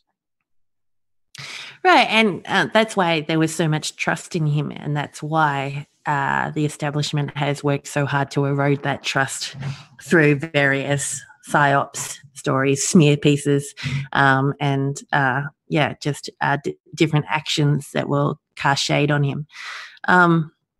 But yeah, it's remarkable, really, that he can stand up to that in any sense. Like they've literally thrown everything that they can at him, and so he still stands tall. So I think it's a credit to his to the way that he has adjusted his moral compass to true north.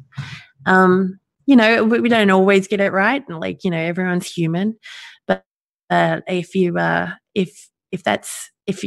act with that sort of conviction that that's what you're always going to do, then you end up looking like someone like Julian Assange. I think he's someone that I would love to be considered a role model for my children, as someone who really lives by principles that I think are universally true. Absolutely, is that you just said it beautifully with the inner compass. There's pointing north. I mean, there's and actually there's yet another quote from Julian where he talks about. I hate paraphrasing his quotes because I can just never say anything as eloquently as he does. But he talks about when you wake up knowing what is the right thing to do, and you do it without hesitation. It's that acting on, I want to say it's a spiritual instinct, because I do believe it's a spiritual instinct, where you have that absolute certainty and it's an instantaneous recognition, realization.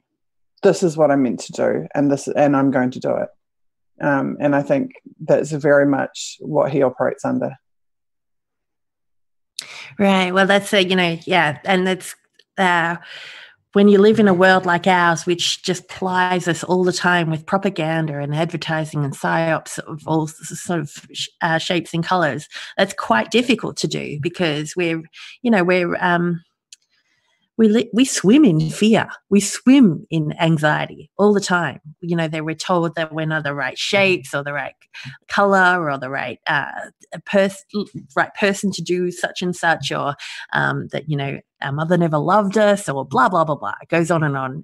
It's very difficult to get underneath that those kind of fear thoughts, and to find what your next action is. It is truly inspired and truly from a stable place.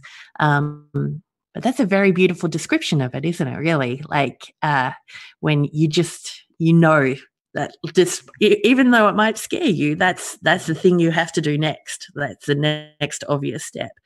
And that, courage, I think, the word comes from the word court, heart. Courage comes from being able to sink into that heart space and act from there. Act from your heart. What is the right thing, despite what might be going on in your brain telling you to not do that. Please don't do that. Please don't do that.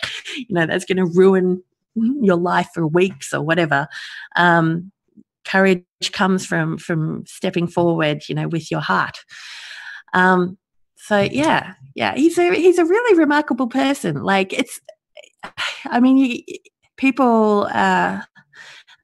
One of the smears you get accused of is hero worshipping Julian Assange. Like, he's no hero. He's just a very naughty boy and all of that sort of stuff.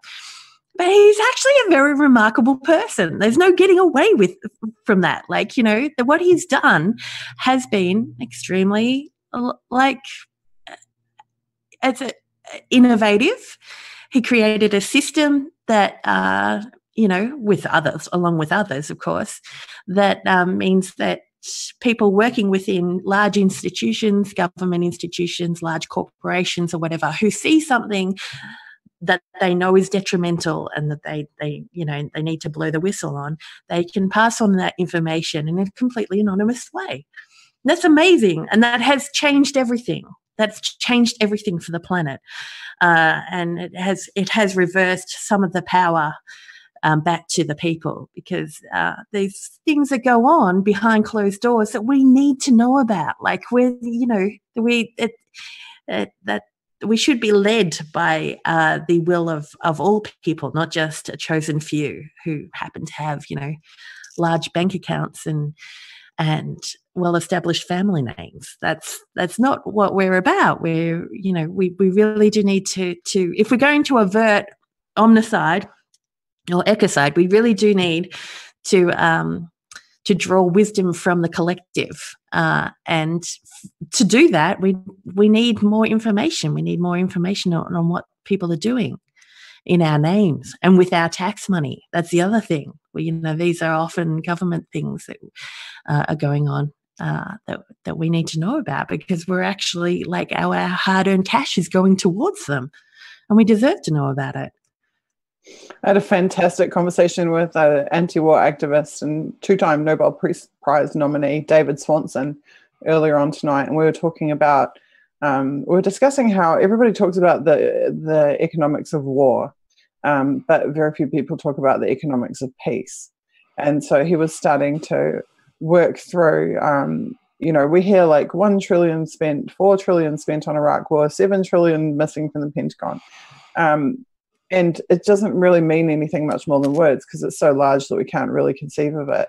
But what does it mean in terms of a practical application for peace?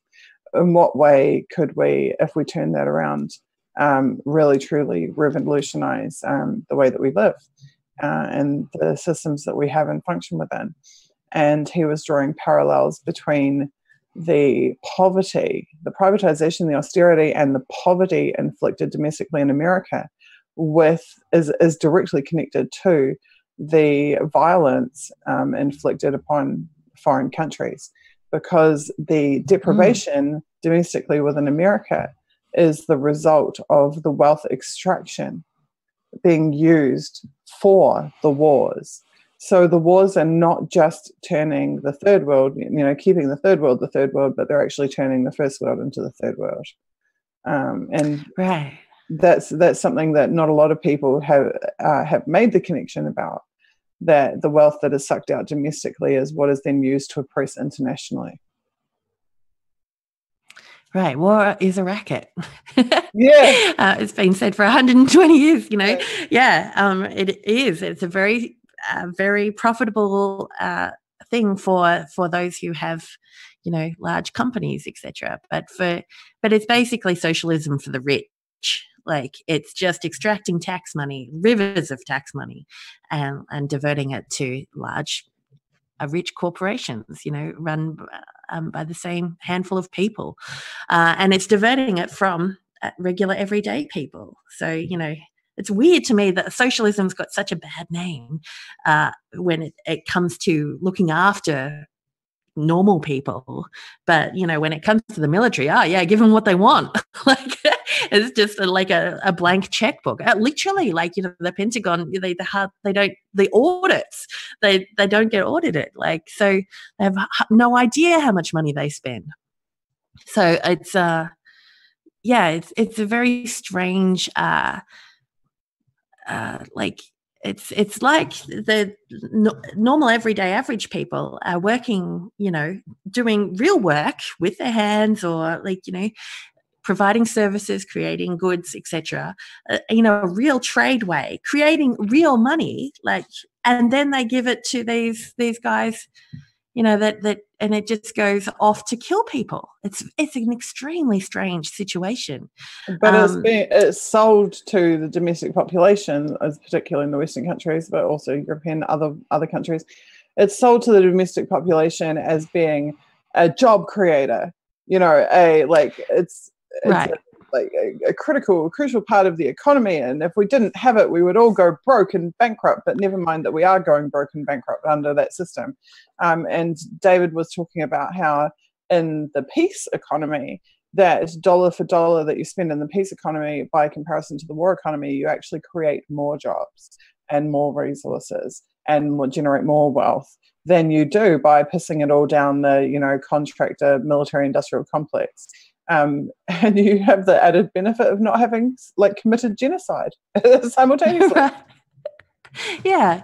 Well, it just makes sense that, if you're creating wealth within the economy and that wealth goes back into the economy, then it stimulates the economy, and then you've got a lot of happy, healthy, wealthy people. I think part of the problem is that economics has been taken over by business types of people who tend to use a business model for thinking about financial models for countries. When a country isn't a business, it's more like a body. It's more like a system that needs for all of its parts to be lubricated by money. In order for it to function properly. Whereas, you run a business, you make as much money as possible, you keep as much money aside as possible for your cash flow, you make sure that as many people as, that your costs are down and you're bringing the money in. That sort of model for a country looks like austerity, and it means that, regular people, everyday people, do not have the money in their pocket to go and spend it at the general store, which means that the general store, starts to lose money. And before you know it, you're in a recession, which can mean a depression. And that's where the US has been for the last 15 or so years, in a state of recession. But when you're using these Wall Street metrics for how the economy is going, then it looks okay. It looks okay on paper because the rich guys are getting a lot of money. But for everyday people, their price of living is going up while their wages remain stagnant, and that is technically a recession. And that's what's going to happen if you're constantly dragging all the resources up into the top echelon, and not leaving any for the rest. But yeah. Sorry. And that. Oh, go ahead. Sorry. Oh, it's just and that's where Assange has come in. In a lot of ways, he brings these, a window to these institutions that kind of shoo you away with you don't understand, it's very complicated, finance is very complicated, and it's okay, we'll look after you, you just give us the money and we'll work it out. He brings a window to those institutions so that we can actually see what's going on. And war is a giant racket, a giant way of sucking up resources from regular everyday people. And the pillars of that racket rest on the foundation of information, and the information pool is tainted by them so long as they control it. But then when WikiLeaks or Julian come along and tip it all upside down, and the real information starts falling out for the world to see, then chaos ensues, not in the world, but within those organizations and the control system of power. Right. Yeah. When you control the narrative, you do control the world. And that's what we've seen over and over again, which is why WikiLeaks is so dangerous. They mess with that narrative. You know, if the elite could just have their little marketing people come up with the happy little stories of humanitarian warfare for us, and we just followed them like good citizens, you know, like, oh yes, go and bomb those people. That's in the highest interest. That's good for everyone.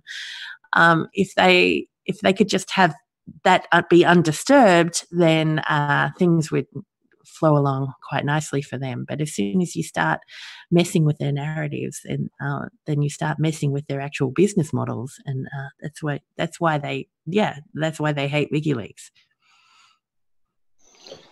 So, what can you tell us, Kate, since the last time you were on the stream, about what you've seen unfold? We've heard revelations about Comium and Rep Warner killing the immunity deal for Julian. We have had yet another warning from Julian's doctors about his physical condition. We have had various statements by Ecuador. We've had Pence going and visiting Ecuador. And then actually, I'm not sure if you saw it, but yesterday I saw there was IMF hawks lining up for Ecuador to give them a stimulus package, i.e. loans, i.e. the economic hitmen are out for Ecuador. And now riots, or not riots, I'm sorry, but mass demonstrations in Ecuador.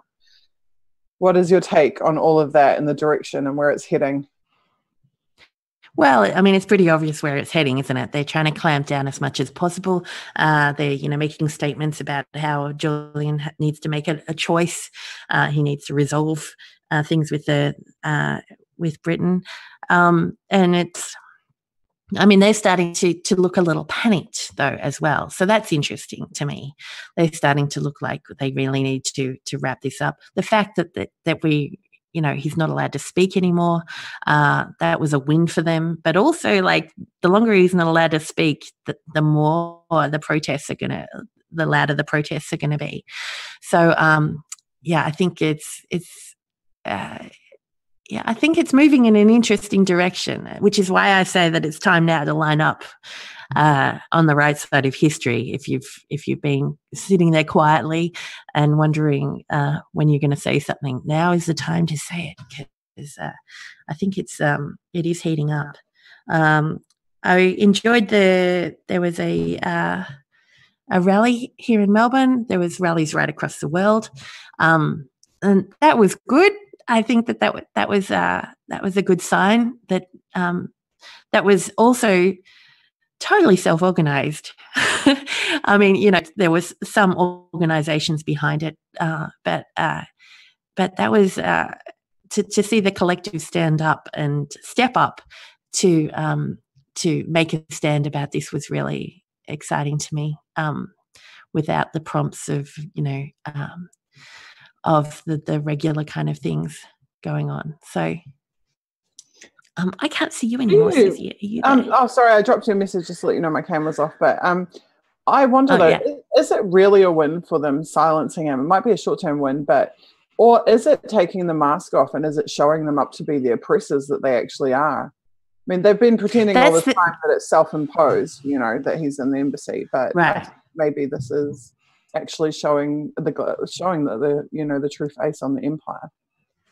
Right. And that's what they're going to risk every time, isn't it? It's every time that they make an aggressive move like that, they risk showing who they really are and how much they want him silenced. You can only keep the whole he can leave whenever he wants story going for so long when it's obvious that they're putting the vice on him. And in terms of desperation, they really have tried almost everything. I mean, we've seen the black-clad cat burglar scaling the wall of the embassy. We've seen the undercover cops with submachine guns mustered, below his window. We've had the power drills and endless construction noise from the apartment above interrupting him every time he tries to do a live stream or speak. We've had the envelopes full of white powder delivered to the embassy. the list just goes on and on and on and on. It's almost a wonder that it took them this long to work out, hey, let's stop him tweeting. Right. Yeah. Well, like, I guess, because it would have worked on lesser people. Like, yeah, he's stubborn. He is stubborn. So he and he still managed to get to be a presence in our lives, although it's kind of tragic. Like, I was just before watching some video with Tim, of him back in 2012, and he looks amazing, and he's so animated, and that brain is just firing on all cylinders and stuff, and he's really engaged with his topic and stuff, and even just before he went dark on us, he was struggling to find the right words for things, and it was just obvious that he doesn't get to talk to people a lot. Like, he doesn't get to use his vocal abilities as much as regular people do. Most of what he's working on goes on through his hands, through the kind of through text-based communication, and that has had an impact on the way that he speaks. And so I can only imagine now what it must be like, being so isolated for so long now, what his health must be like, but also what his mental state must be like, because that just must be really rough to be so segregated from everyday life and just from the regular interactions of people that that we take for granted, with our friends and family, down the shops. There's so much just communication goes on in everyday life, and he is completely shut away from all of that. So yeah, it is kind of frightening what this is doing to that grey brain of his. And it is a terrific mind. It's a brilliant mind. Like you were saying before, like, the things that he writes and stuff, like, they are worth reading in their entirety. That the sentiment you can sometimes sculpt out, that the way that he constructs his philosophy is really something. And he is someone who has spent, so much time of his time reading these various drops and stuff like that, and his breadth of knowledge about how empire works and the systems of power. You'd have to wonder if it could be eclipsed in, at least in the pool of people that are living right now. He really has got to understand the machinations of our world in a way that not many people have had the time to even engage with. So he's a treasure. It's an amazing and unique perspective that he has, and I think he's walked in the footsteps of giants too. He's had some incredible mentors.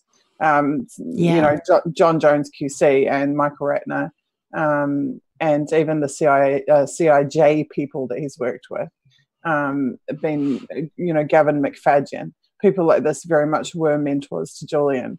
And I think that he is part manifestation of their combined pool of knowledge and experience, as well as his own unique talents and experience, which have led him to where he is now as well. And it truly was a blessing, even for that short time that he had his own Twitter account, to be able to hear so directly from him his insights and the evidentiary basis for them. And I think it's really important that we continue to share and perpetuate those messages ourselves as well, and carrying it forward, carrying the information forward in that sense is really important. Right. That was amazing when he came onto Twitter and just started to talk from his own perspective, because the WikiLeaks account, I mean, is, managed by WikiLeaks staff as well as him. And it was always a very kind of, objective, dry analysis of what was ever, what the drops were or what was going on in the world, and to actually actually have his voice on Twitter was a gift. So it was a gift that was taken away from us. But hopefully, at least we can get that restored soon, because it's pretty. One of the interviews, and I'm not sure exactly when this was, but he was talking at length about his rich inner life.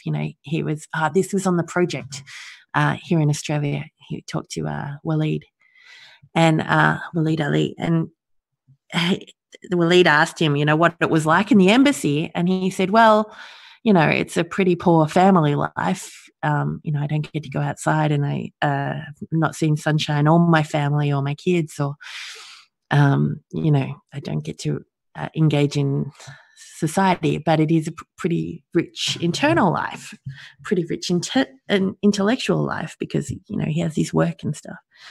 But you can see that they're even. I'm sure someone was watching that and going, "Aha, I know what we take away now." Because it was quite obvious that he was. It's sad. They definitely do take their cues off things like that, because they're actually not that imaginative, believe it or not. Right. Yeah. Well, was it a mistake to say it out loud? But that he was, but also he was just being honest that, he does have a rich internal life because of the nature of the work that he does. I think he is rich in moral and ethical fiber, and he has the satisfaction of knowing that he has not caved even under the greatest possible pressures on him. He has stayed held tight to his principles. He sure has. He sure has. He's definitely gone above and beyond what any normal human being could endure in the name of truth, and backing what he believes is the right thing to do. So, all we can do really is support that. But the fact is that he really has stood above many others to above and beyond, what normal pressures would break many people. I don't think people kind of can really grok how difficult even one of those smear campaigns can be. They can create such anxiety for you, and really mess with your head about, who you are and what you're doing in life and stuff, especially if you're a man of conviction like him. And then they kind of, those psyops are developed perfectly to kind of to put you off balance and stuff and get you wondering about yourself. And so although your reputation may be smeared in the world, and that might be what looks like, is really taking you down, it's the internal conflict where you're like, am I really doing the right thing? I don't want to hurt people. I want to be doing the right thing. That's the sort of kind of perseverations that can put a real wobble on your energy and your force, your drive forward.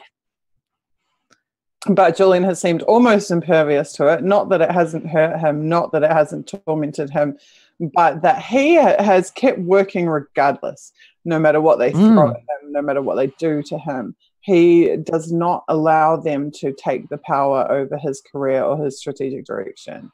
He holds that fast for himself. He really does, in a way that I find it's incredibly remarkable just how he keeps taking one step after the other and moving towards them, no matter what they throw at him. So it's incredibly inspiring. In the wonderful event that one way or another Julian gets to see this, what would you like to say to him, Kate? Julian, thank you.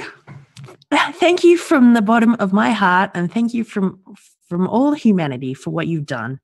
Thank you for acting with the strength of your convictions, and thank you for being true to yourself and true to your inner compass. You were right. You were right. You were right to do this. And humanity has benefited immeasurably from your actions. And I hope that one day that I will be able to tell my grandkids that I, had something to do with getting you out of there. Sorry, I get a bit teary, but yeah. I'm getting a bit that way myself. Yeah. Yeah, it's so shitty, isn't it? God, it's so shitty. What those monsters are doing to that man is just so incredibly, demonstrably evil. And yeah, to be standing around going, oh yeah, I reckon he can leave whenever he wants. It's just, oh God, people would drive me fucking crazy. Oh, that's why I love the Anne Frank analogy that we got given. It's so true. It's like, oh yeah, Anne Frank could have, she didn't have to live in a cupboard. Shouldn't have to live in an the Anne Frank one. Shouldn't have to write in her diary. She can complain in her diary every day. She could have got up and walked out at any time.